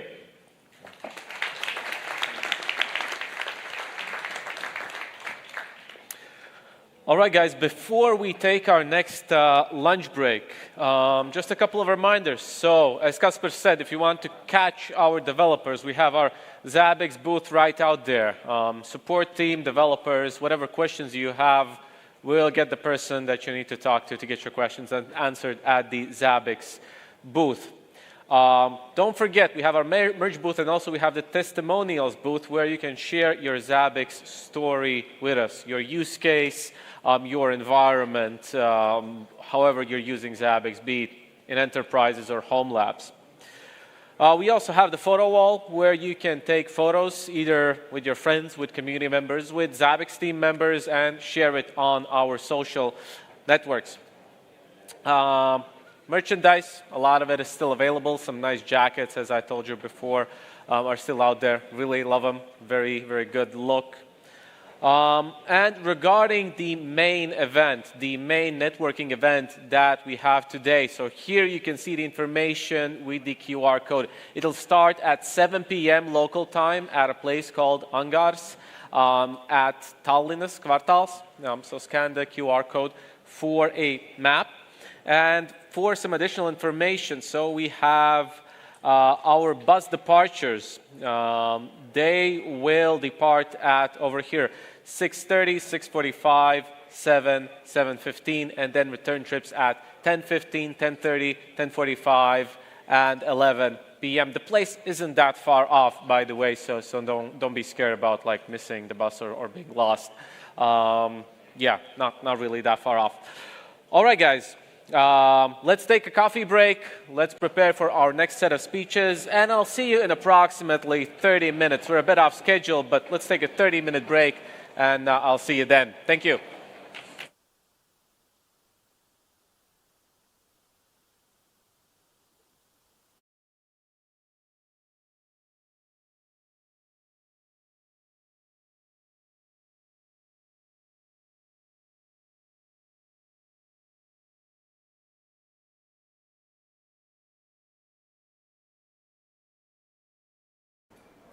Hello everyone, my name is Christine Lambert, and as usual I'm doing the live interviews for this year's Zabbix Summit 2025.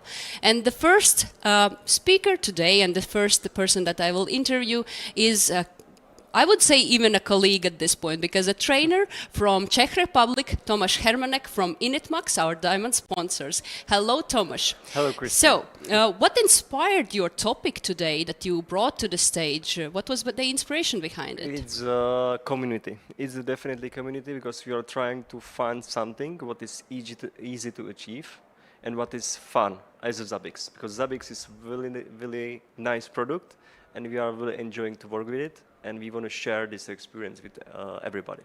Okay, and what would be the main takeaway maybe the people should take from the speech you presented today and the workshop you will do tomorrow? Yeah, we bring some small gift like this one for everyone who is going on our workshop. And the main reason for it, because our presentation are only showing the theoretical part, and we want to add practical part for our presentation. And this is why we have workshop tomorrow. It's our first workshop ever. We hope we are not messing up with it. This is a true nature of a Zabbix trainer speaking. The theory is good, but it has nothing without the practical part in it. And so what maybe the initMAX has been up to for this year? This year what we are doing, we are mainly polishing everything what is regarding to 7.0 version. We are also doing some widget and everything what is possible. We are doing the wiki and trying to share something with the community. I know I am talking a lot about the community because I love the people which is working with Zabbix and have same energy like we have in our company. And this is mainly part what we done. Of course, I don't need to forget about our customers, because our customers are not best, but completely best. And this is the reason why actually we are here, because this is the energy what we have from our customers. And you know, initMAX has been diamond sponsor for multiple years. It didn't just happen once. It has been a recurring event over the years. So you must really love the event. So maybe you could share a little bit, what is one or few favorite things about it, the Zabbix Summit? The food? Yeah, yeah. No, I'm joking. It's not about the food. Food is great. Food is great, but the people there, it's we have only 1 year opportunity to meet everyone from the Zabbix company, from different partners, new people which is coming from different countries. This year, we have people from, I don't know, England, Australia, USA. It's a super nice opportunity to us to meet these people. We are not selling nothing, but we are discussing, and we have usually same issues, and hey, we know how to solve it, and here's a topic about that. Or we are trying to help everyone, and also the different people giving us new ideas. Hey, I probably fixed this different way, and we have really good ideas also from people which is attending this summit. This is the main reason why we are here, I think. Okay, that's great. It falls aligned with what I love the most about this event. Yeah. So that's great to hear that we match in this one. And the last question from me. So, you know, you are doing business for Zabbix, and so whenever you have a new stakeholder and he's just deciding about like doing Zabbix or implementing Zabbix in their own environments, maybe in few words you could highlight why would they do it? Why would they need Zabbix? It's usually try it and you will see, because Zabbix is for free and it costs nothing to try it. And if you like this product, you can go on your trainings and probably you can learn 80% what you need to do. And if you are going on large scale later, because you are growing probably with Zabbix, I don't have any customer which is leaving Zabbix right now, and also in my past. And this is the place for everyone who want to try something good and try to solve some issue what probably have in this environment, because Zabbix is open source and one thing can be solved in multiple different approaches. This is, I think, the bullet point for the Zabbix. Okay, thank you, Tomas, very much. It's a pleasure to meet you as always, and I will not ask if I will meet you next year. I will definitely meet you not next year. Thank you very much for invitation. Thank you. And enjoy your summit. Thank you. Bye.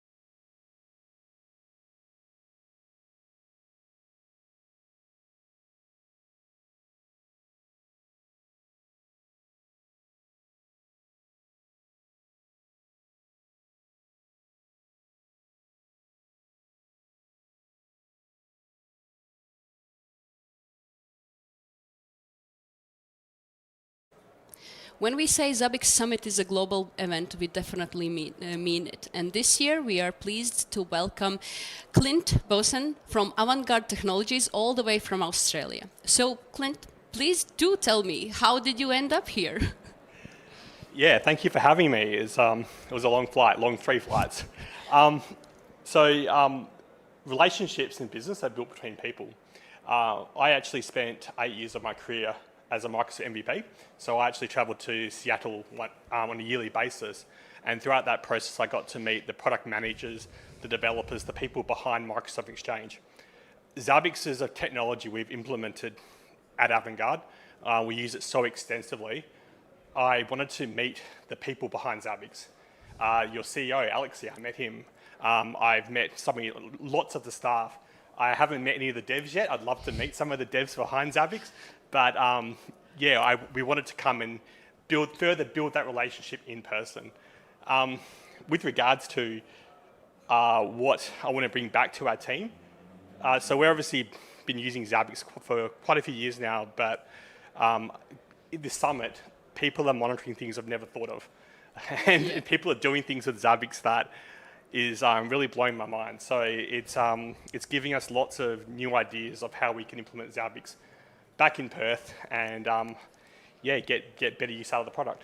You know, that's just so amazing to hear, because we are all about discussing, sharing ideas, and then giving you something to bring back to your team. And you know, when you mentioned you want to meet some of the devs, you just hit me up. I will find them for you. I will locate them, and you can have a discussion. And so what is your actual experience with Zabbix so far? How long have you been using? And the main question, why did you choose to start working with Zabbix? Yeah, So I'm getting grey now. I've been in IT for about 20 years. I've used a lot of products. I was a Microsoft guy, so I'm not proud of it, but I'm certified in System Center Ops Manager, which is the Microsoft tool, which is kind of being depreciated now. I've used PRTG. A long time ago, open source monitoring, we had products like Nagios Core and Cacti, and they just did not stack up to the commercial products that were available. It wasn't until my friend, I used to work with him in Perth, now he lives in Germany, Paul Turson. He's a Cisco CCIE. He told me about Zabbix back in version 3.4. So I wasn't there from the beginning, I came in. But I've seen the product grow from, we're on 7.0 LTS at the moment, but I've seen huge growth in it. And I honestly think that Zabbix now is, it's an open source, it's a free open source tool, but it competes with commercial products on the market. It is very powerful. Oh, that is so great to hear, because we truly believe that Zabbix is growing and it's growing in the right direction, where we are competing with a lot of different tools. And yeah, talking about the Zabbix Summit and all the experiences and all the speeches and knowledge that is available during this event, what is the speech maybe you're looking most forward to? I had to actually look that up and go through the list. I was just going to wing this interview, but then you said that one, so I had to actually go look at all the courses. Cybersecurity for us is a huge one. I've been in IT for, like I said, a long time, and these last few years I've seen more CVEs, common vulnerabilities and exploits, come out more than ever before. For me, the course I'm most interested in is From Default to Defended, which is it's one about hardening Zabbix. So we've obviously, because our Zabbix deployments are public facing, we've put a lot of effort in there, from firewall with IPS signatures to hardening the servers to hardening MariaDB to a whole stack of defenses. But I would really like to look at what other recommendations, because cybersecurity is all about layers of defense. And if I can take away a few points from that presentation, areas we can further harden our Zabbix deployments from cybersecurity threats. Yeah, that's a big one for me. Oh, that's great. You truly sound like an enthusiast of Zabbix, and we always love to see that. But tell us, maybe what is your favorite thing or few favorite things about the tool? Yeah, sure. So it's not really a feature that I'm impressed with Zabbix. It's more the code optimization and the performance of the product. Like I said before, I've used a lot of products, commercial products, and Zabbix, in terms of its performance, is amazing. Our deployment at Avantgarde, we have over 20 proxies, probably 20 to 25 proxies now. We've got over 1 terabyte of data in MariaDB.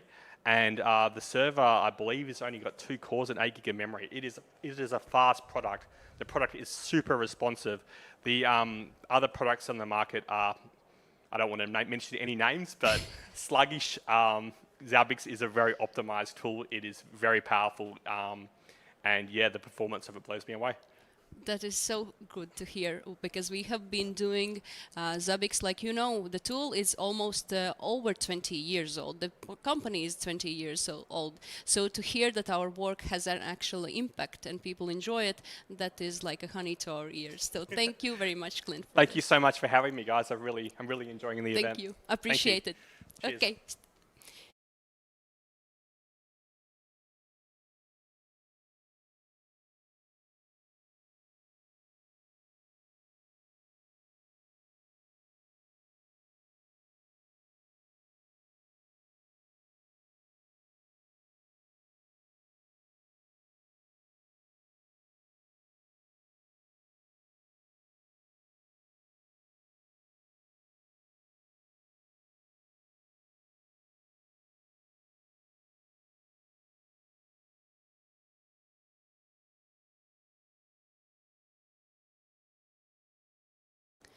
And next up, maybe is one of the speakers that I am most excited about. Here we have Dylan Beatty, who is a programming rock star. So maybe introduce yourself a little bit.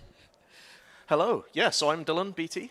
When I was 16 years old, I couldn't decide if I wanted to be a software developer or a guitar player, and I'm still not sure.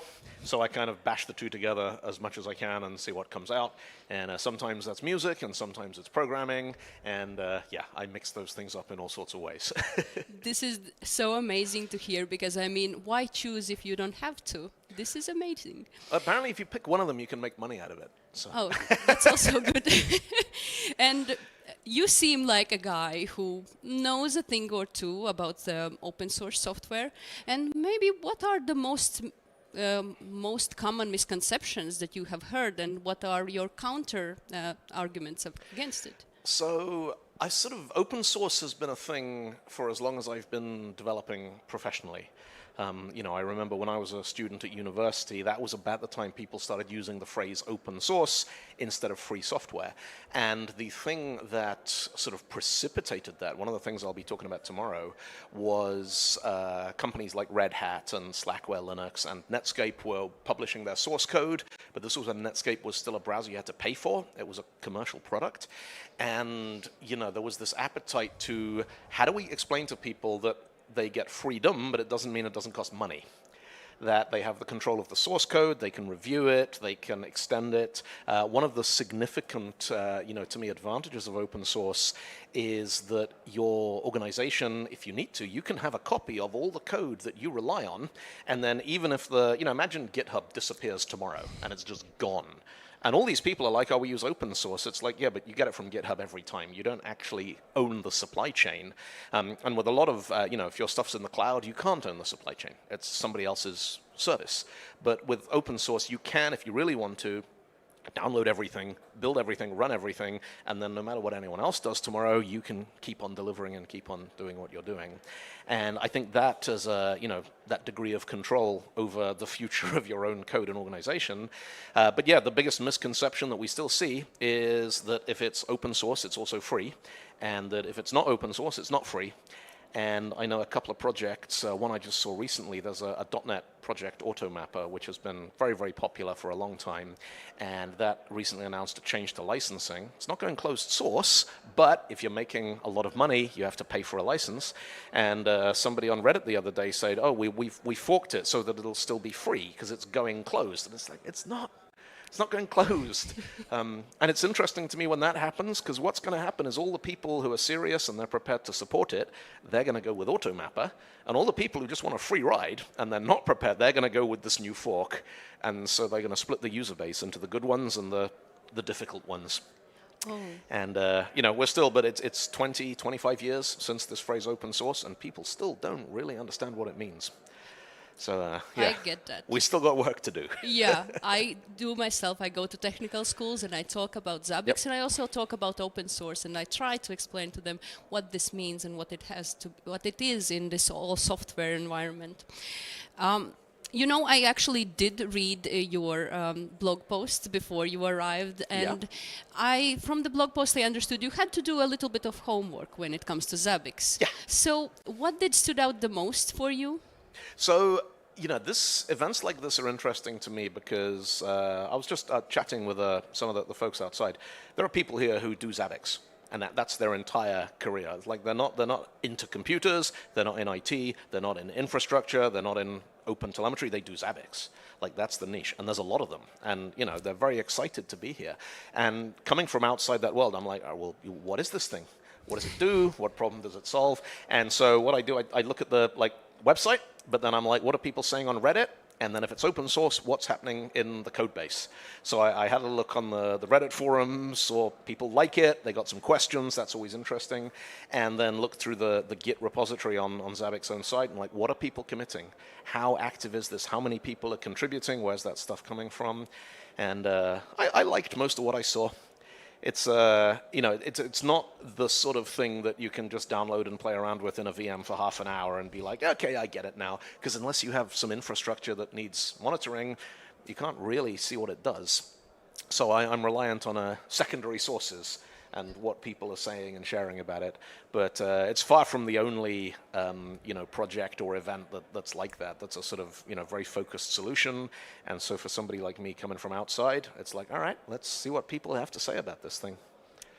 You have done some really quality research. I mean, like researching all of this. Press release, Reddit, and GitHub. Yeah. Well, Git. It's not GitHub. It's git.zabbix.com. But that's amazing. Yeah. But I do agree that it is not something you just install, play around for 5 minutes, and get the idea. But when you have the environment that needs monitoring, that is when the true magic happens. And it's also, if there was like a 5-minute demo, that I've been working in development long enough, and I've seen enough. Big demonstrations where somebody will stand on stage. They'll be like, look, you drag the button here and then you double click and you write the command. Like, that looks great in 5 minutes. And in 6 months, it's going to be horrible. Yeah. And, stuff which is serious, stuff which is for running software at scale over a long period of time, it doesn't look good in the first 5-10 minutes because there's a learning curve. Yeah. And, I'm always something that has a really, polished the first 5-minute demo. I'm like, no, they're optimizing the wrong thing here. So yeah, because you really need to build your Zabbix instance. In the same blog, you were speaking about the importance of communication, and this is something I truly believe myself as a person in IT. So, if a person doesn't necessarily feel comfortable with the communication part of the IT world, where should they maybe start? What would be your tips and tricks? That's a good question. Communication to me, the reason why I think it's so important is if I look back on my own career, the most expensive mistakes have not been because we made a mistake in the code. It's because we built the wrong thing. Because either we didn't ask the right questions or somebody didn't give us the right instructions or, tell us what to do with it. And there are so many different ways. Some people communicate very well in writing, but they're very kind of hesitant about speaking face-to-face. Some people, they love talking and they hate writing anything down. Some people respond to, hey, here's a blank page, tell us what you want. Other people are like, well, talk us through it. And it's interesting looking not just in IT, but different communication styles. Like, they hire somebody to redesign their kitchen. And you imagine one client will be like, I want it like this, I want these tiles, the cooker goes there, the refrigerator goes there, bang, bang, bang. Whereas other people are like, okay, so let me show you some options and gently walk you through the process. And figuring out, what works well for you, and the things that don't work, how can you get good at them? And the tough thing, I think, about communication, presentation skills, writing, anything like that, is developers, we are very fortunate. We get to try something out, and if we get it wrong, the compiler says you made a mistake. Nobody ever knows about it. It's a secret. But with communication, if you're mentoring a team or you're negotiating with a client, if you screw that up, everyone knows you screwed up because they were there. And so you can't just kind of learn from your mistakes in private and then go out and go, hey, it's finished. You have to do the hard thing. You have to get outside your comfort zone. And any opportunity, something that I realized a while ago is when I was doing presentations, and something went wrong with live code, I became very hesitant. And so a couple of years ago, I did Advent of Code on Twitch every day. Because that teaches you, I'm stuck, I don't know why the code doesn't work, but people are watching me, I should keep talking. And at that point, it's Twitch, it doesn't matter, it's not important. But forcing myself to go through that process kind of really helped me get comfortable with being, I'm stuck, all right, let me talk you through what I'm doing here. I'm stuck, the problem's probably in this file somewhere, so I'm gonna put a breakpoint here and here, I'm gonna run it. And, when I first started doing that, lots of awkward silence. By the end of it, like, okay, I think I'm more comfortable with this now. So yeah, you got to find the things that are uncomfortable and decide, do I want to be good at that? And if you do, then push through it. And if you don't, then figure out a way to not ever do that again in your life. But we don't always have that choice, right? Yeah, but that's impressive. Doing coding on stream, that's something. It was good fun. Oh, I can imagine. It was the year everything was on lockdown. Pubs are closed, bars closed, no restaurants, no cinemas, no nothing. We all had a lot of time to sit around at home and figure out ways to have fun. That's amazing use of your time. So I do believe that you have had your experience in multiple conferences. This is not your first. So how does Zabbix Summit compare to others? Every conference is different. There are things about many of them which are the same. And there are things about all of them which are unique. The thing that stands out the most of this one, I think, is the focus. Because it is, as I said earlier, everyone is here because other than a handful of, external speakers, everyone's here because they do Zabbix. And so for me, it's a kind of interesting opportunity to talk to people and be like, well, what's happening inside that ecosystem? And how is stuff from the outside world? Like there was some discussion about open telemetry this morning. Zabbix is way older than OTEL. It's been around a lot longer, but now open telemetry is gradually gaining currency as a sort of, an open standard for doing those kinds of things. So how is that filtering down into this ecosystem, and what are the lessons from here that could filter back out? And those are the things to me that make these kinds of events interesting. And maybe what would be your, up until this point, your main takeaway from Zabbix Summit? I know that there's still a lot to come, but maybe you already have your highlight. Honestly, the scale of the thing. Oh. It's been I think anyone who works in technology events knows this has been a difficult year to get sponsorship and attendees, and this is great. The scale of the thing is very impressive. There's clearly a lot of very healthy excitement going on within this community. So that's interesting. Oh, that's great. Thank you, Dylan. It was really a pleasure. I liked this conversation. I think it taught me a thing or two or some new perspective. So thank you for that. Thank you for having me. Goodbye, Internet.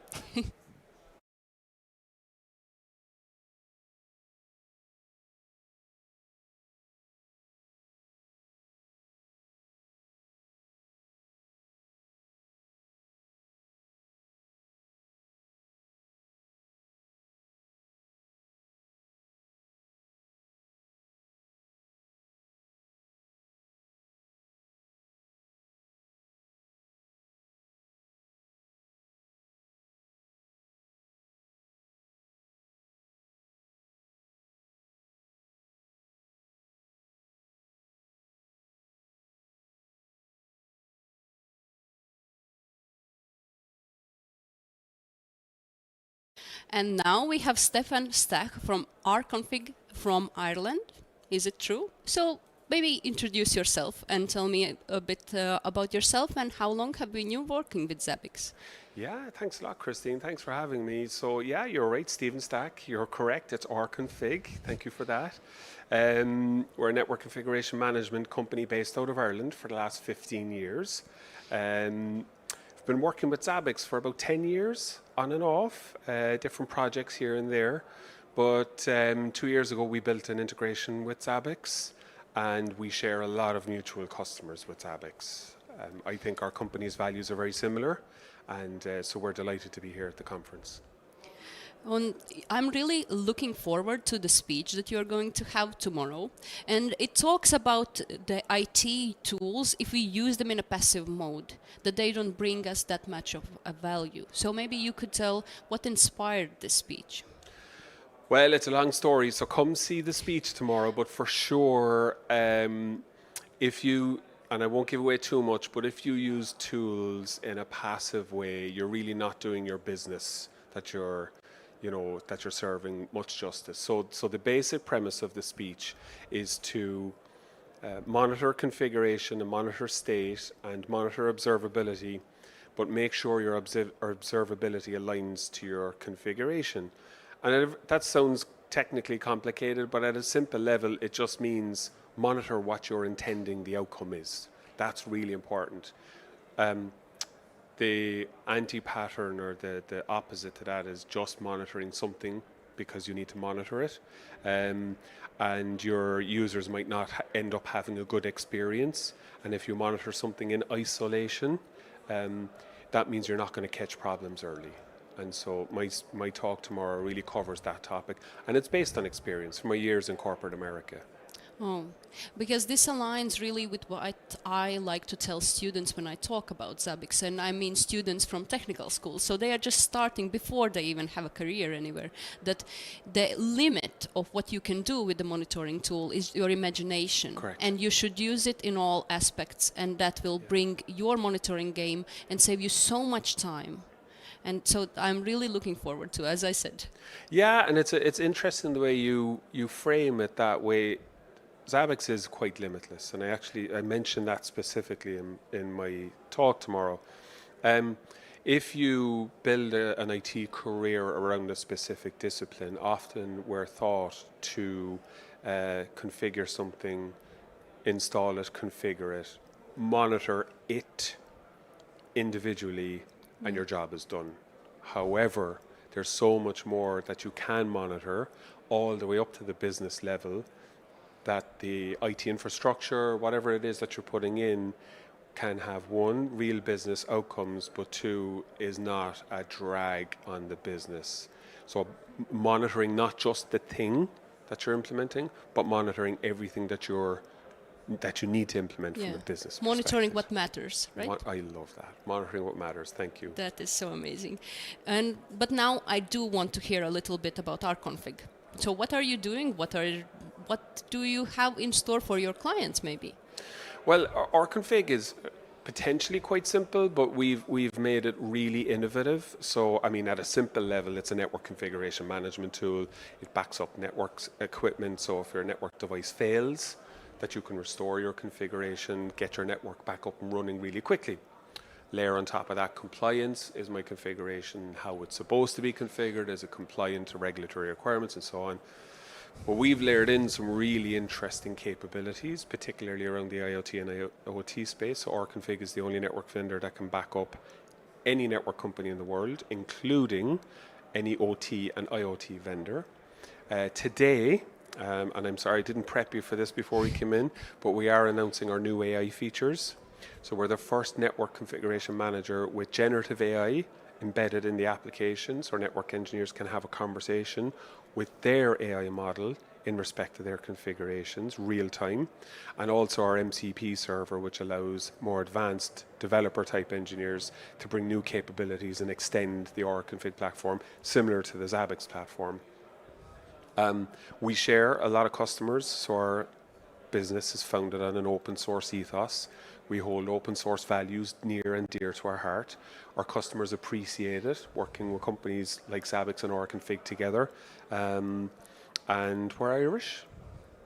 That's so amazing. Yeah. And if I'm the first one to hear that you are launching something new, I'm so happy about it, and congratulations to you. Thank you very much. We're very proud of it. Yeah, very proud of it. It's just to follow up on that. We launched version 8 back in, and we weren't trying to get ahead of Zabbix's version 8, but that's just a timing thing.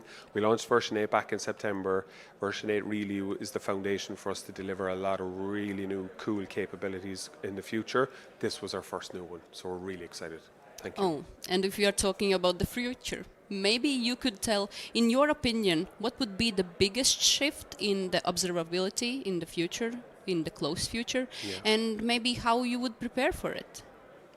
Well, I was reflecting on this morning, looking at Alexei's keynote, and I think Alexei mentioned it a couple of times. It's been something that's been on my mind since we introduced the generative AI capabilities in rconfig. And I think we live in and we have done for a long time, a very complex IT world, very complex systems, monitoring systems, network configuration management tools. There's a lot of complexity, there's a lot of tools, a lot of different things. And as engineers and architects and operations people, we need answers quickly. Our business demands it of us.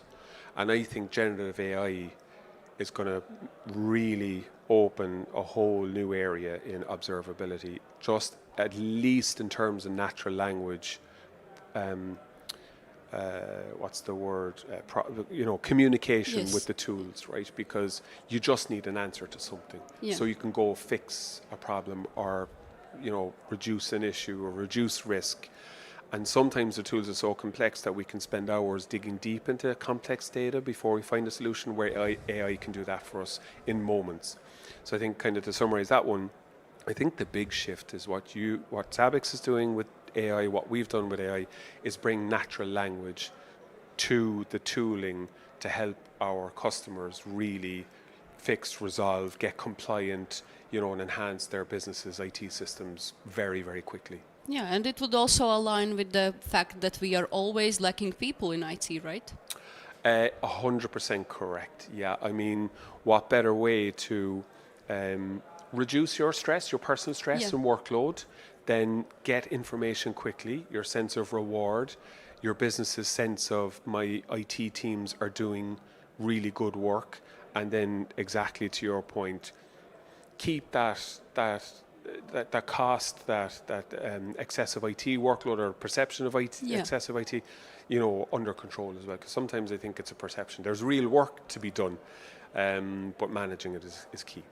Okay, so thank you, Stefan. It was a pleasure, and thank you. It was, thank you. Thanks.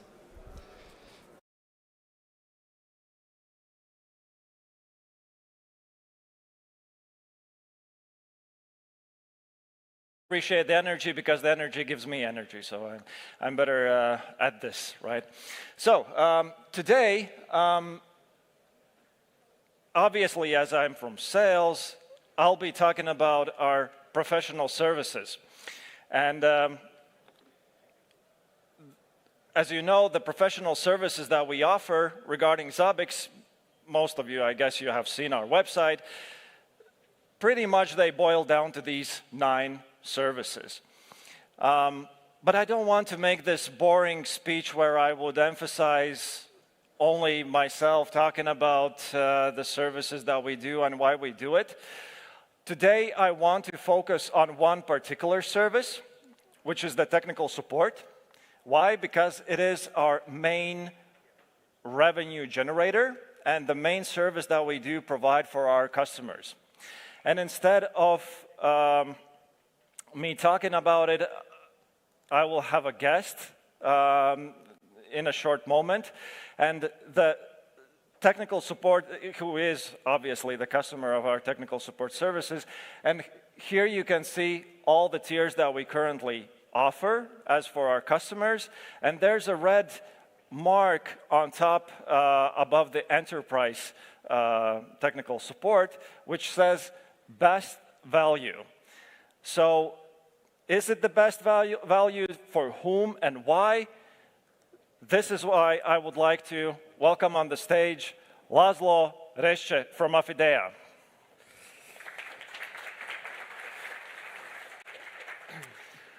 Laszlo, nice to meet you here in Zabbix Summit in person. How are you feeling? Thank you very much for the warm welcome. I feel very welcome at the summit, and I have to tell you, it's lovely to be part of this community. It's very nice. Great. Maybe you can introduce yourself to the audience, like who are you, how long time have you been with Zabbix so far? Yeah, sure. So my name is Laszlo. I work at a company called Afidea. My role is IT Operational Excellence Lead. If you know what that means, after this talk, please come to me and explain so I understand as well.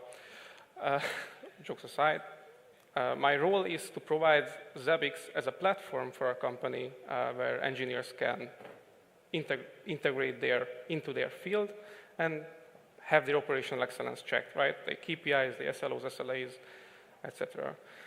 Compared to most of you, I'm probably a little bit new in the Zabbix community. I started working with it 3 years ago, although today I'm a Zabbix certified expert. So I have some experience with it, working with it. Well, happy to hear that you have gradually grown in Zabbix community with also your experience. Then maybe you could tell quickly about Afidea, what industry, what do they do? Yep, sure. Afidea is a pan-European healthcare company, and we operate in 15 countries, almost 400 centers at this point, and probably it's already 400 to be honest, since we made these slides, because we are growing very, very fast. Now, this scale lets us operate and many clinics and many centers and provide healthcare for over 40 million patients per year. And the scale lets us do, well, I think I would mention 2 major things. First of all, we have centers of excellence because of the scale, which means we have multiple specialists in one field. And good luck trying to find people who are specialized in medical care, like one small part of your brain, for example. It's very hard. But if you can find multiple, you can create a community of knowledge. And this is what's hard to pull off, but it's very, very valuable if you can do. And of course, we have 40 million patients, which means petabytes of data, a lot of monitoring load, of course. But also the clinical research is something that we are proud of, because if you step through the doors of an Afidea center, you will be treated and you will get a service with petabytes of anonymized data behind you supporting our doctors, clinicians, technicians, etc. All right. Well, I'm always happy to see that so many industries and different companies are using Zabbix, and it's not really just for the network monitoring, right? And healthcare industry is a perfect example.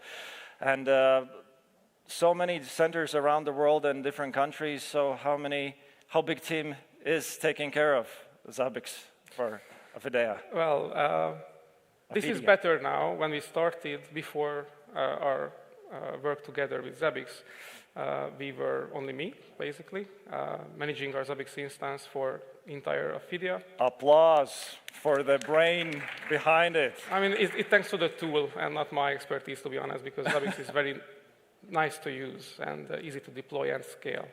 And, but now we have more specialists, Zabbix certified specialists and users and myself. So we have more people. All right. And then talking about the range of things that you are monitoring with Zabbix, maybe you can talk about that. Yeah, you would think that we have like monitoring CT and X-ray and other modalities that comes with healthcare, but actually underlying all of that is always just IT, right? So servers, VMware, Azure, whatever cloud provider you choose, networking, Cisco, and that's the basic stuff, the IT that we all know and love. We also have, of course, specialized use cases from centers where we have to do synthetic monitoring to get the user experience, or certificate monitoring and just clinician or radiologist monitors being monitored, because otherwise, how can you ensure that what they see on the screen is actually worthy of draw a conclusion of, right? So all the basic stuff. What I would mention, for example, which is something for me is a lovely experience, is VRFs. If you are not very familiar with networking, that's virtual routing and forwarding. I had to talk to many vendors, and VRF monitoring is, for some reason, is just not something that is in their scope. With Zabbix, it was, thanks to the technical support, 4 clicks, and now I can monitor all my virtual routing, which is critical environment, by the way, if you have multiple networks connected to the same site. So, a lot of stuff. Well, a lot of stuff mentioned here, so definitely, I imagine that it's not born in one day, and you have to invest some time into configuring all of this, but yes, it can be done, and that's a proof. And then, when you came to us with a request for professional services, as I understand and remember, the initial question was, guys, can you help us out with an upgrade, right? Well, yeah. And then how it grew from the upgrade to all of this right here I am clicking. Yeah, so how we started this, of course, we went on the Zabbix website, we grabbed the most popular business tool called Excel, and we started to calculate all the different costs that we would like to pay for in return of services. And we came up with a pretty reasonable number with a lot of services. And then we went to the Zabbix sales team and we said, this is what we would like to have. And the Zabbix sales team said, well, everything that you want is actually covered in our enterprise support for half the price, by the way, which was very surprising, right? Because they didn't say that, well, send me a PO and I will send you the invoice. They said, we can do this smarter, more beneficial for you, for us. It's a structured way. So then we started to set up this project, because everything you see on the previous slide with the monitoring stuff, half of that was not here in our company before we started. So we wanted to upgrade, first of all, our version of Zabbix. We wanted to upskill our people, and we wanted to have some HA, so high availability, and not the redundant type. We wanted to high availability by itself, so making the system more reliable, basically. And we achieved that, I think, through the enterprise services. Right, because basically all the list of these items which we see here on the slide, we could, and of course the annual support itself, we could summarize in the services which are provided and included already under the enterprise support package, as you said. So is there any particular service which you value the most from the whole package, or? I would say that just being able to have conversations domain-specific conversations, because of course we have our own domain, domain-specific conversations with engineers who already know our domain and understand, and also understand Zabbix on the highest level, was very beneficial because there is a twist, because we didn't just upgrade from 5.2 to 7, we also moved from a completely package-based Zabbix installation into a containerized installation in the same time. So the upgrade path was from packages to containers on a different version.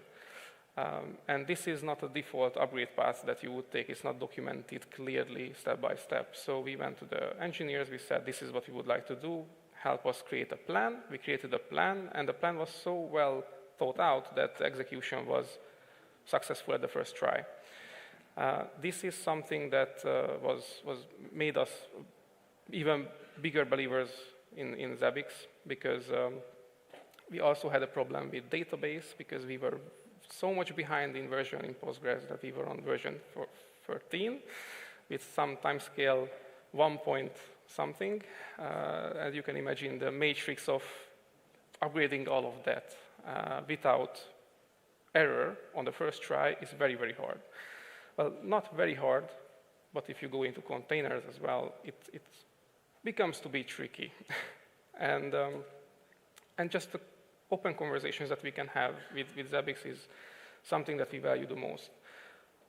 But from value-added perspective, I think the trainings were, for us, also in the package that we have, in the support package, was very, very valuable, because now as we have a lot of certified users in the company, finally they came to us saying, okay, I'm an engineer, my job is not monitoring, but I actually have a service that I would like to monitor, help me. And now they understand that most of the features that they want is out of the box in Zabbix, which means they are asking for it more frequently because they don't feel like they are imposing a lot of work for us. They understand that, well, this is a feature, why don't we use it? So training is also something. And the environment review was, all of them was very important. Environment review was always something that I was thinking about, okay, but do we need it? Well, we did. So during the upgrade process, of course, we were optimizing the performance of the system already, because we had to.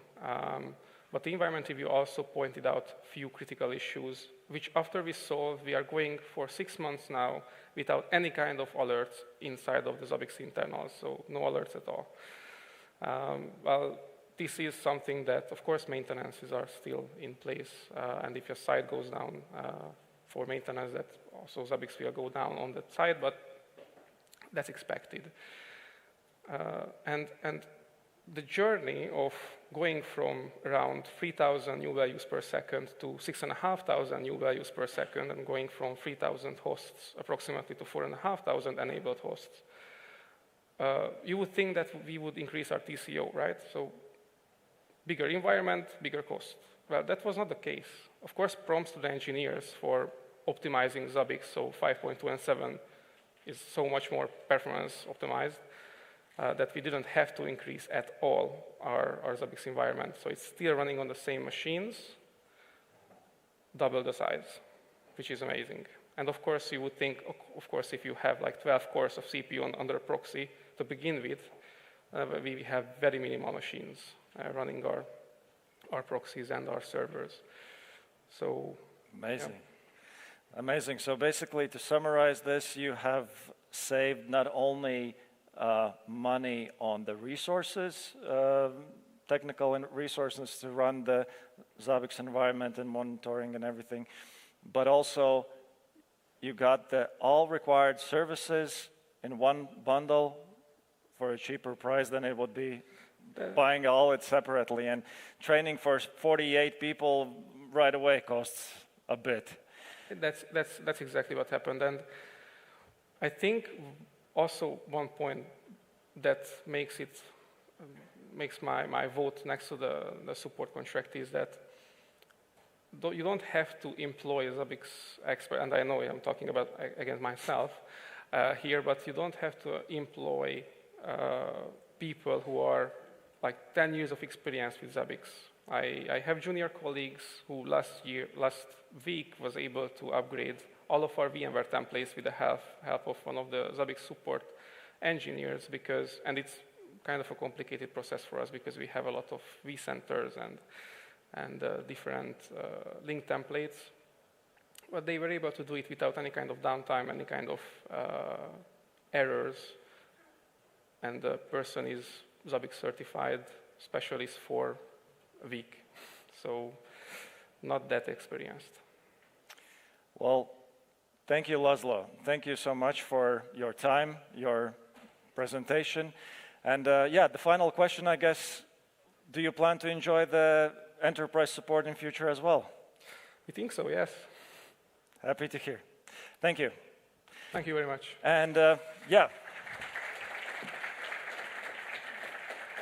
Here's a little thank you gift from Zabbix itself. Thank you very much. So enjoy that as well. Yeah. Enjoy the rest. Bye. Thank you. So, guys, I think you heard. And if you want to share next year your story here on the stage and get some cool Zabbix merch for free as well, so please let us know. We'll be happy to have a conversation with you. And quickly to finalize then, sure, the enterprise support is a great option, and there's a reason why it is called best value support tier. But obviously, it's not always meant for everyone. So here, just to run quickly through the 5 support tiers, the silver is meant for small environments which are limited to 1 Zabbix server. That's it. If you have more servers or more proxies, or a lot of questions, this might not be suitable for you because it's limited to 1 server and just 8 questions or 8 tickets per year. Then gold tier already opens up the door for unlimited tickets a year, plus it is, you can cover basically all your environment with it regarding servers and proxies. And mainly the question is if the 8x5 support is okay for you in your time zone.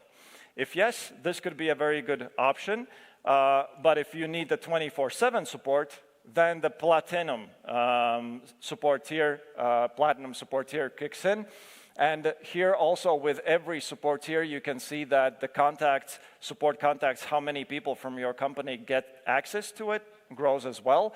And also for platinum support, there's the emergency response time, which is not available for silver and gold, which means that if you have a blocker, we will react to your ticket as soon as possible within 90 minutes maximum. To be honest, actually, we do it a lot quicker, but this is just to be on the safe side. Now, the enterprise tier, I think you heard it all. It has everything that the previous tiers have, plus a lot of services on top. So if you're looking not only for access to the technical support portal to our support engineers, but you have training requirements, upgrade requirements, consulting requirements, then this is the tier for you. And the final tier, which is the global, it basically covers a lot more times what it covers the enterprise regarding the added services and added value. But it's basically meant for a global teams where it's not just one local team, but spread team across the whole globe. We have to support every single team in their own time zone. And yeah, so that's for the global companies, which is why it's called global. And then the final thing is for MSP support services. So if you are a MSP support provider, then this is not in any way applicable to you, but we only care in MSP case how many hosts do you have in your Zabbix environment, or environments, multiple environments. So we don't care how many customers you serve, it's your business, but only the number of hosts that decides like in which tier you will be. So that's pretty much it. Thank you so much. It was a pleasure being with you here, and if you have any questions, I don't know if we have the time now, but definitely in the evening in the networking events, I'll be there so we can catch up. And stay updated with Zabbix. Help us to help you. Reach out to us. Here's our contact information. Regardless where you are, you can reach out to the responsible Zabbix subsidiary. So thank you so much.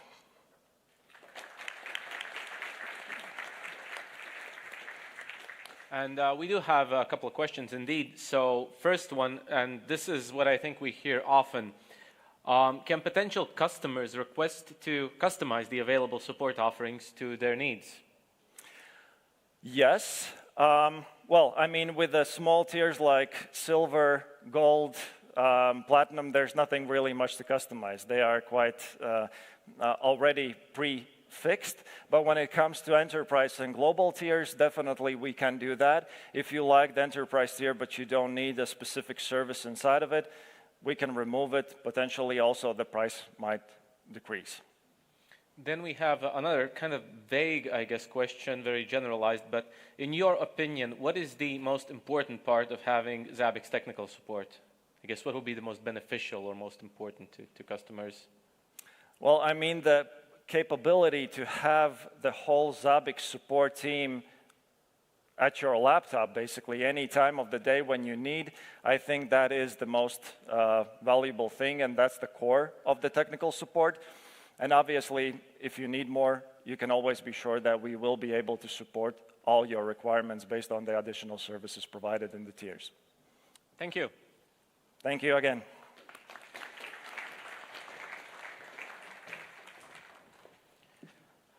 So yeah, this sort of speech spoke to me a bit as a person that used to work in Zabbix technical support as a consultant. Yeah, we did a lot from helping customers create items and triggers to deploying Zabbix in HA environments, scaling it, optimizing it, and so on. So in my opinion, that's extremely beneficial and extremely important.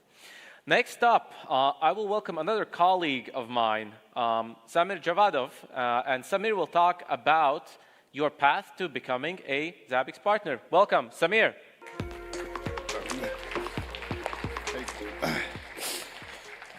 Good afternoon. So I'm really happy to see you all, guys. Actually, while I was standing there, I again was remembering one thing. So at school, I was thinking, it would be nice just, let's say, to travel around the world, to tell different stories and get paid. That would be really cool. At some point, I got what I wanted, so I traveled around the world, and it was a little bit too much.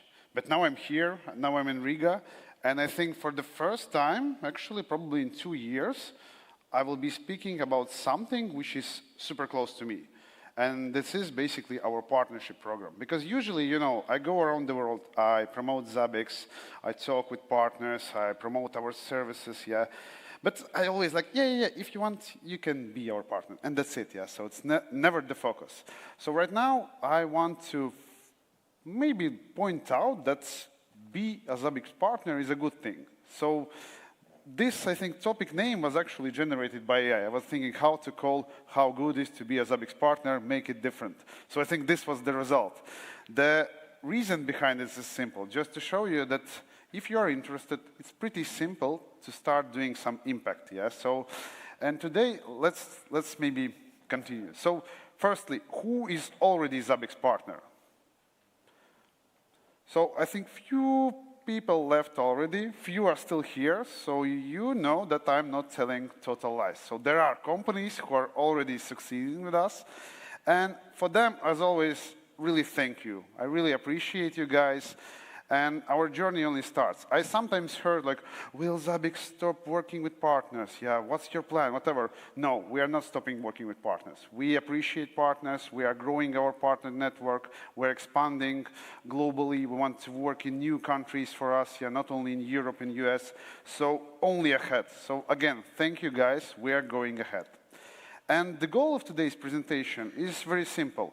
I just want to briefly maybe explain, so if there is some kind of idea in your head right now to be a partner, not to be, how short and how easy is the road to be a Zabbix partner and start delivering some value to your customers locally, I don't know, somewhere far away, maybe close, yeah, so it's up to you. And to discuss this a little bit more, let's talk about market trends, yeah. So all you know that now there is AI, people try and save some money. People try to do more sustainable things, yeah. So the growth for demand, like the demand for IT is basically huge, yeah? So what it means, bigger infrastructures, bigger clouds. How I see it, then monitoring is needed. You need more and more monitoring, yeah? So in respect of all these trends, yeah, so can Zabbix be a good fit? I believe it can, absolutely. Why? Because again, you saw, you will have a lot of data, a lot of machines to monitor, a lot of clouds to monitor. So for me, Zabbix is a great fit. I don't see any issues with that. And some people could think, okay, like, why should I maybe start joining with Zabbix? Like, why Zabbix? Like, why to start partnership with Zabbix? So if we talk about a couple of whys, maybe because it's a global leader in the open source community for monitoring, maybe because it's scalable, secure, and just a good solution. Maybe because it's a low-risk investment for you, because sometimes, you know, you need to, I don't know, get certified your team for $55,000. Maybe you need to send them somewhere far away, yeah? It's not the case with Zabbix. So we have a huge community, like, and community is really thriving. So it's driving, you will see a lot of information about Zabbix, videos, whatever. So you are joining already something that exists. You don't need to reinvent the bicycle. I believe this is a very good benefit. And now the question, can interest bring business impact? Probably not, but if you start doing something, it can. And these actions are very simple, so you don't need to spend too much time or energy for that. And companies, when they start with us, yeah, so sometimes you need to spend, I don't know, years, huge amount of time to get some results. With Zabbix, it's much more simple. So as soon as you start and you become a Zabbix partner, you gain visibility. So visibility is super important. You will be visible on our webpage. We will mention you in our marketing materials. Everyone will know that you are Zabbix partner. And actually, this is a huge selling point for you, yeah, because now you are more famous. Maybe you are famous locally in your town, in your country. Now you will be somewhere globally, which is very important. You will be joining a proven ecosystem. What it means, actually, that everything was already done before. So more or less, everyone knows the rules of the game, maybe some pricing, maybe, let's say, customers will already expect from you some things which are already done. So you don't need to reinvent. You just add something better. You add your own added value. You do something what you like to do, because the start is already there, yeah? So it's very simple. Basically, right away, you get very big discounts from Zabbix, which is, again, important because, I don't know, I think I worked with few vendors, but I haven't seen so big discounts as ours. Of course, I could be wrong, probably, but our discounts are really, really big, yeah? So, and right away, Zabbix team is ready to help. And by help, I mean not only us, we will help you, we'll like do everything for you. No, we connect, I don't know, development team, support team. I don't know, Alexei helped me to record some speeches for some communities. Our support engineers fix some very complex things. Yeah, so we really care for you, we really will help you. We will support you, let's say, on the way from start to the end. Yeah, we will always be backing you up. And if we talk about the partner, I would say ecosystem maybe itself, it's actually a game, and a game is very different. So you see different pieces, yeah, dominoes, cards, I don't know, like chess, yeah. And why it's different? Because, again, we work globally. Our partners are different. I would say maybe there are similar partners, but in my experience, most of them are unique.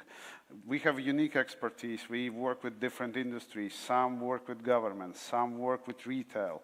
Someone is very proactive. Someone maybe not, but he is good with equipment. So it's very different. This game is like very, very different, and I like that. I like this game because it's really bringing fun for me, and it's really bringing value for customers, because I guess for every problem, we can find a solution. Maybe us not, but with my partner network, easy, yeah? And to talk more about the game of the partner situation currently, some facts. So in 2005, when Zabbix company was established, the first agreement was signed. So as you see, the partner program is basically something which is in the core of Zabbix. It was done right away. And now, 20 years later, we have, I think, if you ask me right now, like exact this minute, it could be 284, 285 partners, yeah, which is a lot. And again, I'm not bragging about the number because we are really checking who is our partner. We don't want to have all partners in the world. We want to have good partners in many countries, yeah, and right now we are present in 55 countries, so of course Zabbix is present in much more countries, but still I believe 55 countries, and we have partners in each of those.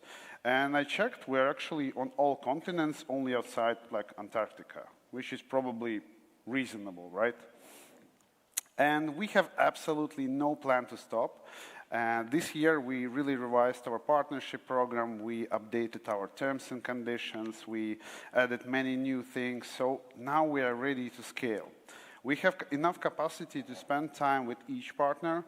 And I think this differs us from, I don't know, really big vendors. Because, you know, for me, it's important that we can talk with each of you. Yeah, we can talk specifically about your use case. We can help you out. So we are not soulless system where you just maybe send a request and hope for some reply. Yeah. This is, I think, very important, that you really can talk with us. We really can listen. We really can try and find some solution and come back to you. Yeah. We can continuously look for ways to improve our program. So, of course, maybe not everything is perfect from the beginning, but I believe we are doing a pretty good job. Business-wise, I still think Zabbix is such a, I would say, wide product used so in many, I don't know, industries, in many countries, that there is enough business for everyone. Yeah, so some markets are more competitive, some markets are still vacant. Yeah, so we still have a lot to do together, which is really important. Right now, probably the main benefits, if you will open our webpage, you will see like a benefit page. Probably, of course, the easiest and simplest benefit is just this visibility. Yeah? Your name is on Zabbix webpage among the official partners of Zabbix. Anyone can reach you. They can click on your company, contact you, ask a question. Yeah, this is like a simple but very efficient benefit. Logos benefits, so you can use our logos, you can brag about your certification level, you can promote yourself, yeah, use all Zabbix logos like premium, trainer, expert, yeah. So many partners are actually heavily involved in discussions about Zabbix roadmaps, so we always give some hints, insight, listen for the feedback. Again, I believe this is like a huge benefit because you know much earlier what's coming, yeah. Again, you receive huge discounts on services for other companies, maybe for yourself, you receive different vouchers. You really can stand out among others, yeah. So very cool thing, we support integrations, yeah. So we try and maybe at least help you to earn more. Because Zabbix already has many existing services, you can add your own on top, bundle it, and build something nice, something beautiful, something useful, and something localized. Yeah. So I would say there are much more benefits, yeah, but these ones maybe I just wanted to name to those who still maybe don't know if it's good or bad. Right now we have many partner categories. I'll just briefly touch maybe each of it. So we have referrals. Referrals probably is maybe the boring one, but probably if I would be not totally focused on Zabbix, I would be a busy man working maybe in Horka, maybe in somewhere unrelated to IT, but still sometimes I can refer a customer. For example, I can refer a customer to Zabbix, to a partner, and get some commission. There are no requirements, no KPIs. This is not publicly available to anyone. You just have an agreement. You know that potentially you could earn some money, which is, I think, always nice. Following, we have resellers. Resellers is much more serious group. These guys are already on our webpage. They already know about our services, rules, I don't know, some legal things. They have requirements. They're visible, yeah. So these guys mostly do the business, yeah. So maybe they are delivering hardware, and on top of that, they are providing maybe Zabbix support, maybe, I don't know, some Microsoft licenses. It's up to them, yeah. But these guys, of course, resell. And then we have delivery partners, both certified and premium. These guys are delivering the services. So probably they help me the most because they really take care of all our customers. They help our support team to survive because they're taking care of many, many support requests from our customers. And these guys really, let's say, build the core of our partnership network. I think Probably all the sponsors from today are mostly certified or premium delivery partners, yeah.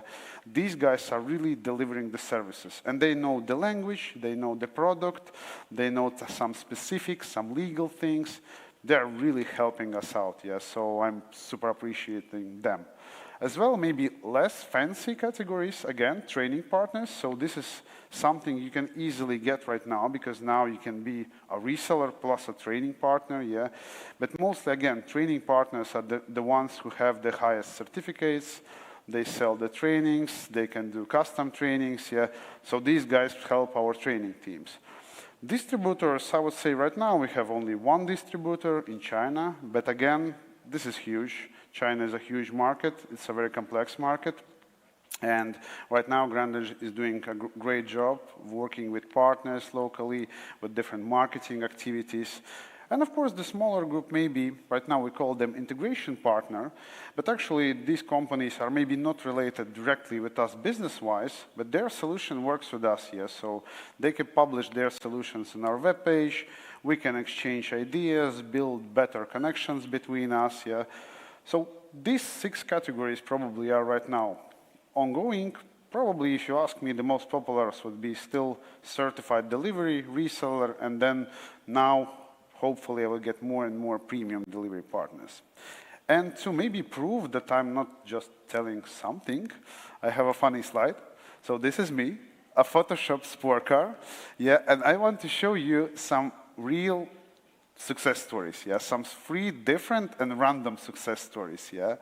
And I didn't, let's say, choose them with long thinking, I just took randomly. And the cool thing that all of them are different. So use case number 1, yeah, so I think here today, unfortunately, Christos is not here, but Adaptera, yeah, so Adaptera is I think this was my first agreement with Zabbix. When I joined Zabbix team, I think during first weeks or whatever, I signed agreement for a reseller in Greece. These guys at that moment was mostly working with our competition. They did many consultancy, different kind of businesses. And we started to talk. We started to work, we sell a few support contracts, few trainings, and actually less than 5 years passed, and right now they are premium delivery partner. They have a very good trainer. We did few events in Greece for different banking and telco sector. These guys now are like the experts of observability. Zabbix is their favorite monitoring tool, and I really appreciate the cooperation we are having right now. So you see, in 5 years, together we grew really a lot, yeah. So the company actually, I think, they knew about Zabbix, but they didn't knew about us, about our program, nothing. And just from zero, we built a really good business. We have many successful customers. And I think this December, and I am again probably going to Athens to do a big events for the banking sector, because now we have Zabbix Cloud, yeah. Another example, I guess many of you know Brian, yeah, and Brian has a really cool backstory, yeah, so he was not working in IT, he was working in construction. At some point, he became a consultant, and when he started to use Zabbix, I think he actually was brave enough to think that the product is cool, let's build a business. And the guy basically risked it all and started a business. And now, probably for me, he is one of the most important guys out there, because we have four companies who are working with Zabbix, delivering services, trainings, integrations. I don't know, he's telling about Zabbix everywhere.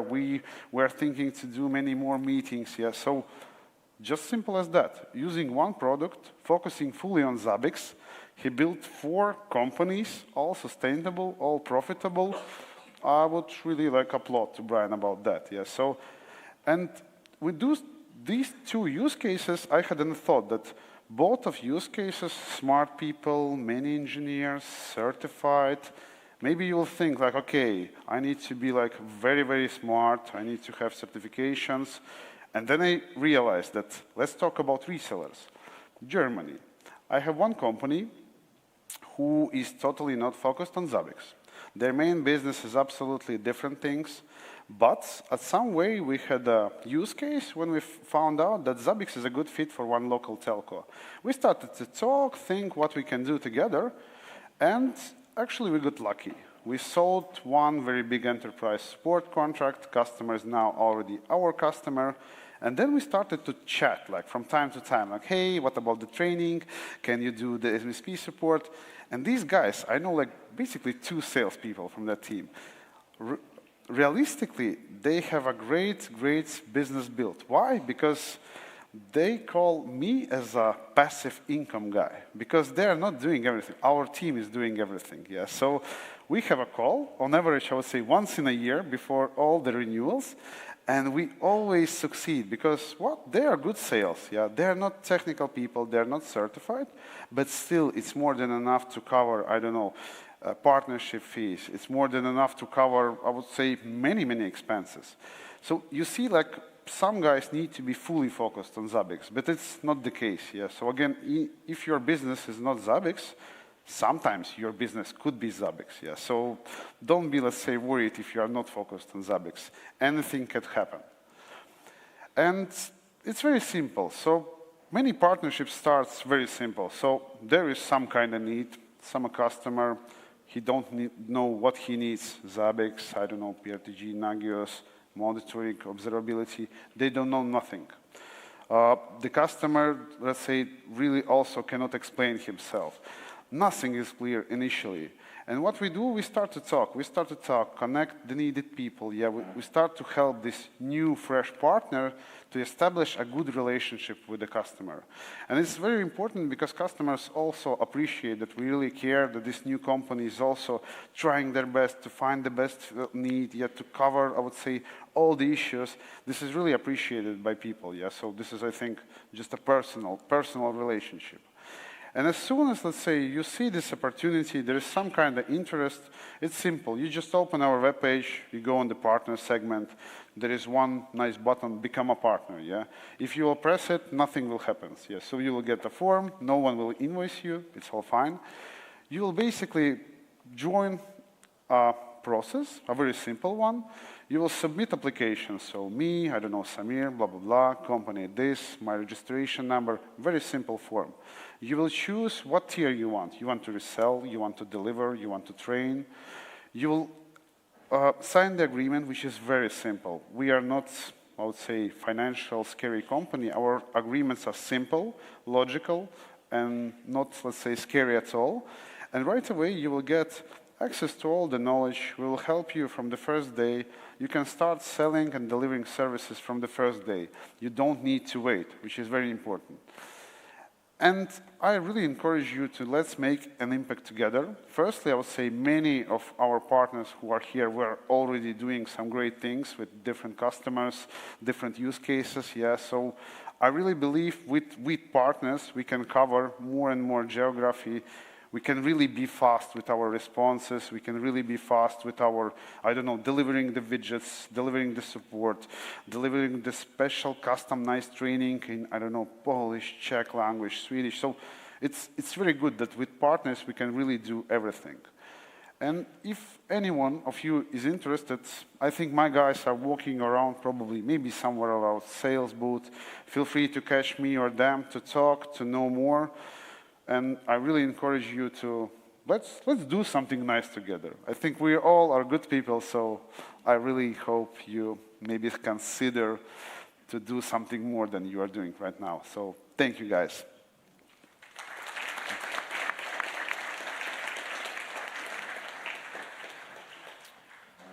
So we have just one question, but I guess you already answered it. But maybe quickly to recap. So if I want to become a Zabbix partner, what must I do? Go to the website, click a button? I think that's super simple. You go on the website, click a button, fill the form, and afterwards, my suggestion would be accept the invitation to talk. Because yes, you can do everything by forms and emails, and that's it. But I would heavily suggest to speak with someone from my team because you will get answers on all the needed questions. You will get guidance, you will get some maybe advices, and you will probably save some time and headache. So that would be the simplest way. Got it. Thank you, Samir. Thank you, guys.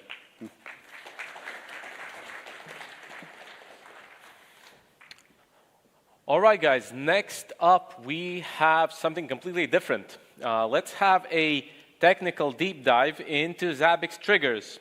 So we have a lot of complex trigger functions, different ways how we can define triggers. There are a lot of new settings nowadays. So let's recap. How can we master our triggers? I will welcome my fellow colleague from Zabbix, Alexander Petrovs-Gavrilovs, trainer at Zabbix. Welcome.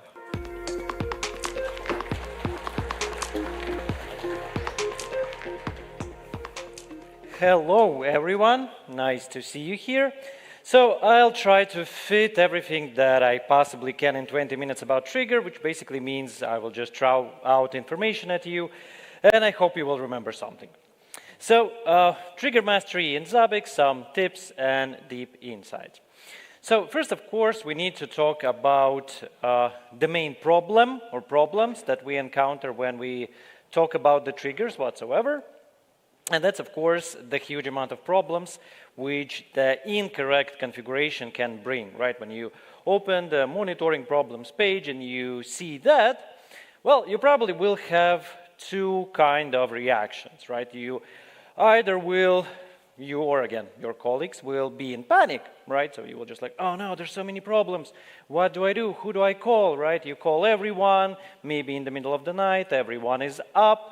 And now they are also confused, trying to understand what's going on and how to solve it, and maybe even abstracting one another.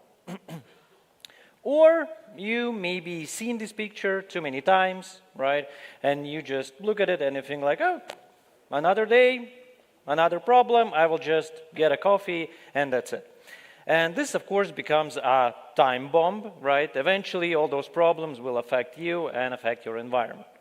So what can we do to make our life of our colleagues, especially first-level support, right, not senior engineers, simpler?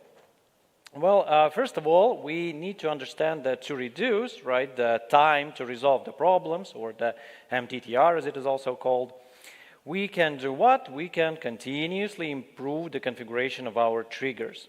And that, of course, will bring better efficiency in terms of how fast and how permanent the problem will be resolved. And that will allow us to maintain SLA, right? So our customers will be happy, we will be happy, maybe people we work with will be happy, right? They will sleep at night, and also we will get much more money from the customers.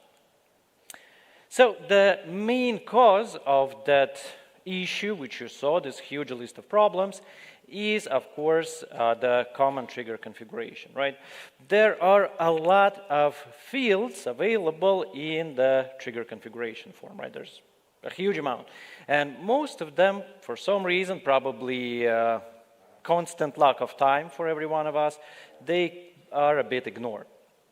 Right, so I encourage you, of course, not to ignore those fields and start with the event name, which basically what everyone will see when they will look at the problems page. And here you can see quite frequent problem names on the slide behind me, right, which we see. So an example, load average is too high. And then you have a question, okay, how high is it? Like, what is too high? Or number of installed packages has changed. And then like, okay, was it something uninstalled or installed? Like, is it bad or not? Then, of course, SSL certificate is expiring. And then obviously, like when? Tomorrow, yesterday, how long this problem has been there? And so on. So you can guess how the other questions come to your mind. Right, so we can make them better by using the macros. There's a lot of macros in Zabbix which we can use. There's a huge list. Unfortunately, I don't have enough time to explain each and every single macro, but we do have trainings about that, so we are welcoming you to join them. Right, but there's a lot, and all of them can transform to useful real-time data. So, in example, the expression macro, which is not popular enough, I would say, because it may seem a bit complicated, but it's actually pretty simple. It's the same trigger, right, except you don't compare it to nothing. You just write a trigger without the threshold. And you will see the value, so you will see the aggregation. It may look at first a bit frightening because this number is something I cannot pronounce.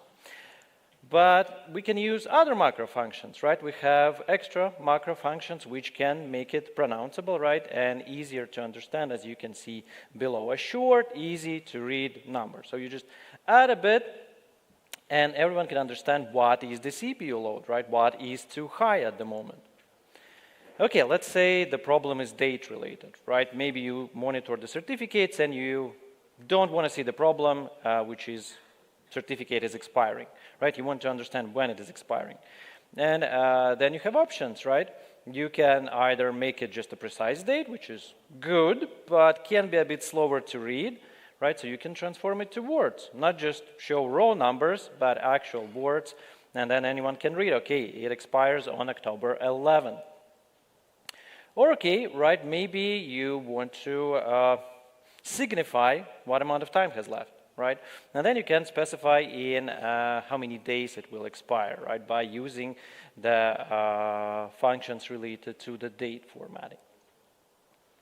Okay, let's say we monitor textual information, right? So let's say we monitor SNMP traps or log files, right? The frequent situation and always a bit of a problem to put it in the name without making it too hard to read.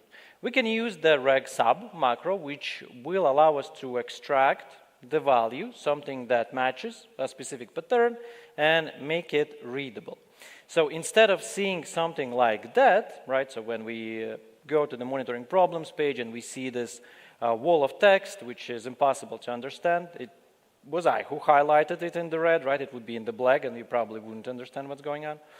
But below we can see the clear issues of what was happening and what we should fix. Okay, let's talk about how to make a bit less noise, right?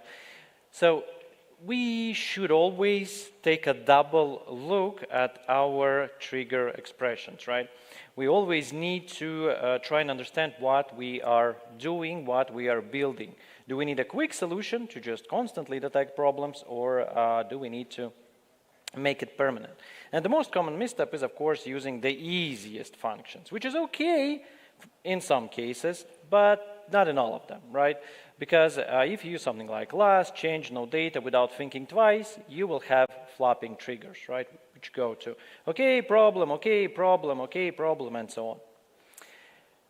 And because of that, you can start trusting your Zabbix less, right? It can be just like in that fairy tale about the boy who cried wolves, as I usually tell to the students on the training, right? Until the wolves will actually come for you, right? And then everything will stop working. So we can evaluate the data, right? We can use the functions which actually aggregate the data. They are also simple, the average, the max, the find, the count, all of them, to actually make Zabbix count for us how bad and how long the situation is bad, and only then detect the problem. Okay, we have not only the problem expression, right? We don't have to be focused on what defines a problem, because this means that as soon as we define what is a problem, and the Zabbix sees the data which is not problematic, it will resolve it, right? Like we see here, okay, we monitor amount of space, and as soon as we have more than 20%, the problem is resolved. But if we have 20.01, it's not like really resolved, right? It's still there, it's just invisible for Zabbix. So we can then start using recovery expressions to specify what actually is a proper resolution, right? We can dictate ourselves what is a problem and what is not a problem. And that we will have constant, either lasting problems if we don't solve them, or problems we can trust, right? So we can see them in Zabbix and we'll think, yeah, that's a real problem. I can see that. I need to solve it, not just ignore it and go and drink the coffee. Okay, when you monitor log files or SNMP traps for that matter, a common misstep is just to, again, specify this problem detection. Okay, if we have an error of some kind, detect a problem. Right? And this leads to a situation where you see a problem and then you don't know what is the problem. You're like, okay, there's a problem in the log file, but what is the problem? And you need to then go and check the data, see what were the problems, see that maybe there were actually many, but, well, because of incorrect trigger configuration, you didn't notice them. So sometimes, in some cases, we then think, okay, then I probably should create a trigger for every single possible error code that can happen. And then you get a configuration which is impossible to manage, right? Because depending on what you monitor and how many error codes are there, you may end up in a situation like this. This is, by the way, a real instance which has almost 3,000 hosts, but because of actually creating a trigger for every single possible error, they ended up with 2 million triggers, which is a bit hard to manage, right? You need to go and try to tune maybe 2 million triggers occasionally. So what can you do? You can actually create problems based on values, right? So you can then specify that you want the multiple problem event generation mode, right? And using the same reg sub, which we saw moments ago, to give the error code in the event name or details about the problem, you will actually see multiple problems with different reasons why they happen and what needs to be resolved. But okay, then of course you may end up with a lot of problems which can be resolved by just one single OK situation. So then you can use the trigger-based event correlation to make it even more precise. Right, I think that's a very, very powerful feature of Zabbix because it allows you to create one trigger, but for a lot of things. And that means you technically manage only one trigger while you detect problems for different error codes, different traps, then even maybe different hosts, depending on how much information can you get from one message. Right, and this is the configuration. By the way, we will work deeper with that configuration in the workshop. So if you really want to understand what's here, join us tomorrow. But essentially what we do here, we have the problem expression that detects a problem when we get a message with text raise. And it resolves when we get the text message clear. And then in the tags, we have what might seem like a complex regular expression, which extracts what actually happens and with what, which is actually pretty simple. Right? And then instead of resolving everything with one clear event, in that case, problems will be resolved only when the tags match. So in the tags, you can see there is the device name, which has the problem. And you can see different ones, right? You can see problem for one device, problem for a different device, and one of them are resolved, right? And you can see the tags are matching because of the values. Zabbix will check what was affected by the problem and for what you got the clear message for which device and resolve only those, right? So it will be a lot faster and a lot simpler for you to manage, and most of the time, probably things will even resolve by themselves. But that's not all what Zabbix can actually do. There's a lot of advanced functions like trend functions, which allow you to work with huge amounts of data without using a huge amount of resources, right? So the trend functions allow you to take a look quite back in the future for days, months, years, maybe more, depending on how far do you want to go, and use the data to compare it to what you have now. So then you can easier find that baseline example to understand, okay, my environment is behaving like this for most of the time, but now it is behaving completely different, right? And not only you will save resources, you will make a proper data analysis to understand, is it bad or is it not? Right, and to detect anomalies, you can use functions such as this. This is also based on the Relive trigger, where the amount of light is monitored in the optical cables. Right, and obviously in optical cables, the amount of light should be, well, the same most of the time if everything is fine. But, you know, sometimes something can happen. Someone may try to take the cables home. Someone may make some construction works at the place where the cables are with heavy machinery, right? And the amount of light changes just a tiny bit. And with just a threshold, you might not notice this, or in this case, Zabbix might not notice this. But with this function, you can actually, again, compare the data across, for example, the last 6 months, and then use seasons to aggregate it by day. So what should it be? Then, even if a tiny speck of light is lost, Zabbix will let you know. And this is something I see used suspiciously low amount of time. I don't really know why, but in the trigger configuration, you have the menu entry name and URL field. Right, and without them, when a problem happens, if you have a new person on the job, right, and they see the problem, they might not know how to solve it. So, right, they will need to call someone or Google it or waste time trying to make the situation better, and then also get the approval to say, like, okay, I found this solution, can I use it? It maybe will work, maybe not, who knows? And all of this takes time.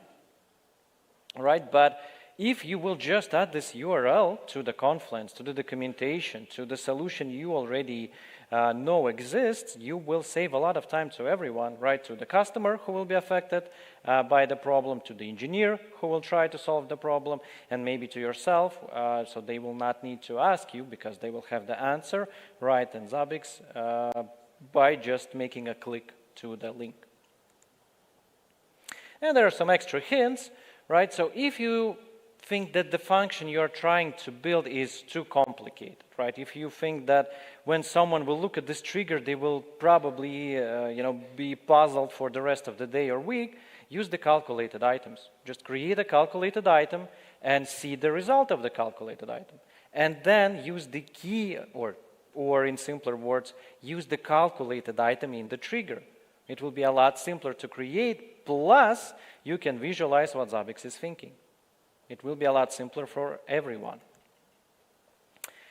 Our templates are definitely great, but they are built in an average environment in mind, right? We cannot just build a template with the threshold for every single environment that exists. That is physically not possible. So that means when you link the template to your database server, your network device, switch, router, firewall, whatever that is, adjust the thresholds. It's a very frequent situation when someone just links the template and then they get a list of problems which they ignore because for them that's not a problem. All you need to do is go to the macro configuration and change the thresholds. They have the descriptions, you will have a lot less problems and you will sleep a lot calmer. Right, and of course, make sure to use functions with reasonable amount of values. Don't try to make Zabbix analyze years of data based on history, right? Use the trend functions, we mentioned them just a moment ago, because otherwise Zabbix will use more resources, right? Zabbix will use more CPU, maybe more memory, maybe both, depending on what and how you evaluate. And if Zabbix uses too much memory and you gave it not enough memory, so you configured not enough value cache, well, your Zabbix may just spiral downwards from that, right? It will use all the memory you allowed it to use. So now it needs to go to the database to get the values to evaluate is there a problem or not.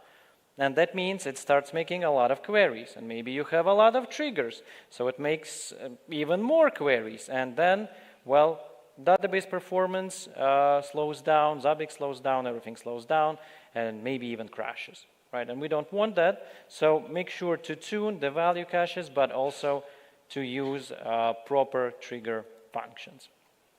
And of course, follow the matrix here, right?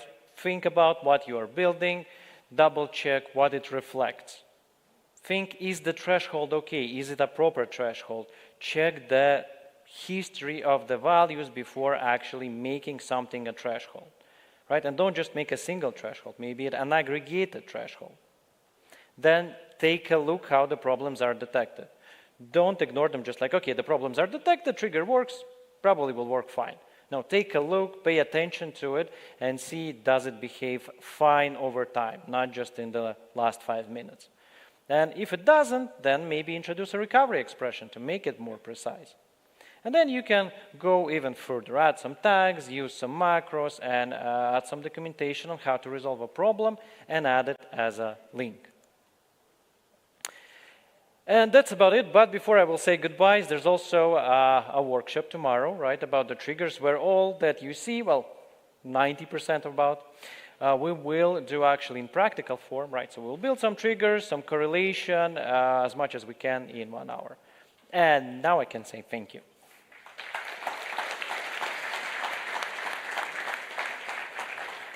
Thank you. We do have a question. Can the usage of reg sub functions impact Zabbix performance? So if we use a lot of them? That really depends on from where you are reg subbing the data, right? So if you actually have huge chunks of text from which you're reg subbing, it can affect potentially the CPU usage rather than Zabbix performance, but it can affect both at the same time because of the CPU. Yes. Have you, in your experience, seen it affect performance? Just once, just a single time, but because of that, that means it's possible. But it was, to be honest, also around 2 millions of triggers, and all those millions of triggers used exclusively regular expressions, which is not something that's supposed to happen. All right, got it. Thank you.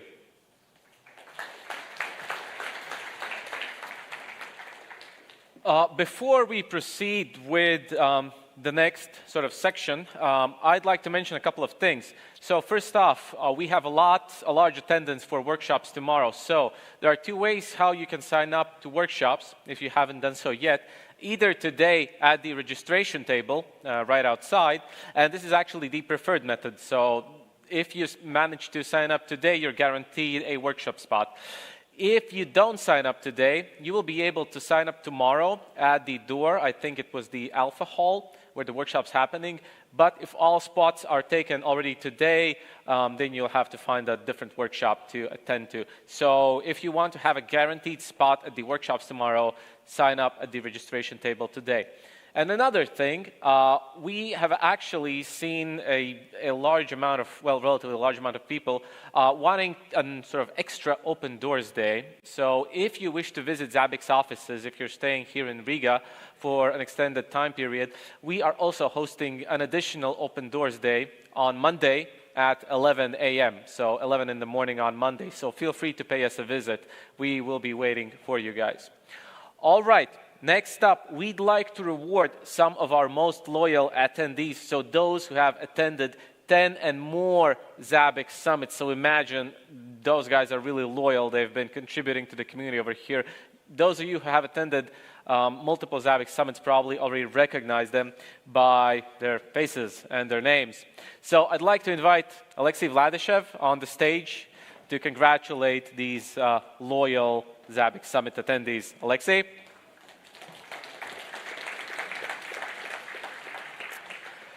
And I would like to welcome, we have 11 people that I'd like to welcome over here, and Alexei will personally congratulate them to receive a gift and a certificate of attendance. So I'd like to welcome, in no particular order, Arnis Livčić, welcome. Eric Dinev. Konstantin Oshman. Ernest Daugsta. Okay.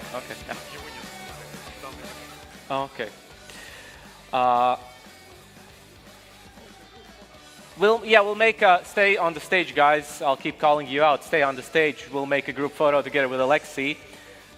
Next, Patrick Uterhoven. Patrick, welcome on the stage if you're here.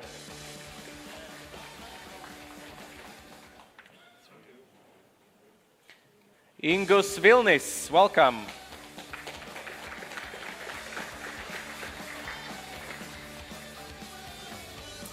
Ingus is coming, right? Yes, there we go. Kazuhiko Inaba, welcome on the stage.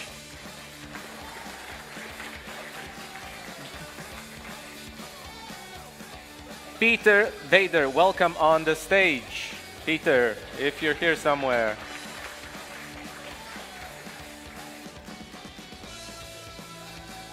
Dimitri Bellini, not sure if I saw him here. I think I maybe did. Is Dimitri here? Wolfgang Alper, I know that Wolfgang is definitely here. We did see a speech from him.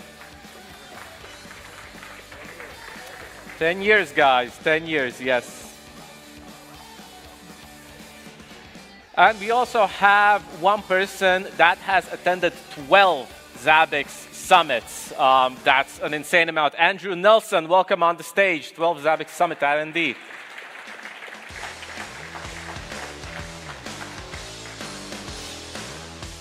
So welcome on the stage, everyone. And we'll also take a group photo with Alexei. This is quite a large event for us. I'm glad to see that there are that many of you that have been so extremely loyal to us. Thank you, guys.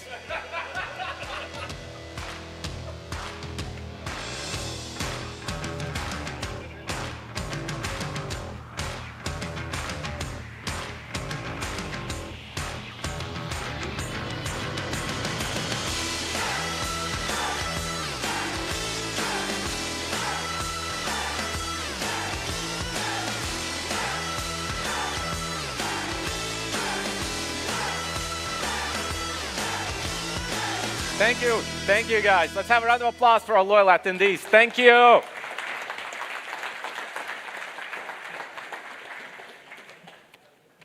So these are the veterans, guys. They've been here with us for over 10 years, attended Zabbix Summits, probably shared their knowledge with you. Without these people, Zabbix wouldn't be what it is right now. Like many of us already said today, community is a large part of Zabbix, and these people have contributed a lot.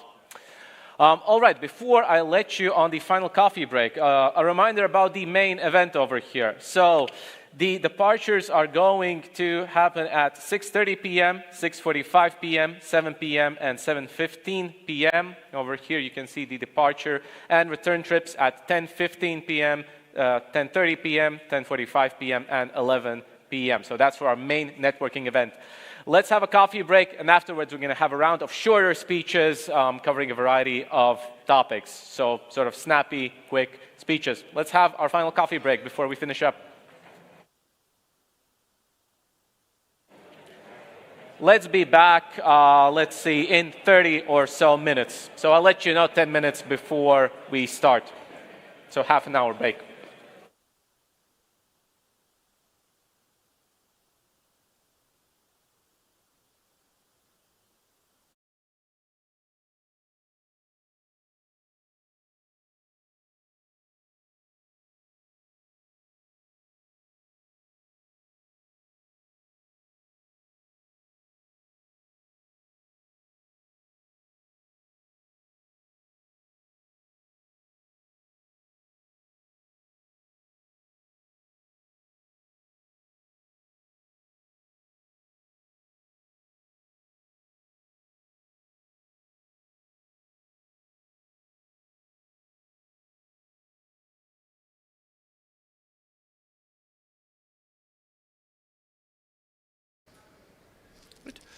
Michael Kammer from Zabbix Marketing, back again with Karol Hovinka from TSP Data. And hello. Hello. I've just got a few questions for you. Could you tell us a little bit about yourself and how many years you've been working with Zabbix? Hello again, Karol Hovinka. I'm from a company TSP Data. Me personally, I've been working with Zabbix for 3 years. Actually, 5 years. Okay. But generally, we as a company, we have more than 10 years experience. We have guys who have been working with Zabbix 2.0. Okay. So wow. It's really long time. Long time. Yeah, long time. And generally, TSP Data, we are a system integrator. We do monitoring, we do observability, and we build platform for application developers so they can develop securely, automatically, fast. Mm-hmm. Okay, great. So for teams that are starting out with Zabbix right now, what's the most underrated best practice that you wish you'd known earlier? I was thinking about a question, and I take it from two perspectives. Like first perspective that I'm a partner, so I'm an integrator. Sure. And then also, you know, I had an experience, or I was 4 years IT infrastructure head of infrastructure by the customer. So when I was thinking about it, I would say that when I would be implementing Zabbix, so I would really choose a correct partner, and the partner would be in a way that he has a experience. And he has approach in a way that he slowly disappears at the end. So it means that he comes, helps you build the architecture, helps you to build it, but then at the end just disappears. Means that you know it. So it means it teaches you everything, and then it's there just for this kind of like top hot expertise stuff, but like you as a customer, you know everything almost. Okay. That makes a lot of sense. Yeah. If you were convincing a colleague to attend next year's Zabbix Summit, is there one story that you would tell them to try to convince them to do that? What I really like, or I would say love on Zabbix Summit, is that it's beautiful, familiar atmosphere here, really. It's like comparing to other vendors or other conferences I've been, like thousands of people, it is like smaller, but it's like really, really nice. I mean, in a way, you are here, you can meet the people, you can meet Zabbix people, they are very nice, very kind. We try. You can meet the Alexei, you can meet him, at a party, you can talk to him, you can do whatever you, talk with whoever. So it's like a very familiar atmosphere.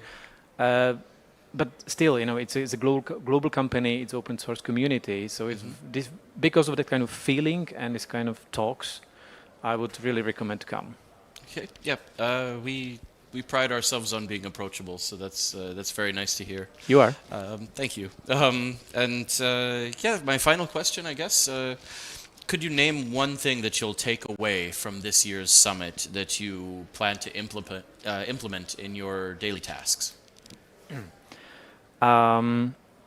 I was inspired by Alexei, by the way, during the morning opening ceremony or the session he had, and he told a very nice, or he had a very nice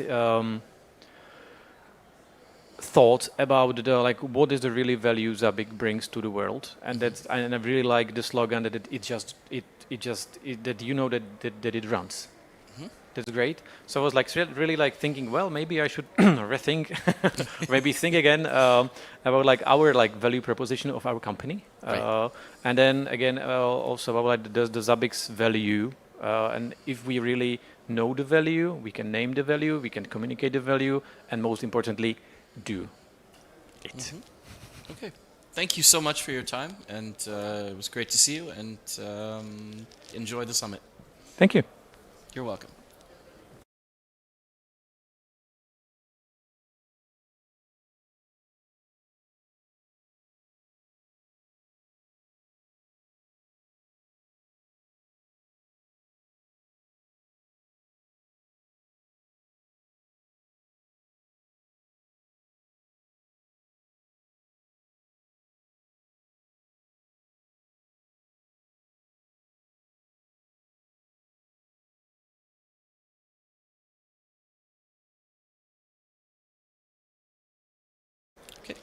I'm back with Steve Destivel from EasyIT and now Zabbix France. And I'd like to ask you, Steve, could you speak a little bit about your journey with Zabbix and how you moved from system and network and supervision roles into founding EasyIT and then becoming, one of Zabbix's leading evangelists?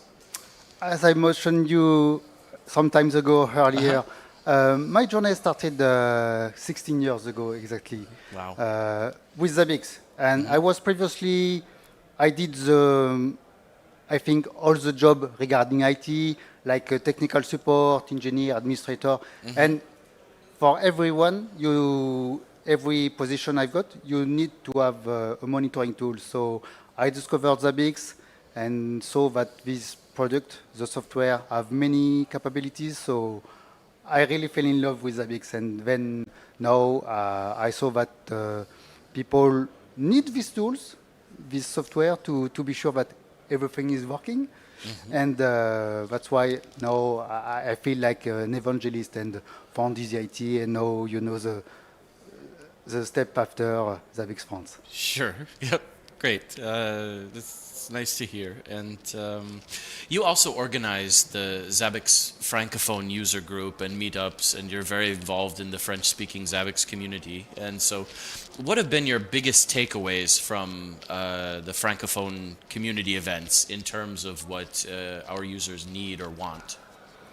I think that users need almost simplicity, usability, and something that works. And I think that, yes, Zabbix got the three of them. And I think that the main thing that users is taking from our webinar or meetups is that, okay, Zabbix did it very well, and you have to learn just a few things, but hard things, but it will help you to monitor all your system, all your IT, all the things around you. That makes a lot of sense. How can organizations measure return on investment or the business impact of monitoring with Zabbix? I mean, they can measure it with uptime, obviously, but are there any other metrics or stories or approaches that are useful for justifying investment?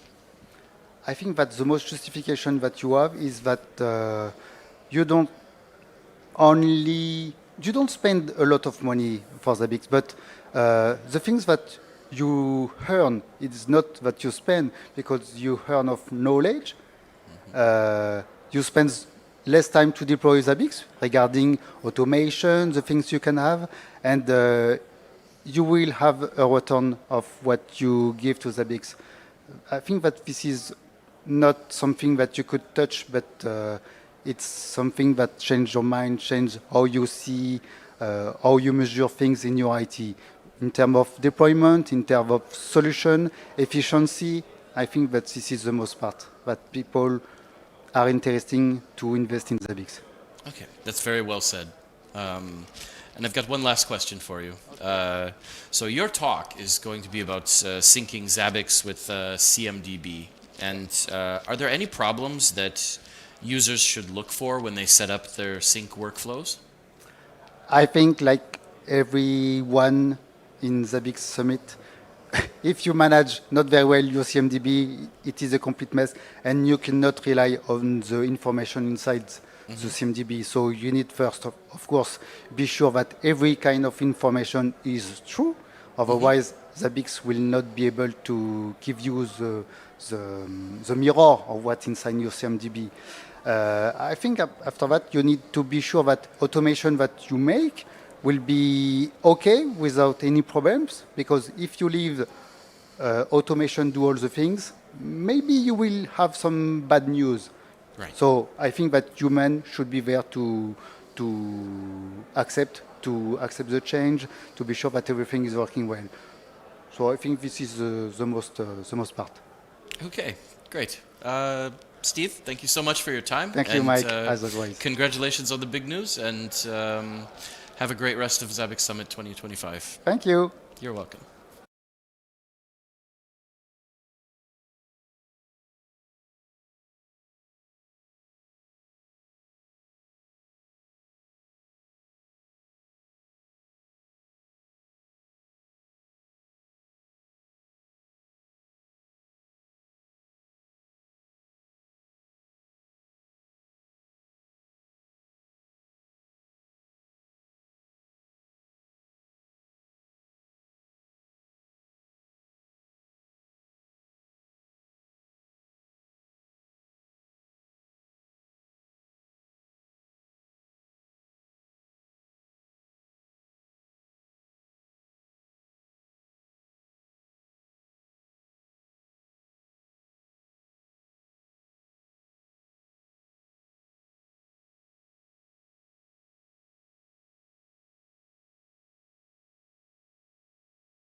I'm back now with Roberto Mareda from Alenta.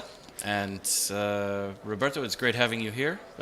Thank you for agreeing to do this with us. And I'd like to ask you a little bit about your background and how you came to work with Zabbix. Thank you. Hi. Nice to be here as well. So my background, I'm a computer engineer. Well, sorry, English is not my language of reference. I will try to do my best. You're doing fantastically well, and I'm sure nobody can tell. And around 2000 something, I founded my company.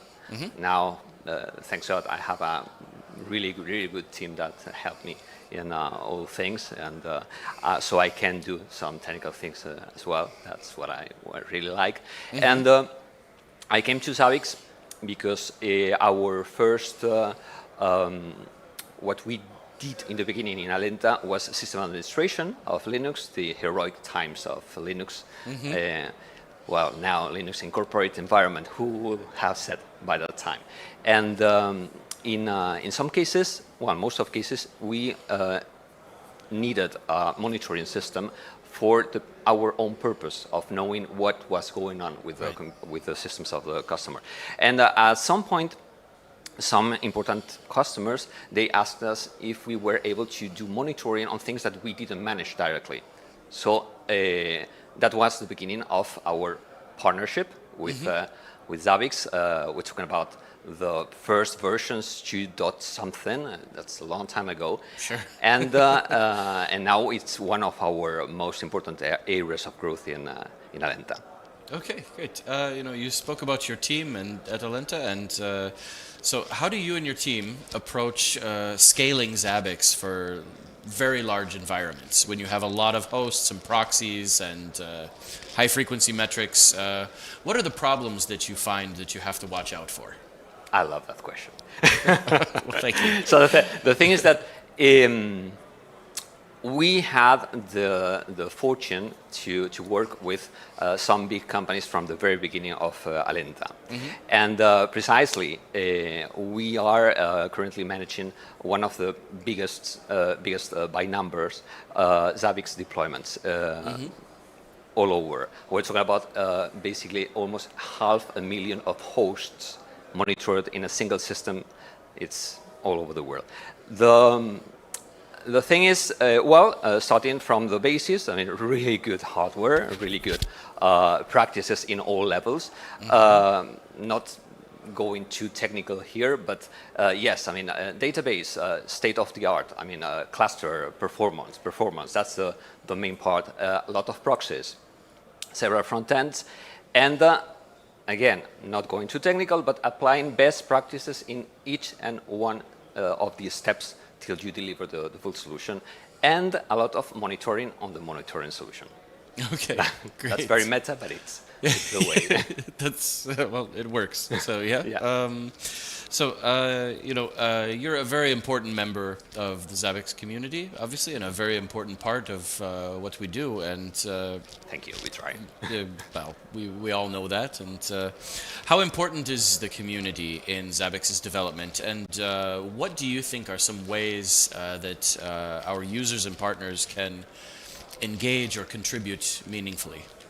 See, I think that community is essential because there is this concept that I use very frequently, this circle of virtue. I mean, good things lead to even better things. Right. And this constant feedback on, I don't know, procedure systems, pieces of software. I mean, it's very, it enriches all the ecosystem. From the very big customers that they are ready to pay good money for things that, that you can guarantee, till smaller customers that they try things, we work with them as well, and everything goes to the same pool of knowledge. Right. The community, partners, that's the thing. Okay, great. Thank you. Very good answer. And my last question for you is about the competition in the monitoring and observability space. And there's obviously a lot of monitoring options out there for different types of companies and situations. And what do you think sets Zabbix apart, in your opinion? Okay, well, two things. I would say this is opinion. This is personal, of course. Sure. From the policy, the ways of the market right now, I mean, I see a lot of products that they are making a run for the money in a way that it's scary sometimes. Right. This is not that we don't have to charge for the services and for giving a good service. That is what really counts. But sometimes those policies, those run for the money, they hinder the actual product and the adoption. The fact that you can use Zabbix in a huge customer and as well at home, it's really, really good. I mean, it differentiates a lot from other products. So that's the first thing. And then I would say the all-in-one solution. Of course, you can see solutions that they're really good for, I don't know, I won't mention anything, but okay, very niche solutions where Zabbix could be a little bit weak. But reality is that in most of cases you will find a customer with a really old Cisco router that just has SNMP and old versions, and as well that they have, you know, this containers that they just talk or speak Prometheus. You can address that with a single product, with Zabbix. In other cases, so many others, they are trying to stretch a lot when they are coming from a very niche specific area. So summing up, I mean, I like the vision of Zabbix of keeping a community-oriented, professional enterprise product that you can try at home, and it will be the same software that the huge company is using, and well, I lost my thread. Thank you. And just in the end, it happens. and the all-in-one solution. Yes, the all-in-one solution. That's it. That's a fantastic answer, and it's the kind of thing that we like to hear. So thank you very much, and thank you, Roberto, very much for your time, and enjoy the summit. Thank you. Thank you very much. You're welcome.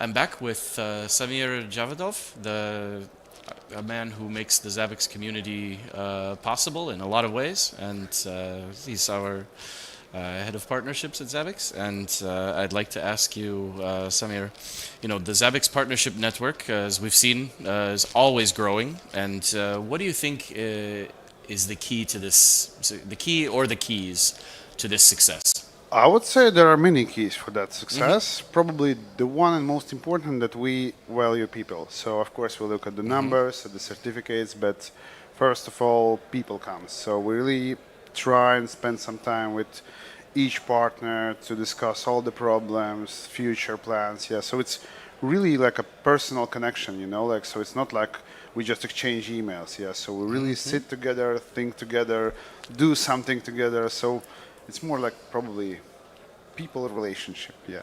Okay. Yeah, that makes a lot of sense.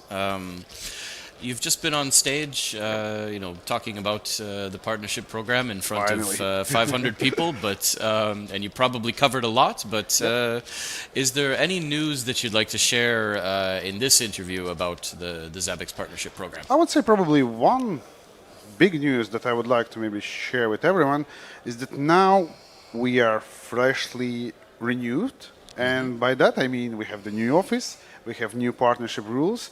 They are very simple, they are very welcoming, they are helping companies really to grow with us. They are, let's say, they are simple and boosting like only the good things, yeah. So we already, let's say, have more modern T's and C's. We have like, let's say, it's just a much nicer program itself, yeah, and it gives more maybe hidden benefits, something bigger, yeah. So anyone who is like interested can reach us out, let's say, easily start and get, I don't want to say get rich and successful together, yeah? But let's say really get some good result and help their customers easily. Like it's not something now complex like with many big vendors, yeah? And that's probably the freshest what we did. The rest, I guess, is still polishing some things. So we improved some materials, maybe some brochures, you know, maybe we adjusted some discount policy, but it's really, I would say, it's a joy to work with us. I guess I will not lie, yeah, but I guess you saw how many partners we have, so right. I'm not lying. No, that's a very commonly held opinion, I can say. And speaking of common opinions, what's the biggest false impression or misconception about Zabbix that you still hear from customers? I still heard that it's too complex, yeah. So it's in some way maybe as a non-technical person, I would agree that maybe to just go straight in and do some high complex, I don't know, HA stuff, whatever, it could be challenging, yeah. But let's be real, right now Zabbix built such a great ecosystem around, so you have tons of YouTube, like YouTube videos, how to do this or that. There are many trainers, there are many materials, there are many case studies, yeah. So you never start fresh, so you always can find, let's say, something how to start. It's not too complex anymore, yeah, so it's much easier than people think. Of course, maybe you need to understand, maybe Linux, I don't know, it will be easier for you, but still, I believe anyone can really start using Zabbix, yeah. Of course, you need to grow your expertise, train, but it's not so hard like people think, yeah. Okay, that's. I'm sure that comes that news comes as a relief to a lot of people. Yeah, that's true. Definitely. If you were to talk to a decision maker about whether to become a Zabbix partner or not, if somebody wasn't sure, they were maybe a little bit on the fence about it, what would you highlight as the 3 main pros of becoming a Zabbix partner? That's pretty simple. I would say the main pro is that, you know, Zabbix has like a huge user base. And by huge, I mean it's really huge. And it really will help any company to gain much bigger visibility because they can spend money on marketing, they can do promotions, they can organize a local conference, let's say, but still Zabbix brand is really, let's say, bringing awareness. Yeah. So by joining to your partners, you easily get, let's say, your company famous. Secondly, you don't need to invest a lot.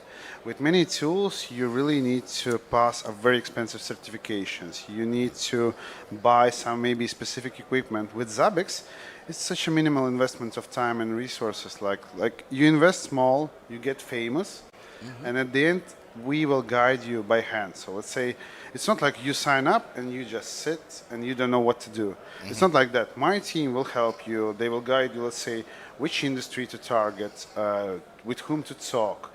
Maybe you need an engineer who will help you out, maybe show some demo for you. So we always back you up. This is very important. So I would say minimal investment, big fame, and big help from our side.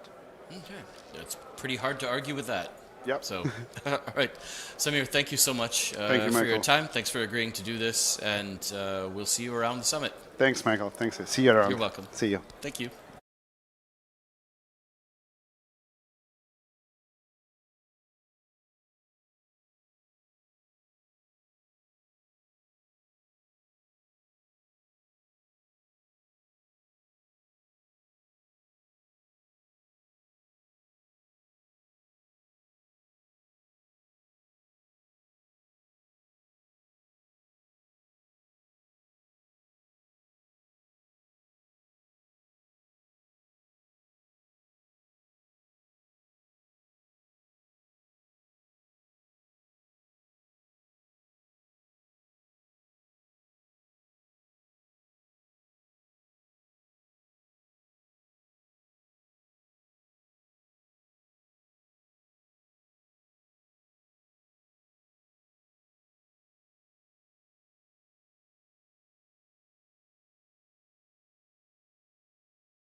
Welcome back, everyone, for our final stretch. So we have 2 more speeches and 2 lightning talks ahead of us. All of these will be quite technical. What we are in for. And let's begin with talking about monitoring, detecting, and responding to security incidents with Zabbix. Let's welcome, all the way from Brazil, Zabbix trainer from Unirede by Selbeti, Paulo Roberto de Olindo Jr. Welcome. Thank you. Good afternoon, everyone. I'm glad to be here again. This is my second time in Riga and Zabbix Summit as well. So I'm very happy and, to be honest, some nervous too. So be patient with me.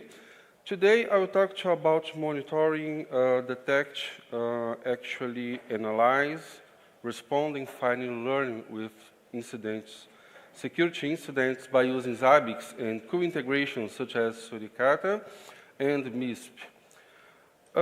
In the end of the presentation, I have some surprises for us. Before I start, let me introduce myself very quickly. My name is Paulo de Olindo. I'm a Zabbix trainer by Unirede by Selbeti in Brazil. Let's talk about the problem we are trying to solve here today. Most companies I know are treating cybersecurity subject as a secondary concern, and as we know, it's a big mistake. Some of the problems these companies can get, in the best of the case, some can be, let's say, successful network scans, successful cyber attacks, in the best of this case. But in the worst, let's think about negative impact with considering laws and regulations. So data breach are very, very bad for us. What we are proposing right now, integration by Zabbix with 2 different sources of threat intelligence. In this case, Suricata and malware information sharing platform, as we see soon. In the final of this presentation, we'll be able to see Zabbix as a part of a security operations center, not a unique and absolutely solution, but part of the interesting stack. A simple question I like to ask for customers. Any thoughts about scans? I can wait about 5 minutes, of course, this time is estimated, but sometimes I can wait 10 seconds and have no answer, so I already had my answer. Probably they have no idea. So let's take a closer in a basic design proposed for this scenario, for this presentation here. On the right, we have some running parts. In this case, some basic Linux running web server, FTP, SSH, SNMP, whatever you want. And real time, they are mirroring their network traffic to a special deployment. This deployment in the middle of this shape is a Zabbix proxy and Zabbix agent 2 to read Suricata logs, and of course Suricata. In this case, Suricata wasn't installed in endpoints directly, but strategically somewhere on the network topology. Okay, so Suricata will receive these logs, read, analyze each of them. Zabbix H2 will read these logs, and Zabbix proxy will send data to a Zabbix server. Now, Zabbix server will research in malware information sharing platform, searching for IOCs, indicator of compromise, based on the source attack from source IP from the attacker, and at the same time feeding MISP about the remaining attacks. So, kind of two-way. I can research and feed MISP at the same time. It's a nice thing to do. And then Zabbix will perform trigger evaluation based on the reliability score. What's the reliability score? Reliability score is a custom metric created in this scenario by a calculated item with Zabbix, considering something like a BIOS IPDB confidence score. That's right. So, based on it, we have a kind of double or triple check, and our Zabbix will decide if this trigger will be fired or not, and then perform another calculated items, such as baseline monitoring, anomaly detection, learn about behavior of the environment, and then, one more time, decide if the source IP must be blocked at the source or not. The last but not least, we have IRS, the FAR tool for forensics investigation. It's not about Zabbix and is integrated in the solution, but not our focus today. Now, very quickly about Suricata. Basically, Suricata is intrusion detection and prevention system and much more, but for our case today is categorizing some kind of traffic in normal and abnormal traffic. Basically, normal traffic will be recorded in EVJSON log file and only alerts logs in fast log. Unfortunately, we can make something about it later. Alert logs will be recorded in EVJSON log too, because alert is a kind of event. Normal events, alert events. Okay, but fast log, it's only for alerts. Okay, reading Suricata logs, as you can see, a sample of EVJSON log. We have not standardized logs because it will depend on the event type. As you can see, a log line size, a log line field, a log line with piece of information can be dynamic, depending on the event type. But on the other hand, we have a fast log. So it's more easier because it's a standardized log.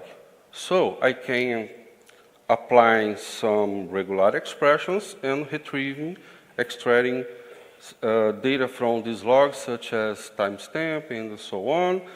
Of course, it's simple. You can build your own regular expressions. I'm not a specialist in it.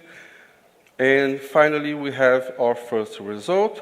We have a master item, in this case, a log file monitoring, a recording, or do not store nothing in this case, because we have 10, at about 10 new items based on dependent items, because we applied pre-processing steps with regular expressions to extract information, and then finally display data in item history widget, a very nice implementation since Zabbix 7, I think. And here, as you can see,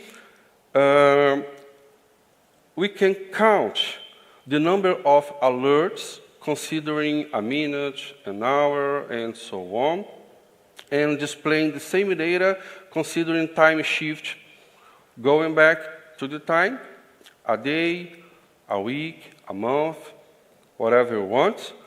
And in this case, if you consider the current hour and the previous one, you can create something like an hourly percentage change, but you can consider in this same logic for weeks, days, months, and so on.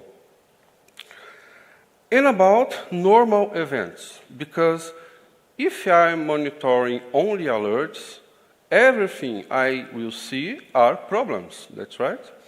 So, my environment is terrible. No, maybe not. And about normal events. So I can read EV.json log, that complicated and dynamic log, excluding alert logs. And then, by a calculated item, I can retrieve or generate another metric I called alert rate. Based on it, back to machine, 3 years ago, I was here talking about anomaly rate, baseline monitoring, and now it's applicable again. But I'm looking at behavior of the entire network, not based on net flow this time. And finally, I can focus on attackers discovery. Thanks God, Kaspars explained very well previously about low-level discovery rules, so my job is easy now. Let's imagine this. Based on the source IP attack, retrieved by a dependent item, I can build some low-level discover, applying preprocessing with CSV to JSON conversion, and create some host prototype, and then create hosts representing the attackers, applying some basic geolocation templates to retrieve latitude, longitude, and then we have a geolocation from the origins of the attacks. Don't pay attention with this one right now. It's a second template from a host type based on MISP, as we'll see soon. What is MISP? MISP, as I said before, is a malware information sharing platform. Basically, I think the most used in the world for threat intelligence. So I can get my MISP, install, configure, enable some feeds, and synchronize them with the entire world, and vice versa. And here, just to show you, I'm conducting manual research in front end of MISP. Based on the source attacker, I can search for a kind of IOC, IP, DST, and here MISP is reporting how many events someone report about this attacker. So I think he's a very bad guy. Huh? But Zabbix has your own way to do it by using HTTP agent and consuming MISP API, retrieving basically the same data. But this time, I will apply some JavaScript preprocessing to retrieve two essential metrics. The number of total events reported for someone about this bad guy, and another one about the same number, but with flag 2IDS, indicating if this guy can be blocked, must be blocked or not. So I must be, or I must be, I don't know. So, reliability score. Okay, I can create another calculated item to retrieve this metric, and then help Zabbix to evaluate with your trigger this one. My trigger prototype is a simple, not elegant trigger like Alexander's triggers previously, but here we already have something like a double, triple check, because I'm based on the threat intelligence from Surikara and the threat intelligence from MISP. So it's a very simple evaluation, and we can forget, can't forget, sorry, about these tags and LLG macros, because the next step will be incident response. Basically, in this case, I'm using 4 custom scripts to respond to the incidents, The first one, to block the source IP based on the threat intelligence, as I explained before. Feed MISP about the remaining attack. Send some alerts to the far iris, if you prefer the Hive and so on, but in this case, the far iris, because Zabbix is not a trouble ticket system, so I have to open some alert for security analyst, and then finally close the problem by using Zabbix API in this case. Okay. I had a problem in the beginning in this scenario because I was delaying the incident response in 1 minute. Who have an idea that happened with me? Because the number of the attacks in an organic scenario, the escalators were crazy. Have no escalators, 100% busy. So, to reduce MTTD, time to detect and time to response, no KPIs in cybersecurity, let's execute immediately. And here we have a little video to show in real time. In this case, Zabbix is blocking in real time in those 3 honeypots, the source IPs, and at the same time running those 4 scripts, generating some tracks. And if you observe the time of the duration of the triggers, the events, we see something like MTTD, MTTR. This is MISP. It's not about Zabbix, but a very nice tool to investigate incidents. It can be very, very helpful. Let's go ahead. So, another result from this scenario, feeding MISP. Every time I'm attacked, I'm feeding MISP. So, if this bad guy come again in the future, the reliability score will increase and increase and increase, and someday I think he will be a not guy anymore. Okay. So, how much time I have? 2 minutes. I'd like to introduce a shuffle, a nice tool to offload Zabbix. Basically, the structure will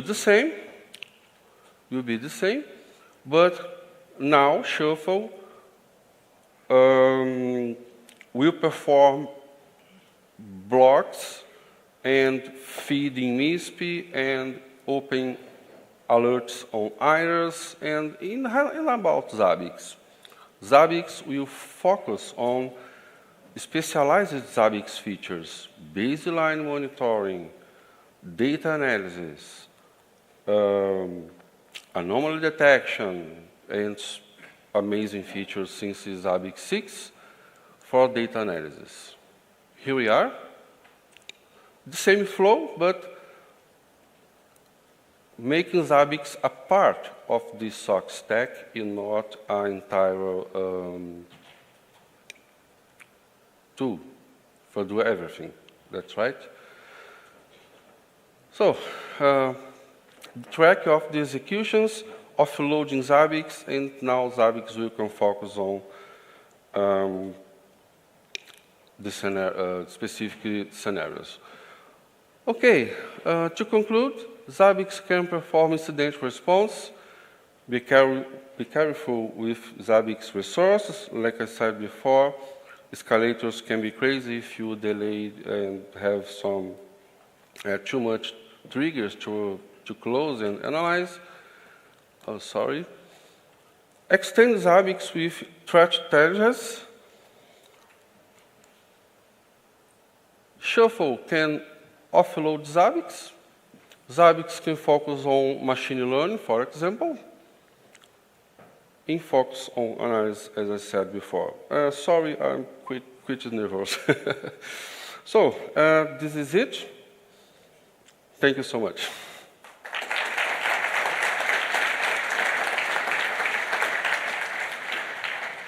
So we have one quick question. Why you chose Zabbix to integrate all of this with? Because you had Zabbix and then you needed to integrate with Zabbix, or because Zabbix was the best fit over here? It's easy to choose Zabbix because by using Suricata for this scenario, we can get some something like a John based on threat intelligence and NISP2. But if you think about Suricata, Suricata is a backend. So to read Suricata data, if you enter in Suricata website, for example, will be another tools to analyze data. Why not Zabbix? Zabbix is very smart to do data analysis and can contribute a lot. Thank you.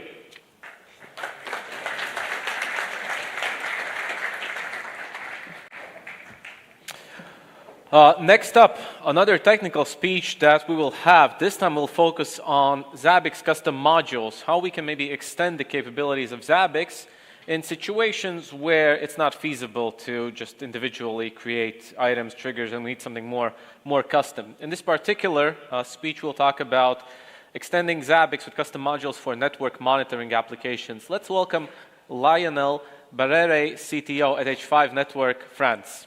Welcome.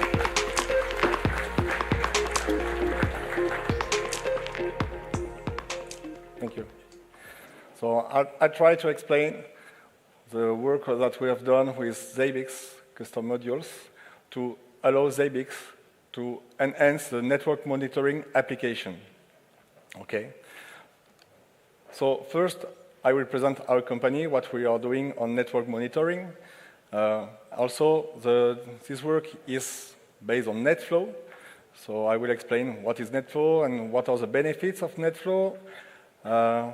We have a tool, a standalone tool called H5 Flow, that developed by H5. And we have an API that allows us to connect external tools like Zabbix to get data. And then at the end, I will show what we can do into Zabbix using our Zabbix custom modules since version 7, and how to show specific network data into Zabbix. Okay. So our company was founded in 2003 in France, in Paris. And at the beginning, we were providing network monitoring professional services. So we hadn't any tools. In 2008, we began to develop specific monitoring solution. And so we first developed network probes and packet capture tools, and also NetFlow and SFlow collectors. So we have just some milestone here. In 2011, we have our first 10 gigs appliance, network probe. And the first integration with Zabbix was with Zabbix 6 using items in 2021, and this year we have an integration different using Zabbix modules with Zabbix 7. That's a work I will present here. Just to explain what is NetFlow, okay? In Zabbix you are using a lot of SNMP tool, and you are used to have some tools using the SNMP protocol. But we can have more network information when we are using NetFlow. NetFlow is based on active equipment on the network, layer 3 network equipment that are sending tickets to a collector. Okay? And tickets are small reports using UDP, and the routers, for example, send tickets to a collector, and the collector will compute the tickets, store information, and can also have a GUI to be able to show statistics. Okay. So what we can collect in NetFlow, we can have the IP endpoint. I don't know if you can read here, the conversation TCP. On the right, you can see the content of a NetFlow tickets, and you can see information like source address, destination address, the protocol, and at the end, the metrics like bytes or packets. What are the benefits of using NetFlow?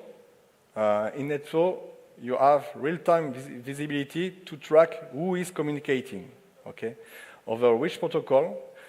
And also, you can identify bottlenecks. You can make capacity planning for a specific application. Like you can analyze not just interface bandwidth, but also application bandwidth.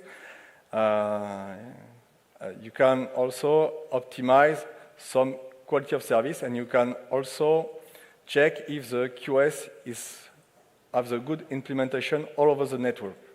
Okay. So I'll present our tool. So we have a tool called H5Flow that is a standalone NetFlow collector. It's a virtual appliance, and we can have real-time view, and we have our GUI to make forensics, and the dashboard is ready to use in the tool. Okay. But we have also on the tool an API, standard full REST API, and everything we can do with our dashboard, you can do with our API, okay? So, and we have method to get IP endpoints and metrics for conversation protocol, VLAN, and we can also define some specific objects like your remote sites, your subnets, okay? And in the standalone tool, we have integrated the documentation of the API using Swagger, okay? So, now we can speak about Zabbix H5 modules. So the goal is to improve the network monitoring in Zabbix, because Zabbix is using SNMP or this kind of stuff. And the goal is to have the benefits of NetFlow into Zabbix. Okay. But on NetFlow, we have a lot of data. For each network interface.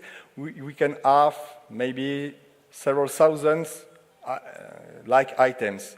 So the idea here is to have real-time API call from the Zabbix modules to get data directly into our database, to avoid to duplicate the data and to load the Zabbix server.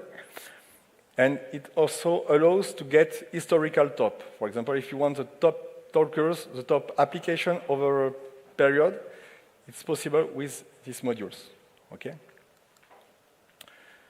So I will show some example of the modules. For example, here, you can have the top 5 IP modules on a chart, and you can do the same with IP, conversation, TCP application, UDP application, VLAN, or the custom objects like your remote sites. Okay, and you can do this type of chart for each network interface. We have the same with Pi. So it's like when I'm talking about modules, it will create new widget into your Zabbix. So you can declare it like widget. So, and we have the same with Pi. And we also have tables. So you can have top conversations, top IP, TCP application, and what I've said, okay? So to configure the modules, you have prerequisites. So to use these modules, you need at least Zabbix 7, okay? You need an H5Flow appliance.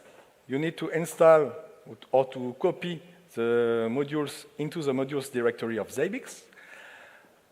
You need to enable the modules and to configure our tool as an host of Zabbix to store the authentication to the H5 tool. And after, you just need to add a widget like you are used to tomorrow, that I will present how to integrate data from our tool into Zabbix. So you will see that maybe we... So we have one question. I think it's very important. Is the solution free and available to everyone? That's the question. Yeah, it's not free. Well, we are a software company, and our business model is to sell licenses, okay? It's not expensive, but not free. Okay, got it. Thank you a lot. And we can see tomorrow more at the workshop. Thank you. Thank you. All right, and now we will have a couple of lightning talks. We have some extra time, so if you have some questions for those lightning talks, those are also very much welcome. So for our lightning talks, we picked out a couple maybe talks that are less common, something more extravagant when it comes to Zabbix, monitoring from sort of a completely different let's say, view that you wouldn't see regularly. And our first talk will be discussing monitoring sounds with Zabbix. Turns out that sound can be also a source of data that we can monitor. Let's welcome IT solution expert at AB SEB Bank, Lithuania, Giedrius Stašlionis. Welcome.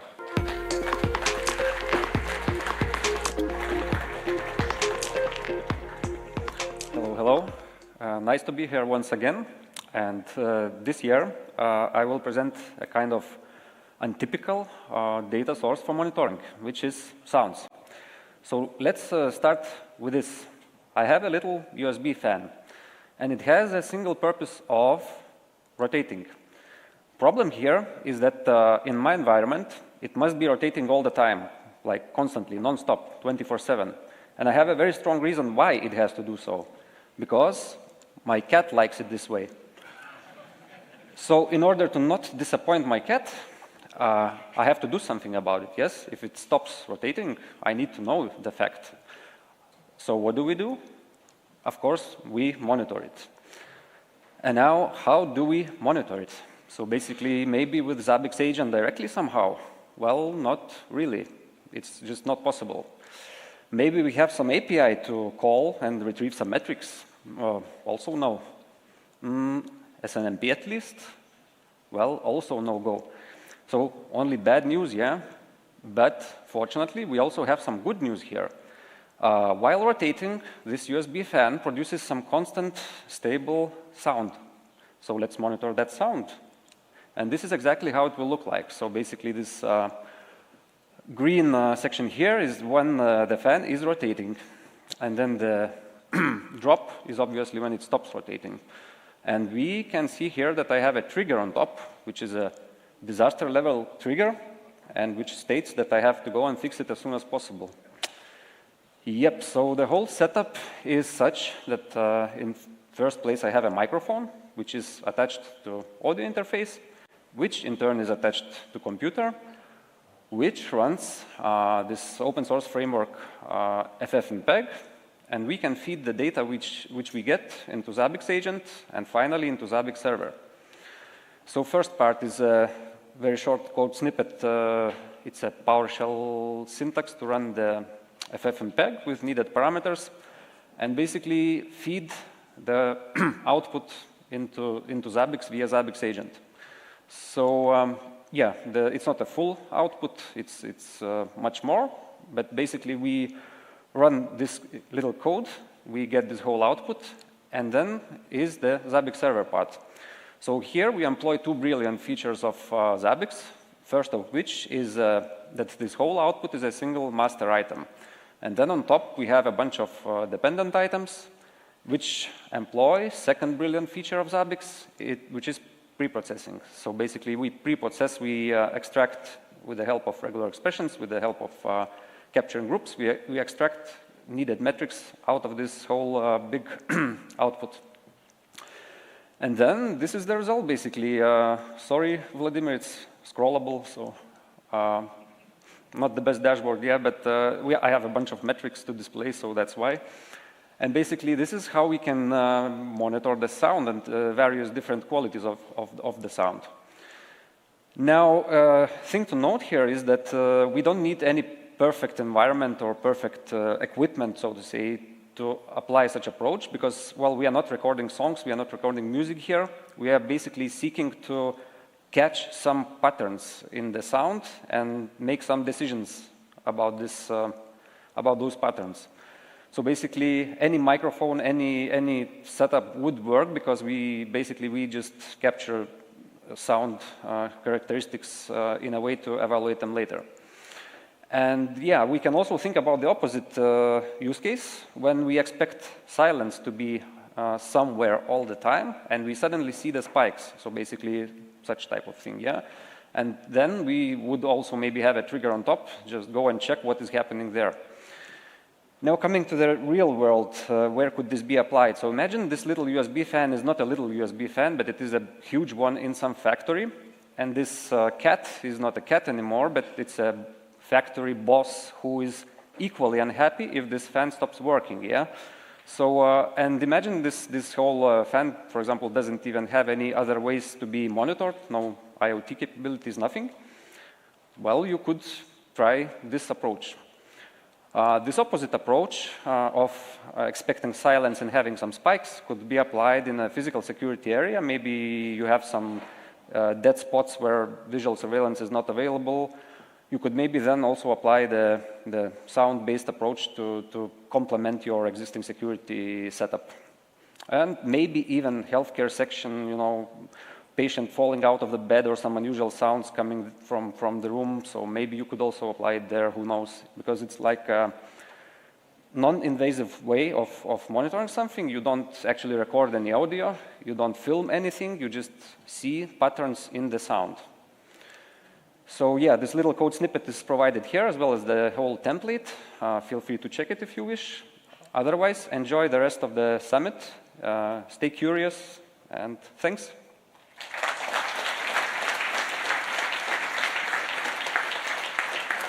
Thank you. We don't have any questions, but I myself was very impressed. I think this is a really, really good use case, and I hope you'll maybe continue in this same sort of vein and talk more about non-typical monitoring. Thank you.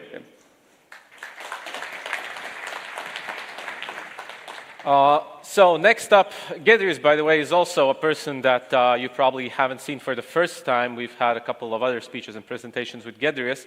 And for our final speaker for today, also a prominent community member, especially when it comes to IoT and non-typical monitoring of things. Let's welcome on our stage, monitoring our nearby area events with Zabbix, lead site reliability engineer, ForcePoint Finland, Janne Pikarainen. Welcome.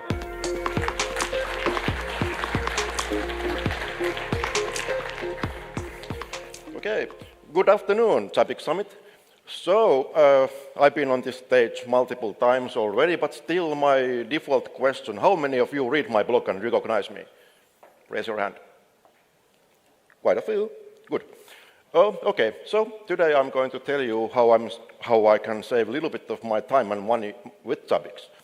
And well, for those of you who don't know me, I'm Janne from Finland, and I've been using computers almost since I was born, and I've been using Zabbix since 2014.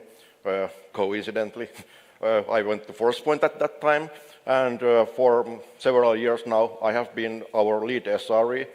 ForcePoint is a global cybersecurity company with comprehensive security stack for your enterprise or critical infra. So if you are interested, go to forcepoint.com and start exploring. But back to my blog. So in my monitor, I blog about something or monitor everything weird. Not your typical IT infra, but everything from my facial cream uses to some image recognition to our IoT devices at home. So today I'm going to expand that monitoring to my surroundings. Why? Because I want to showcase how Zabbix really can be your single pane of glass, no matter what you want to monitor, and because it's fun, and in this case, to save a little bit of my time and money. So, you know the thing, if you're planning your day, you need to hop between different apps to get info about weather, or if your train is on time, or if there's been any accidents on the road on your way to work, which could then slow down your drive, all kind of details like that. No need for that much anymore for me, because I have one unified Zabbix dashboard showing just that. How I'm doing it is that Finland has lots of open data to offer. We have APIs and datasets for these roads and traffic and weather and you name it. So for those, Zabbix HTTP agent is perfectly fine. You know, connect to API, get the result back as JSON, parse that, be happy. For your entertainment, though, it could be a different story, because those restaurants or movie theaters, they don't have those fancy APIs on their websites for you to use. So for those, then Zabbix 7 browser item type is perfectly good. So, some examples. FinTraffic, they show you all kind of info about traffic. Traffic speeds to both directions, number of cars passing those monitoring points each hour, and they are also quick to report if there's any accidents, for example, and also active and planned roadwork, all of course affecting the smoothness of your drive, and that's nice to monitor with Zabbix. For trains, DigiTraffic contains way too many details about trains, but I only care about things like schedules, or if the train is on time or not, or completely cancelled, like during heavy winter storm, for example, could happen. And of course, since the data is in Zabbix, it's easy then to see how well on time those trains has been. On the screenshot, you can see that one train arrived 35 minutes late, which must be bad for those who wait. Then for fuel prices, you can see from screenshot how price can and will vary a lot depending on which fuel station you go. So with Zabbix, it's easy to see the cheapest fuel station for that day. And of course, it's easy then to see from historical data if one of those fuel stations is constantly greedier or cheaper than the others. And of course, I can set up price watch with alerting, hey, today's cheap, go to refill the tank. Then for movies and restaurants, I can just point Zabbix to some movie theater now showing page or restaurant menu, and then I can then extract just the text bits with Selenium. Screenshot is missing from this slide, but you will see that on upcoming blog post. And then we have this dashboard, which contains all kind of details about my potential day. And actually, this dashboard has improved quite a lot since the creation of this presentation, so you will see that on my upcoming blog posts too.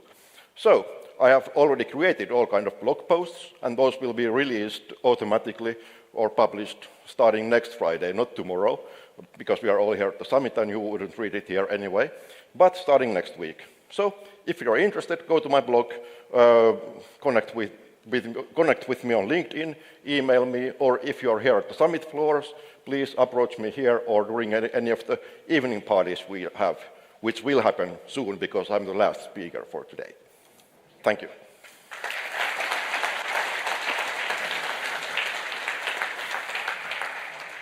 I have a question personally. So out of all of the integrations and things that you've done, what was the most complex one, something that you were really stuck with? Does something in particular come to mind?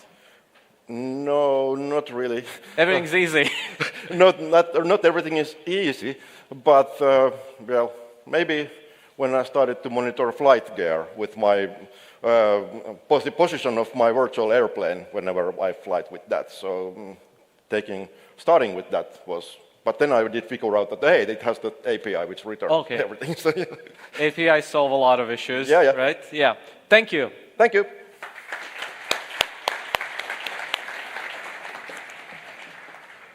All right, and that's day one, guys. So before I let you off the hook and then you can go and attend the party and rest up, just a reminder about the bus schedule. Once again, take pictures or just memorize it. So we have our main event in a room. Check out the agenda over here. You can see it behind me. You can also see it on our website. And you can see we have a couple of speeches in the community track, once again, in parallel to the main stage. Also, tomorrow, before we start with our speeches at 9 or so, we will have exams at 8 a.m. in the Epsilon room. You can see it on the map over here. So if you wish to become Zabbix certified, since you're here, this is your chance to do so. The exams, depending on the exams, some are harder, some are easier, but if you're a seasoned veteran, it should be good to go for you. Then also workshops. So we already saw mentions of workshops. What can you expect of them tomorrow? I will have various workshops taking place on the alpha stage. Once again, let me remind you, if you haven't registered yet, you can do so at the registration desk. That's right near the entrance to the hall outside. It says registration on it. So we'll have people there approach them and register. If we still have some free spots remaining, you will also be able to register tomorrow at the door, but that's only if there are free spaces remaining. So it is recommended to do so at the registration desk today. So thank you all for attending. I think we had an amazing day one with multiple stages, many interesting speakers, and tomorrow we also have a very vibrant selection of speakers covering a variety of topics. Feel free to check out the agenda, and I'll see you guys tomorrow. Thank you.